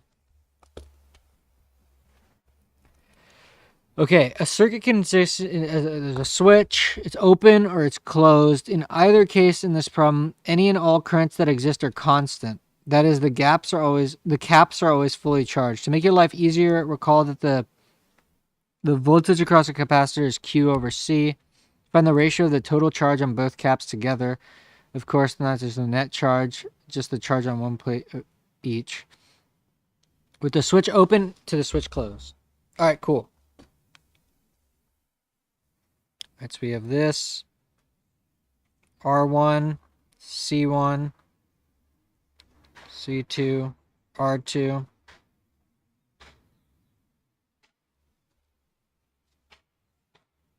Okay, so when open, let's see, this is R1, R2, C1, C2.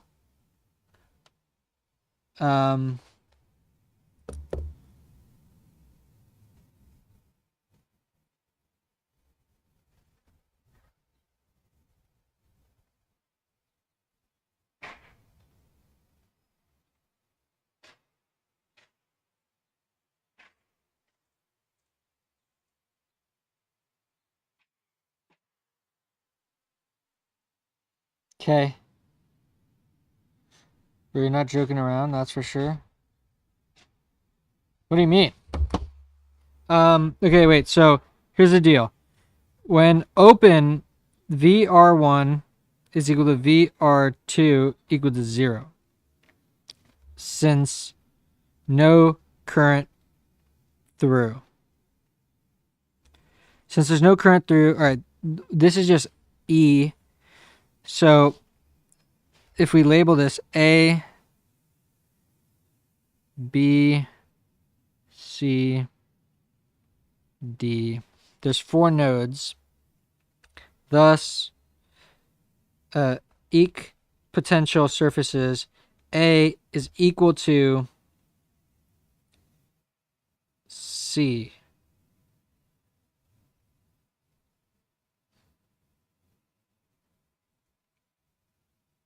Wait a minute. So, and B is equal to D. So then the voltage across the voltage across these capacitors will be the same. Caps is same since is the same. So V is equal to what? V cap is going to be epsilon is equal to Q cap over C. All right, so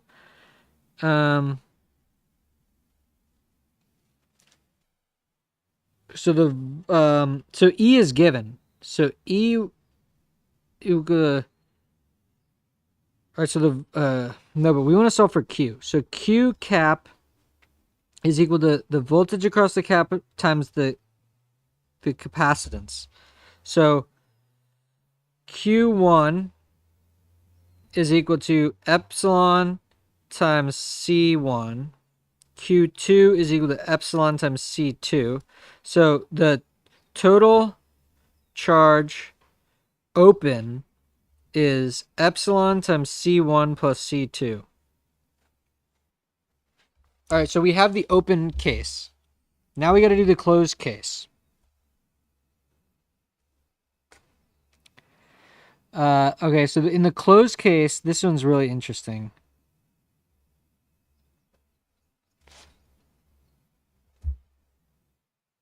What is that?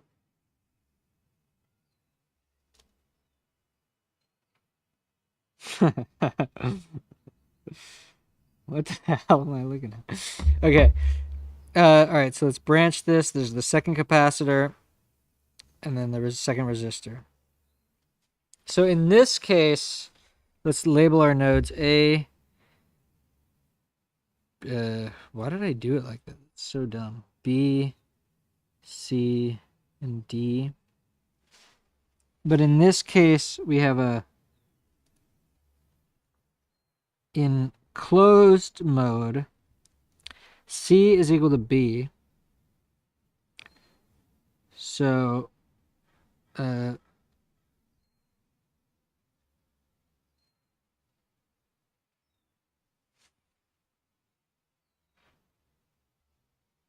right, so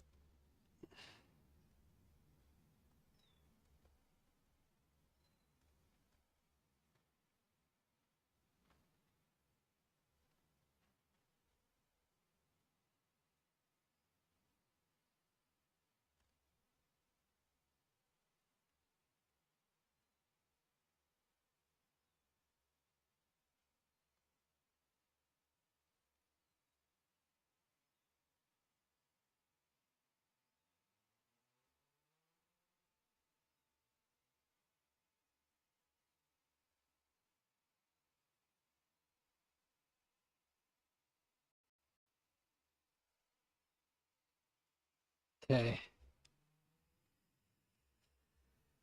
All right, see you, bro. That guy was chill as hell, man. Joe 54 or 45468, man. That was a smart guy.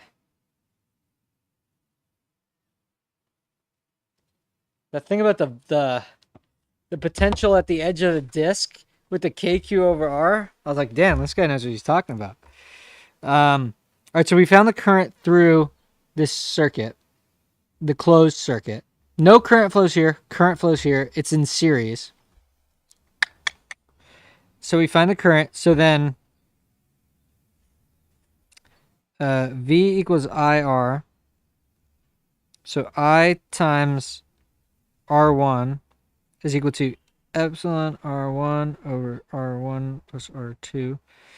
Okay, so this is the VR1 closed. So now what we want is,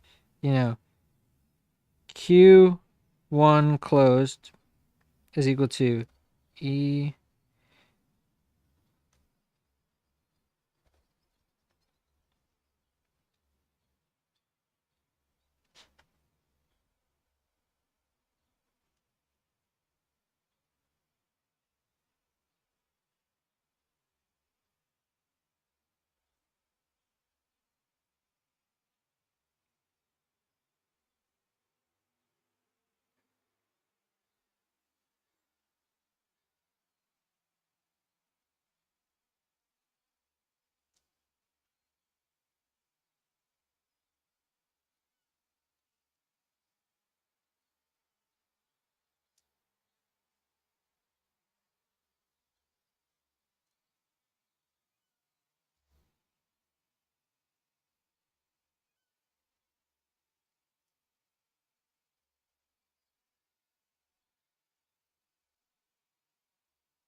I think I figured it out. Yes!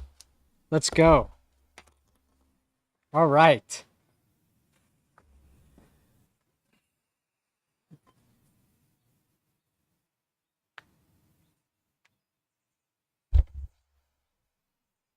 Oh. Oh.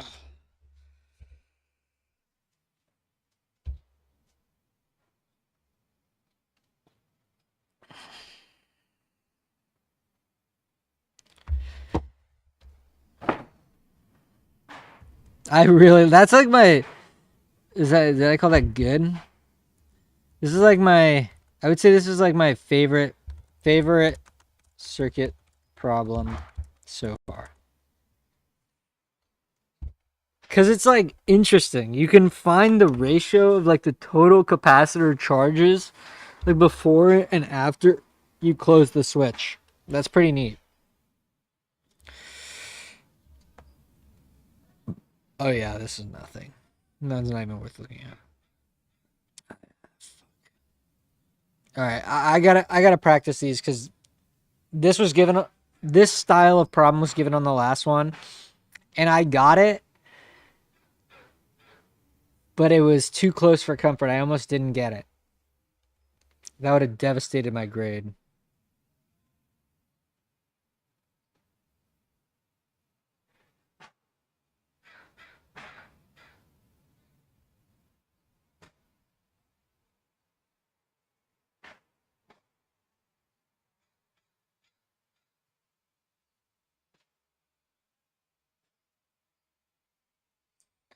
I'm gonna take a break for a minute.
Yeah, that's good.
I'm gonna take a walk around the block, then it's back to doing problems.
All right.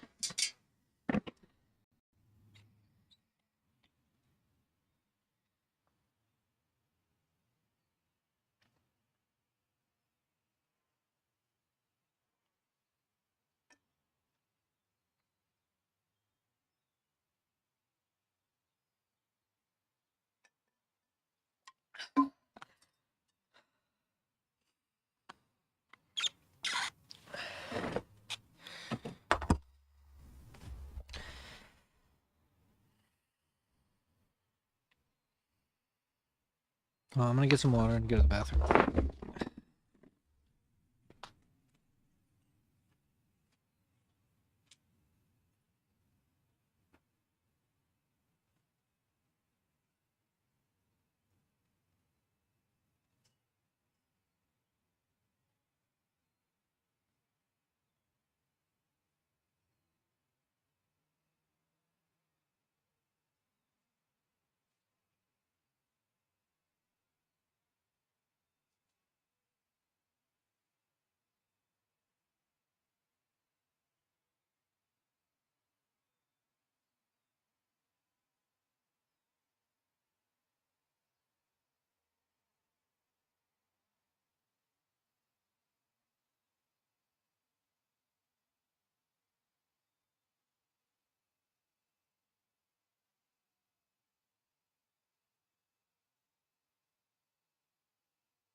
Okay, now I'm actually ready to get back doing this.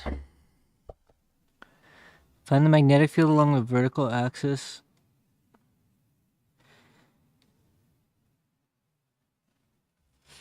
Is it uniform?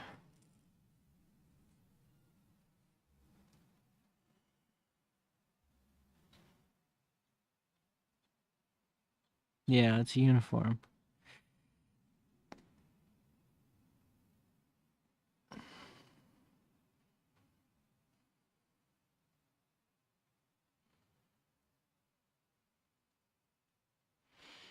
Shouldn't it be over 4? What happened?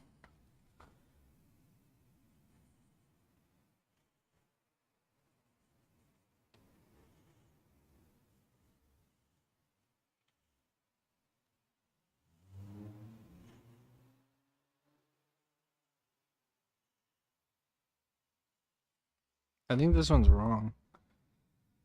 50 amperes law 4.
Are we given the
R over cube root 2? Damn it.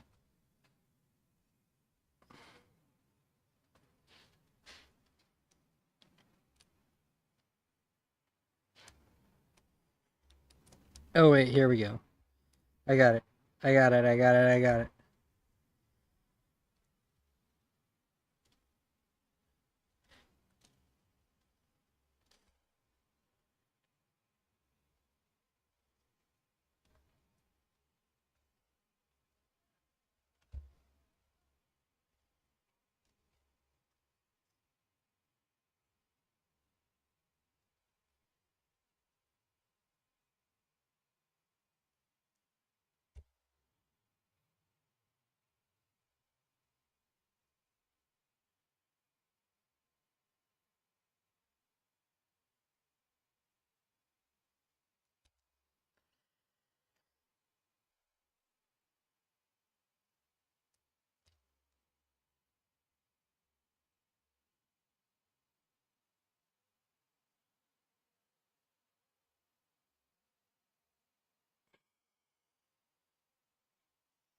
This is a really fun problem. It's actually pretty easy, but it's cool.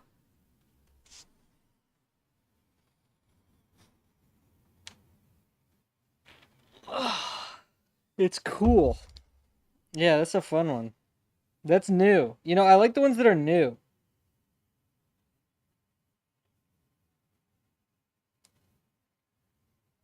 I had yo, Lemon Leaf. When were you here? I'm studying for my I had my second physics exam of the quarter in 3 days.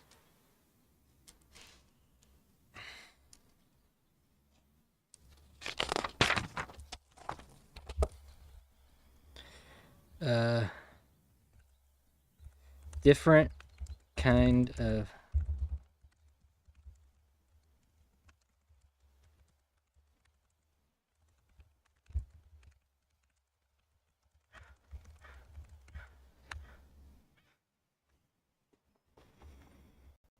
Need.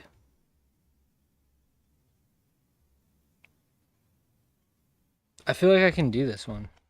Okay, wait, hold on. We got a voltage source, V1 equal 15. Okay, we got an R1 equal to 10. All R, 10. Okay, then we have a bridge here, resistor. Then we have a resistor. So this is R2, R3, R4. And this is ground. Okay, fine. So let's solve the circuit. So first off, V1. So okay, we're gonna call this A, B, C.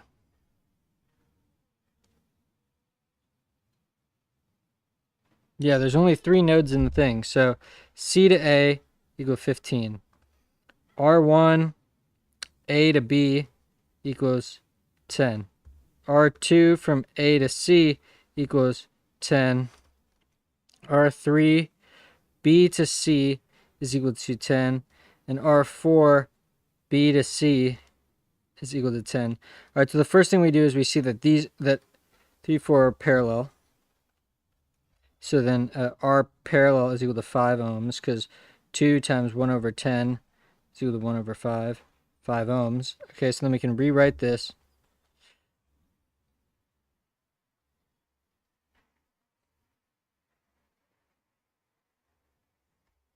So this is R parallel. This is R1, R2. Okay, so now the circuit becomes A, B, C.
Yeah, I actually don't know how to do this one.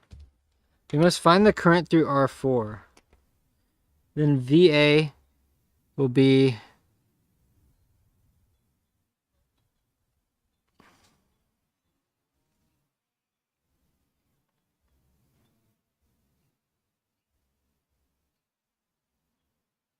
so we have 15 volts from the battery.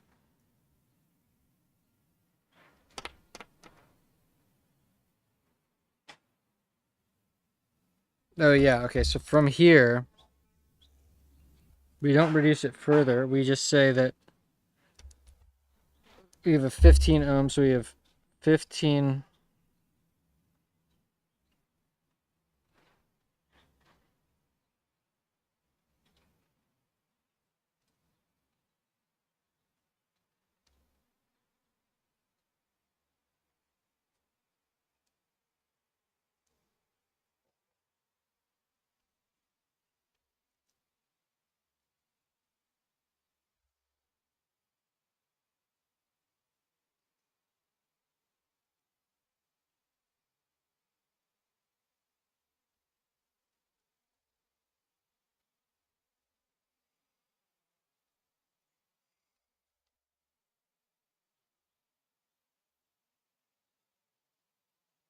Oh, okay. The 1 amp current splits evenly. So, okay, so we have one.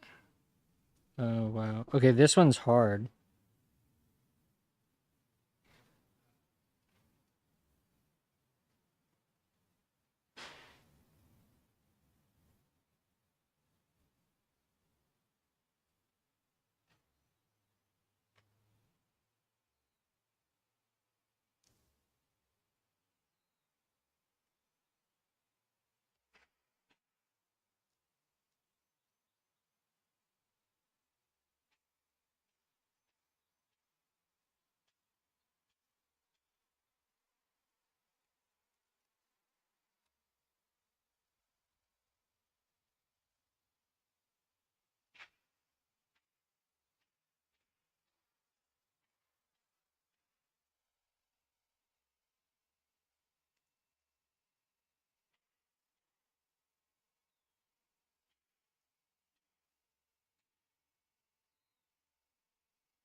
Uh,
That problem is really easy.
I feel like I can do these circuit problems so fast now. Or like the easy ones.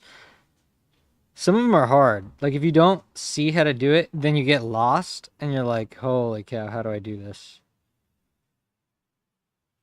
But this one was easy. Basically, the way that I mean, at this point, I recognize the certain graphs that he gives, and it's like, okay, does this dangling one that gives you this, that gives you this in terms of a variable. Now you have the voltages around this 3-node star, and you can apply Kirchhoff's thing. So it's like Kirchhoff's current law. So it's like ba-boom.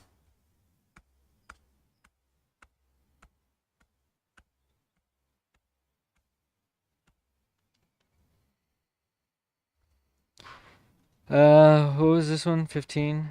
All right, yeah. Basically,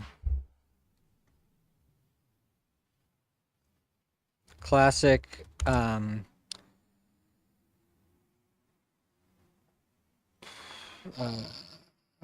star KCL problem.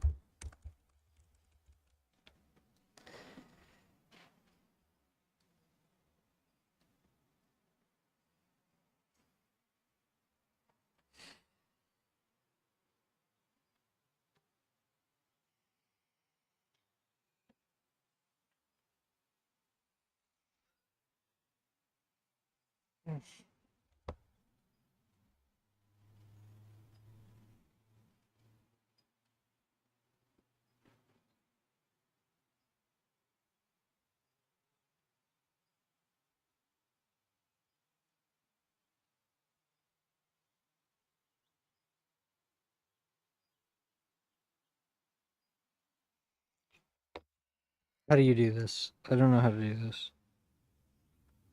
Do I know how to do this? By any valid method, find the induced EMF between the ends of the rod.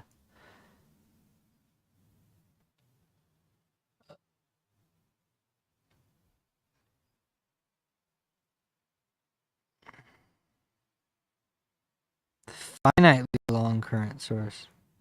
That probably means to say infinitely.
What is the differential variable? BV/dy?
Yeah. I'm not doing those.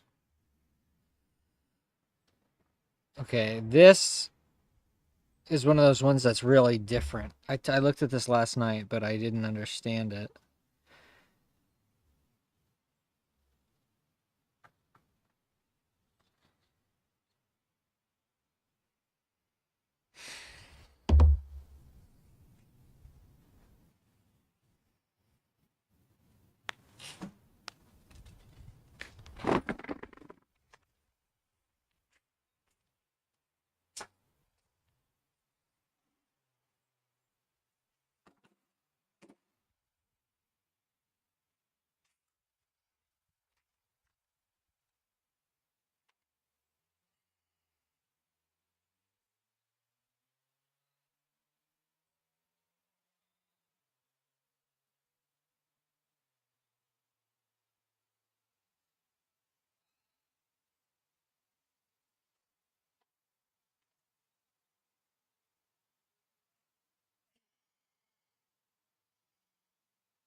This is an opportunity to really learn one of these kind of crazy problems.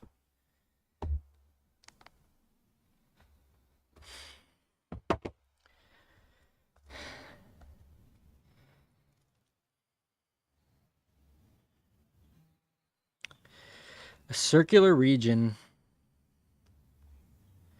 contains a uniform magnetic field as shown in the diagram.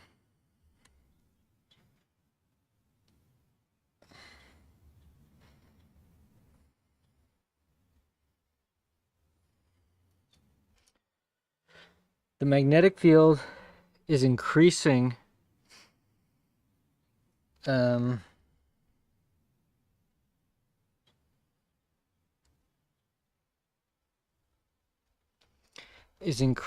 a given rate. While this is occurring at one instant of time, the magnetic field has a value of B0, and at the same instant, a charge, okay, the same instant a charge q is injected into the field with a given velocity. All right, do we get a coordinate system? Okay, so here we go. So I hat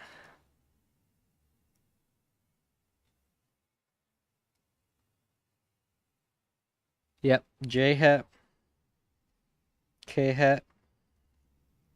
So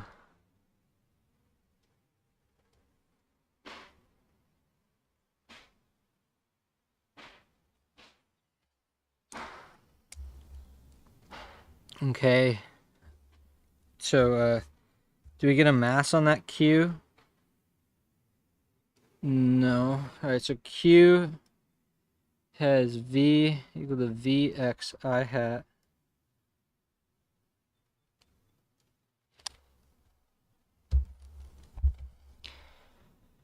The distance from the center of the circular region that the charge is in.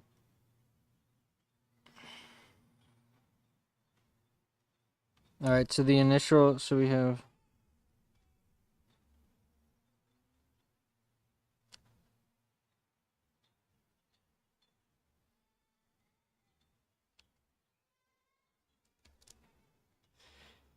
in the reference frame of the charge itself, find the electric field E. So first, V cross B,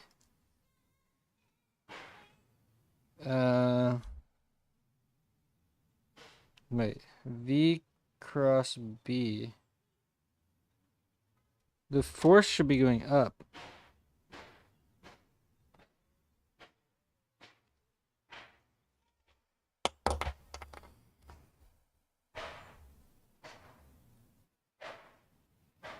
I'm gonna put on some shorts again. It's got warm.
To me,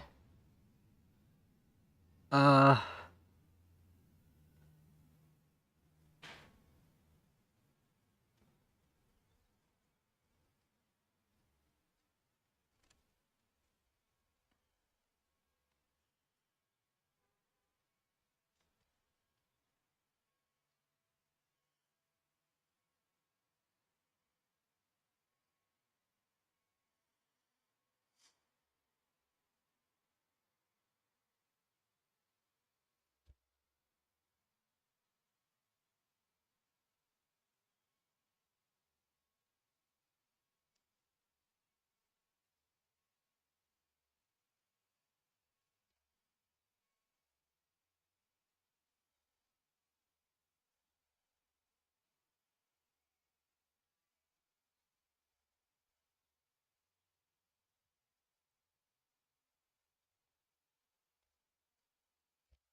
Where did the pie go?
This problem is actually, now that I've spent some time with it, where does this A come from? Oh,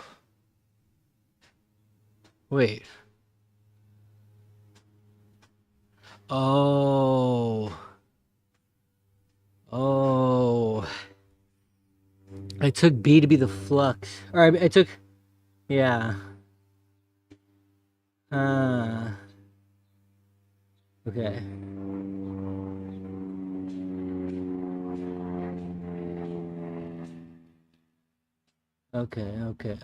Okay.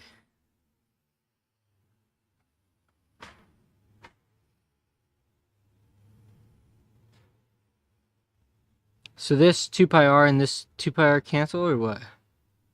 Oh, pi r squared. Oh, yeah, okay.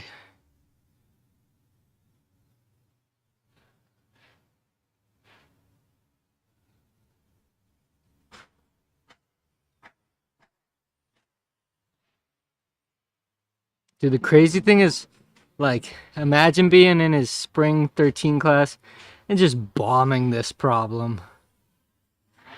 Because it's so weird.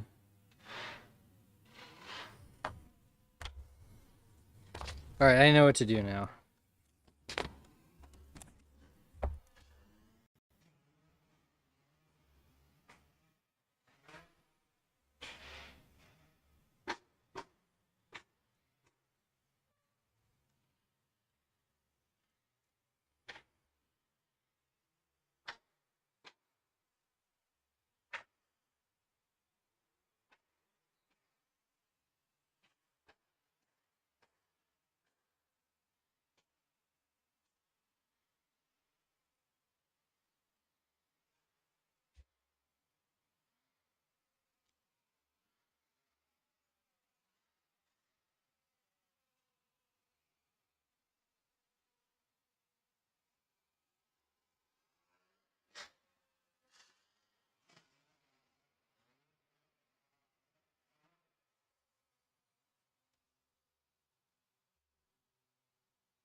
So this way is increasing in the B flux.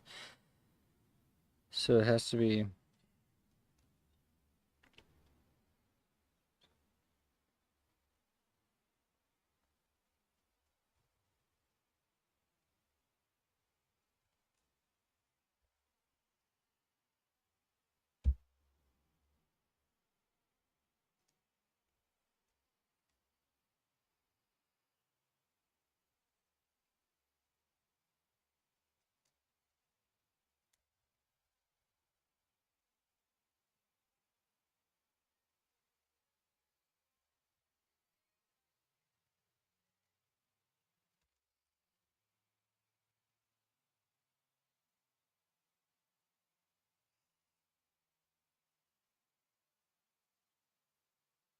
I was wondering where the B0, I forgot the B0, but I was wondering where that was going to show up. Like, why would he put that in there if it wasn't needed? But it is needed. Because this is not constant. You need to... Damn.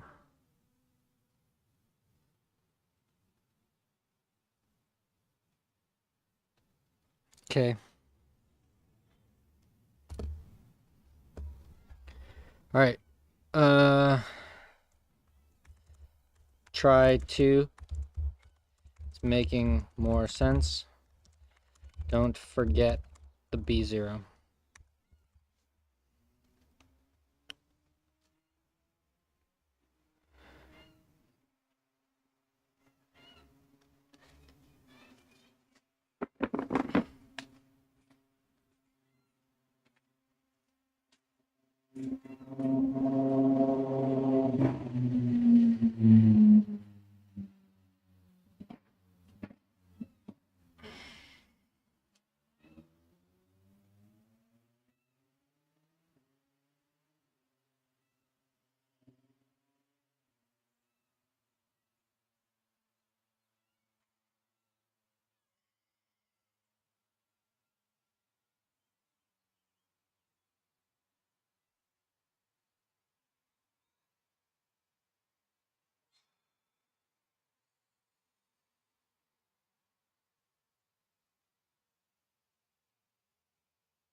All right, I think I got it.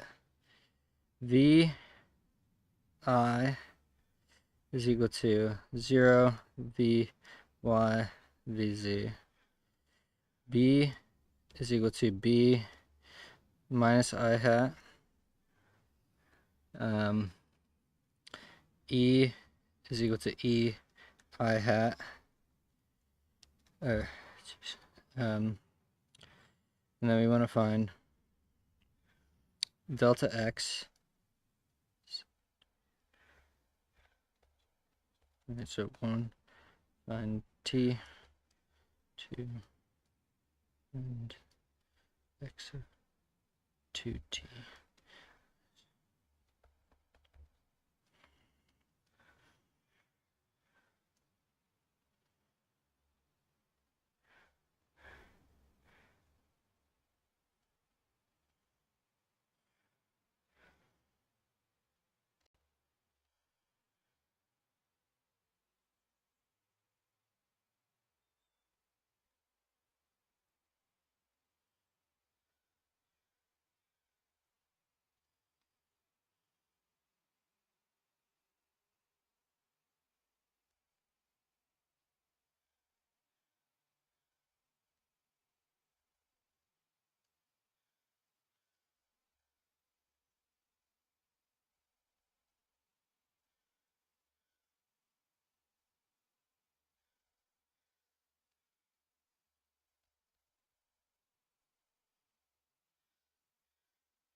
I think I got it.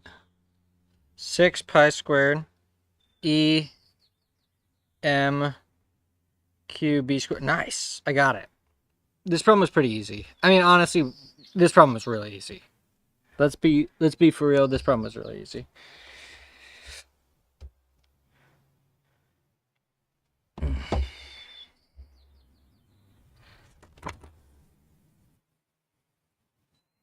But it's a little different, you know?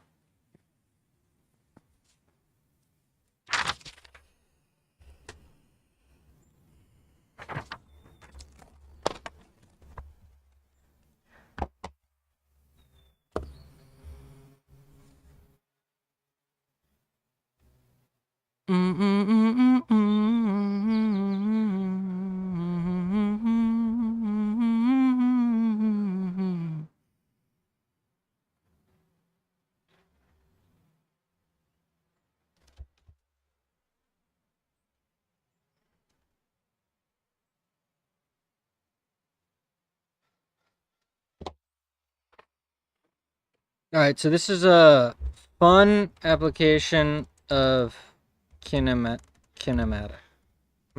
to the helix problem.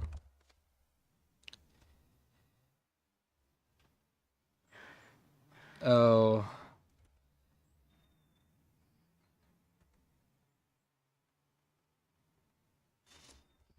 Um.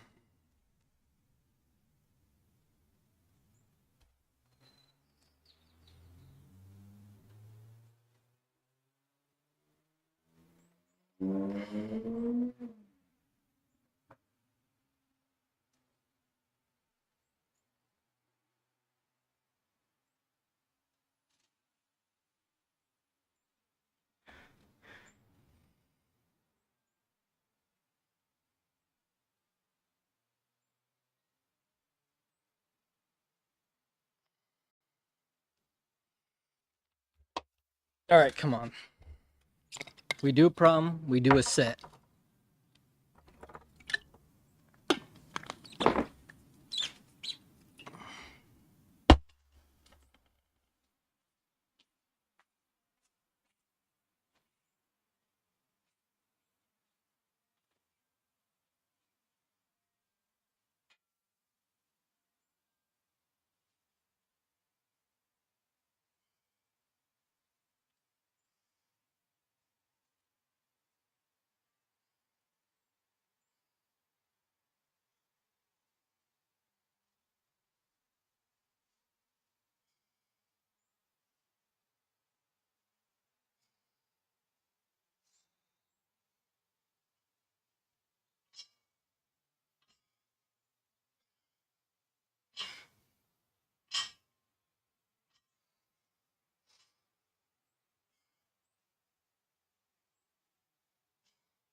All right, refer to the diagram. A single loop, rectangular coil of current I is wrapped around the diameter of a cylindrical drum of radius r and thickness d that is free to rotate about the y axis.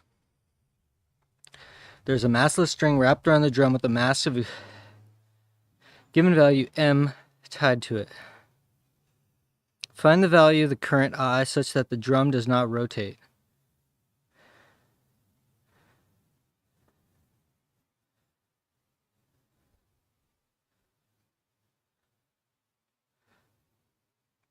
There's gravity in this problem, although...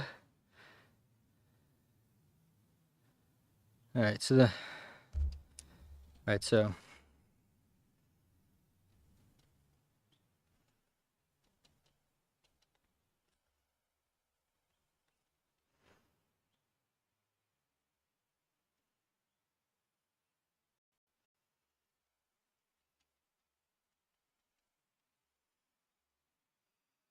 in the direction of the current, which is like this, which is minus I hat.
So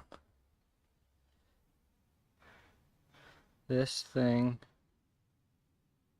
is going to spin this way and minus j hat. But then this thing is going to spin in j hat. So then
what's the radius? It's r.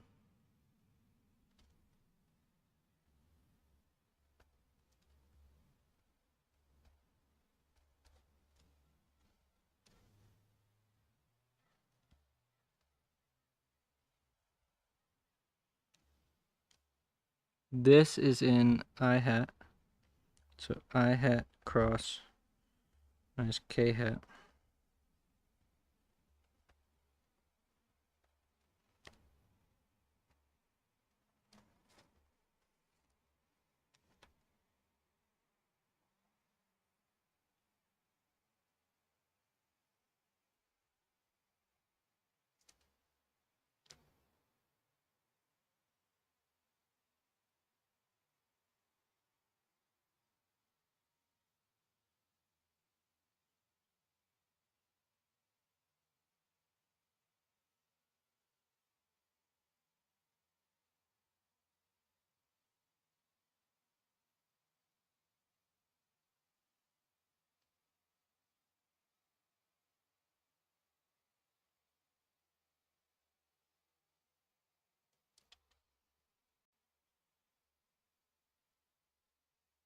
I think I messed up a minus sign.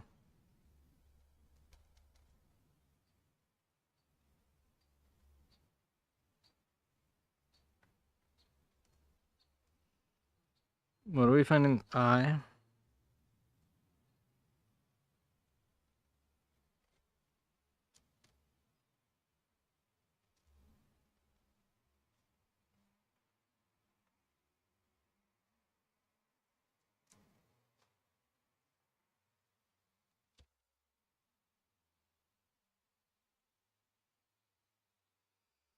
Yeah, how did this become positive j hat? What did I do wrong here?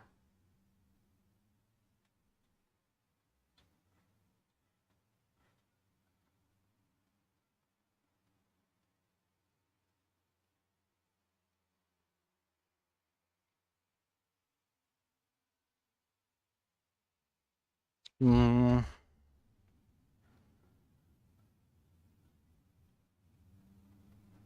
Oh, yeah. No. Because this is, it's going to be I, J, K, R.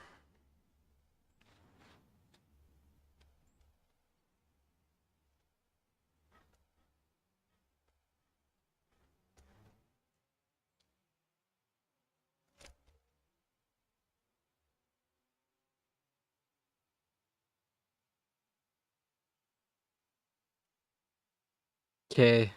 This problem is pretty cool. It's one of those ones that's a little different. It's a torque balance.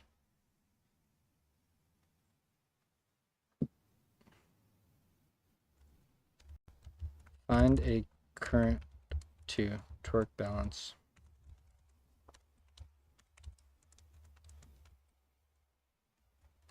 It's pretty easy. Oh, the real battery problem. I feel like some of these problems, they're just not that interesting, you know? They're just not that interesting.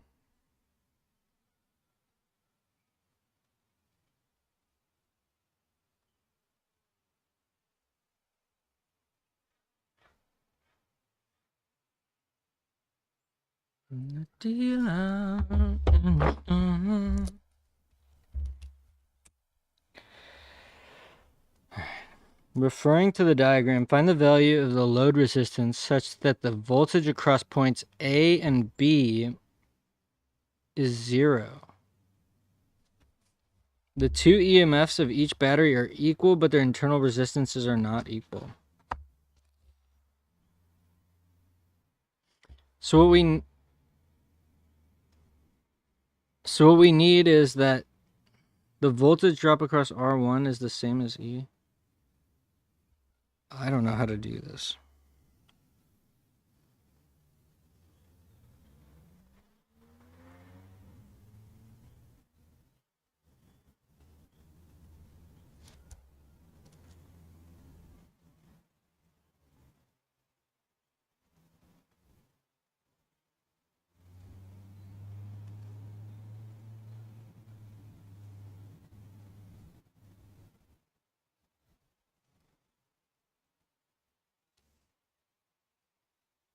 Find what? R load such that, so this A, this is B.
Oh no, but it's not that. It's you need to make it needs to be E plus VR1.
I think it's little R1 minus little R2. Oh, baboom, baby. Oh wait, I got it flipped. But I think that doesn't actually matter.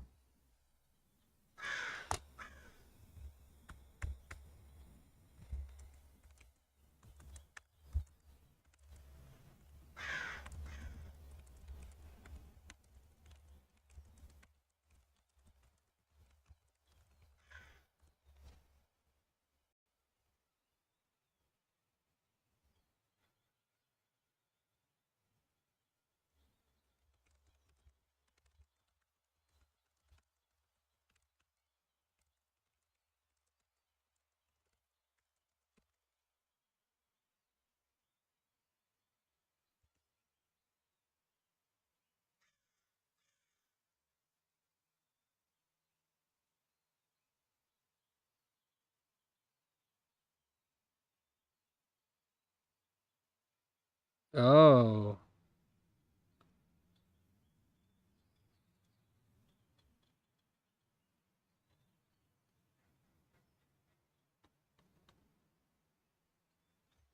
Wait, what?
All right.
No, this one's good because we need. It's like the rail gun kind of.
No, I didn't do this integration right.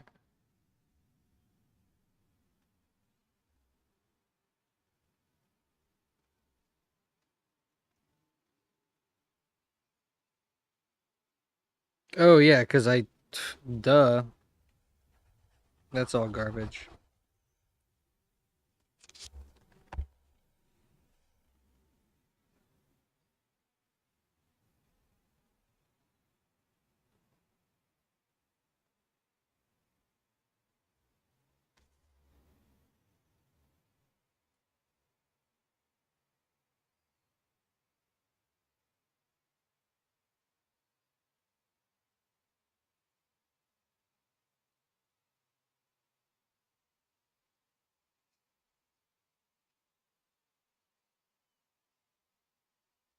That one's kind of a pain in the butt to do.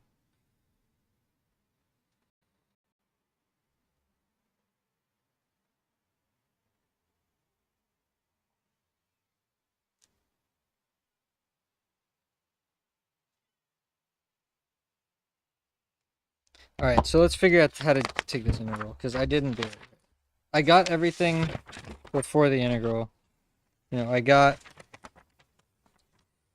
basically the force, the force which was uh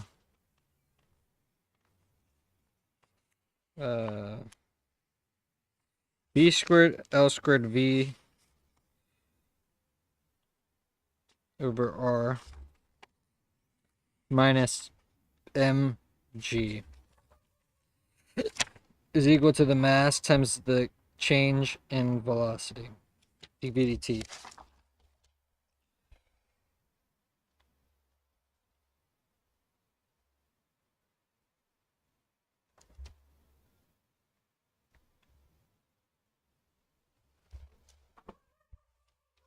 Okay, so let's do mdv over R. Wait.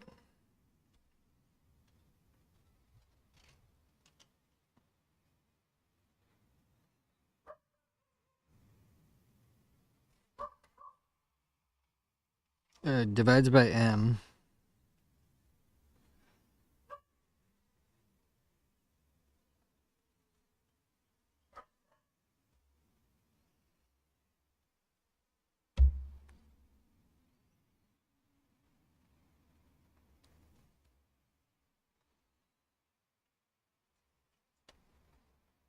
I totally forgot that Diffie class where you learn all those separable whatever. Those algorithms were so ridiculous. But I mean, I guess they would be useful right about now. Um. Yeah. Okay. So you literally just.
For real, I gotta lock in on this. I don't know what the hell is going on here.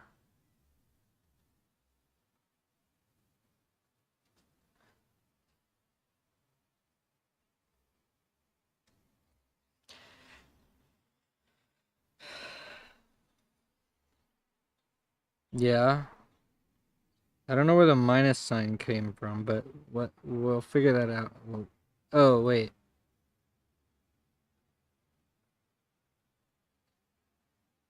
Oh, that's from a long time ago. Okay, I'm something else is wrong.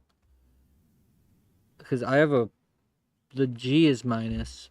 His coordinate system must be different. No? Wait, is this plus? That way must be plus, but I don't think that matters.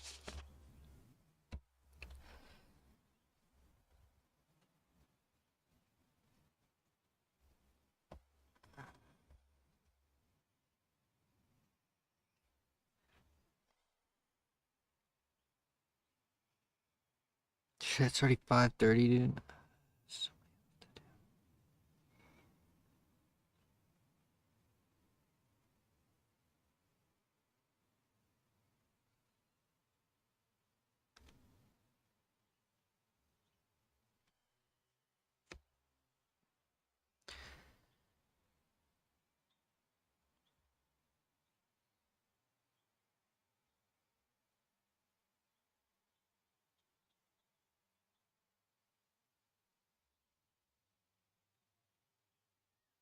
Wait, okay, wait. Okay, T over MR is equal to ln. Where's the 1 minus coming from? Where's this 1 minus coming from?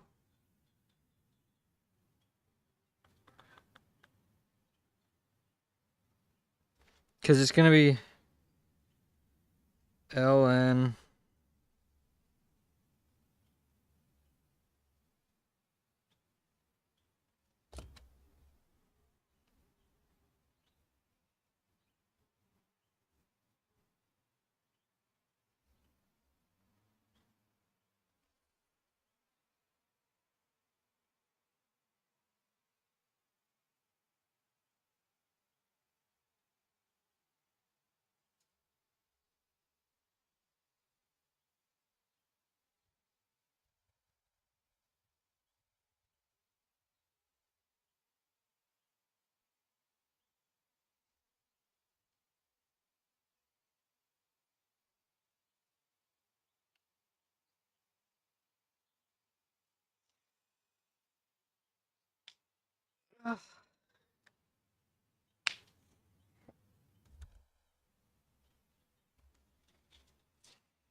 Okay, wait, let's write this one up because this is a good one. 96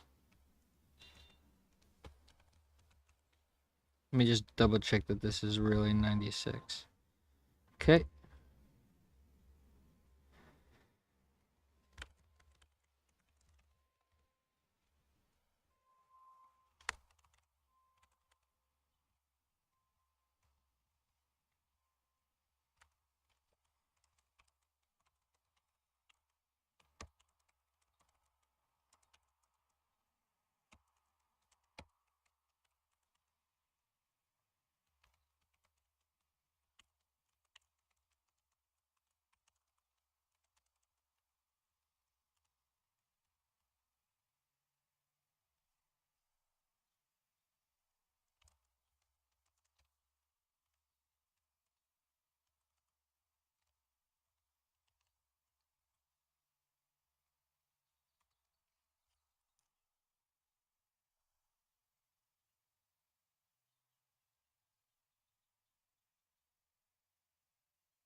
Oh, what?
I mean, why are we solving differential equations this hard?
All right, this is for tomorrow. All right, I'll start the day off tomorrow with this.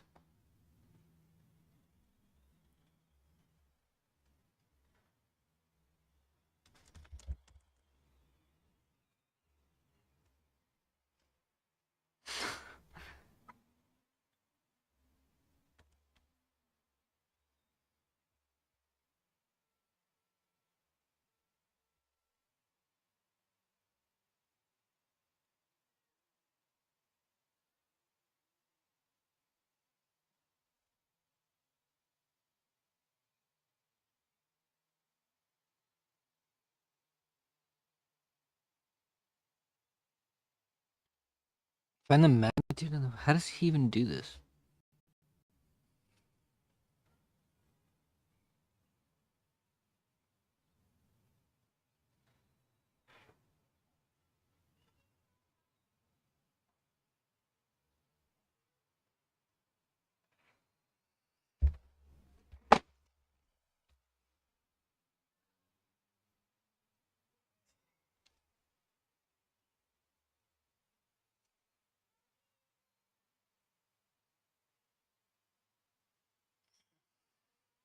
How is this not extremely hard?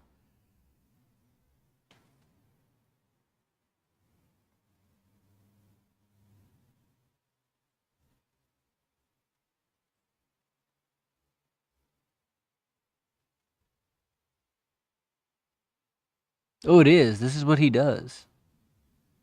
So he finds it at some point. He finds B at some point. This gives you the magnitude. And you know the direction is going to be... do you know the direction by inspection? Jesus Christ, dude.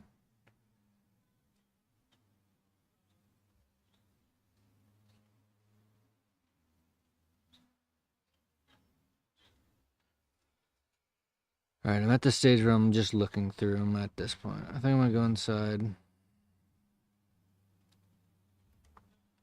Alright, I might end the stream right now. Let's see, how long was this? 7 hours? I didn't even do that much, too.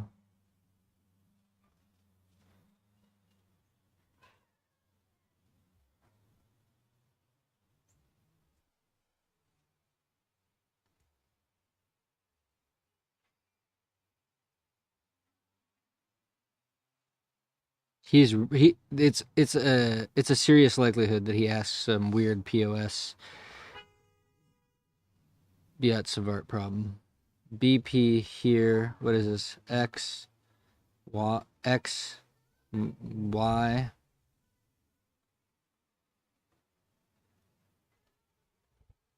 Is this a solid disk or what is that? What is this? Half circle?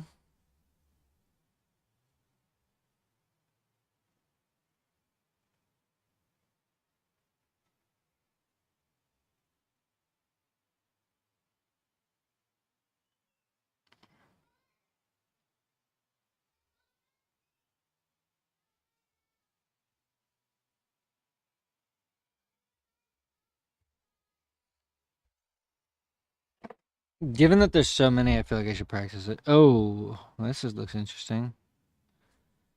This looks really interesting.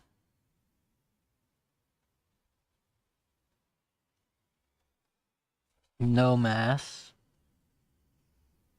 With the diagram to the right in mind, find the value of the hanging mass such that the current I3 is in equilibrium.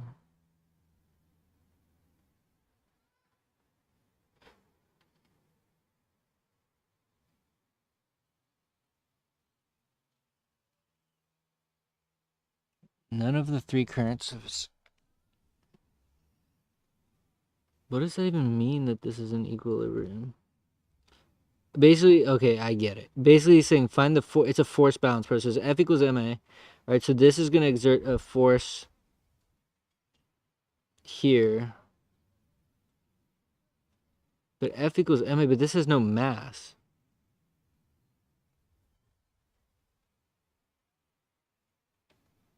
But I know that we can find the B field here. This was a homework problem.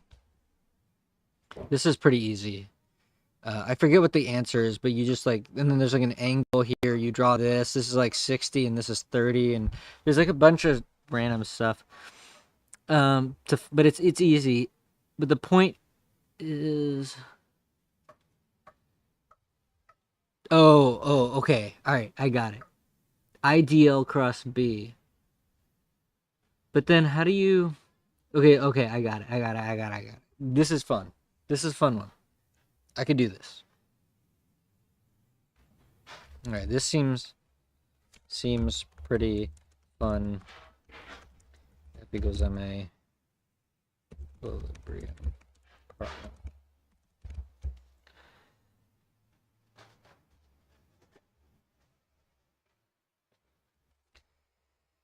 A circular loop of mass m carrying current I has radius a.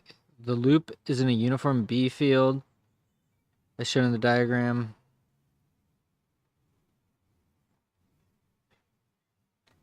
Find the value of the current I such that the loop will make an angle to the horizontal is shown in the diagram. So it's got a mass, so you got to do a torque balance, but then wait. Oh my gosh, that's actually, this is crazy because as the thing tips up, oh, this is good. As the loop tips up, the force of gravity will become less, right? Or no. The what it is the angle between the displacement vector and the force vector. They become anti-parallel, and so the torque on the system decreases as the angle increases. This one seems really fun. Really cool. Torque decreases as theta increases. All right, that seems pretty fun. I actually want to do that. I'm probably gonna. Maybe I'll set up the camera. Try to do it. All right. Oh, this is a good one because this is a good one. The charging of a cap. This is the 1 minus. Yeah. Should practice it. It was a homework problem, but I honestly don't remember the intricacies of how to do it. Because I remember there was a couple of things I need to smooth over. Okay, someone asked this in office hours. Refer to the diagram. There's a uniform electric field.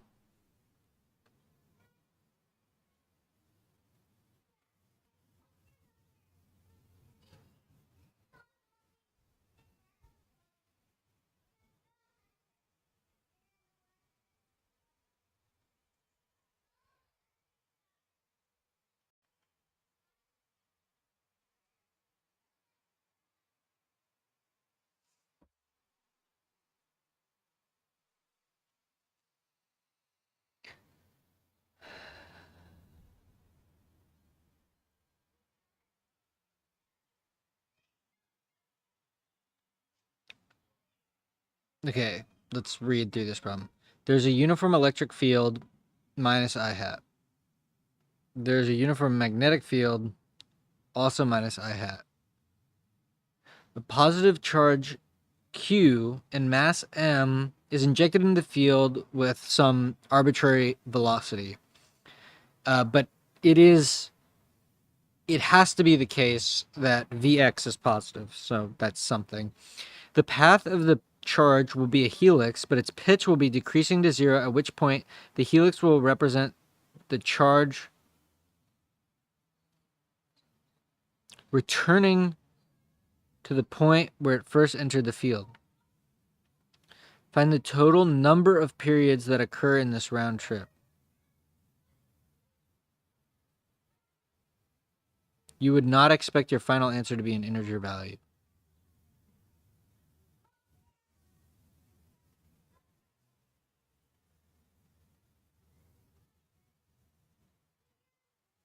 Yeah, this one seems pretty hard too. So okay, so you find the acceleration.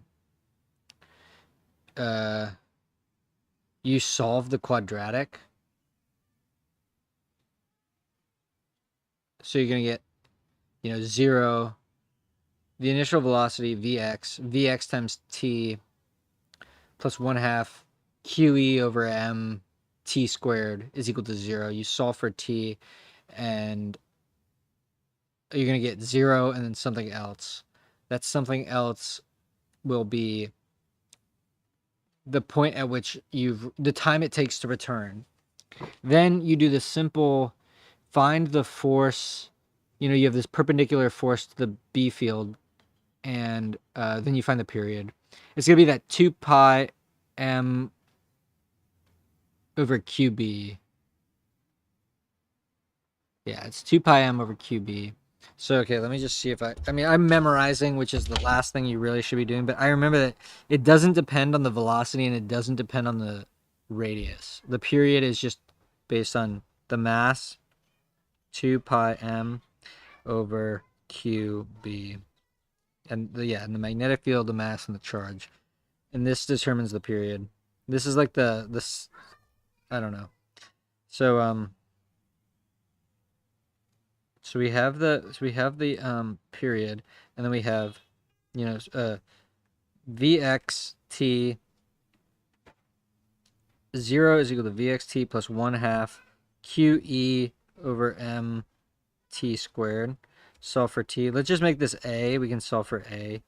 So t times vx plus 1/2 a is equal to 0. Oh, but there's a t here. So then 1/2 at is equal to minus vx. T can't be negative. What?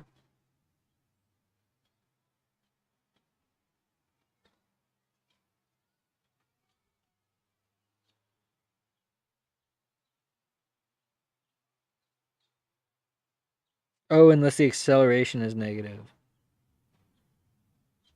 Is that right? I don't know if that's right. I actually might be making that up.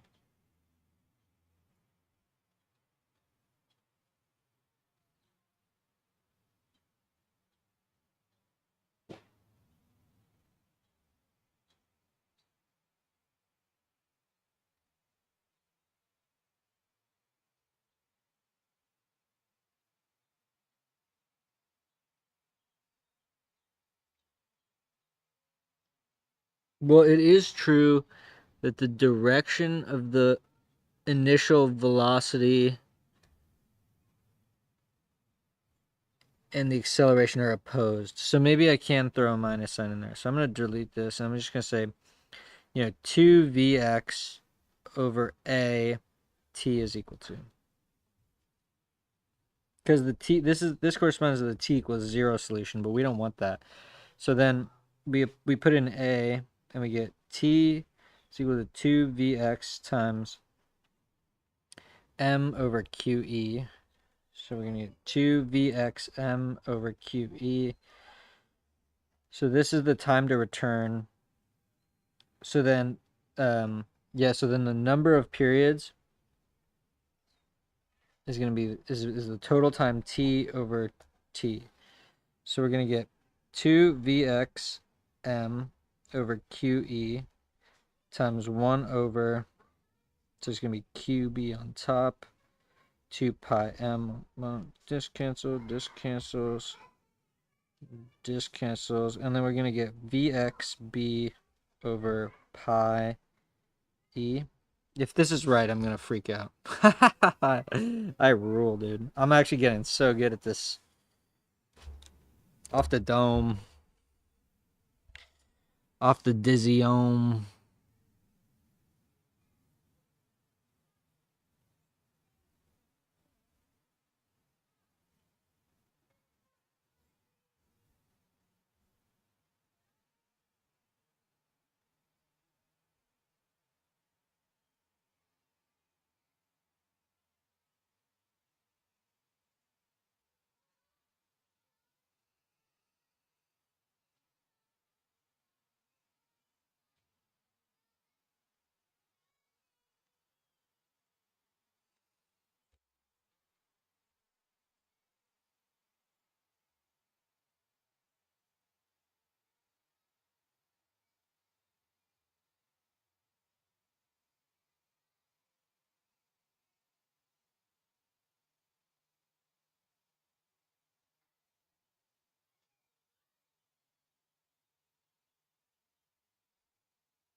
All right.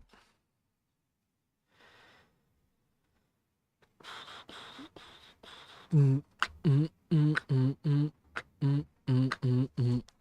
right, so this was right. I mean, I'm kind of surprised. Yeah, so you do have to like go through this whole thing, but it's like, come on, we've done this so many times. Also, you definitely don't have to do all this.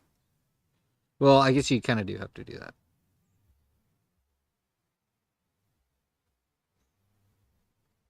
All right, that's really really neat. Is find the number of periods. Neat. And not as hard as it seems at first. And I think that's the main advantage of going through these problems. Oh yeah, shit. I hate these. I hate these because let's see. Hollow charge sphere, okay. It's gonna be mainly because it's a very geometrical problem.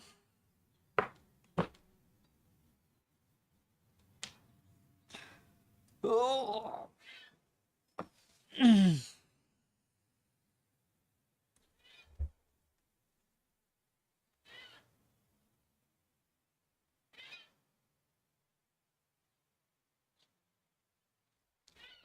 I'm not doing that one right now. I need to do that one. Need it's find magnetic moment with integral. All right, here we go. Circuit. Circuit. Circuit.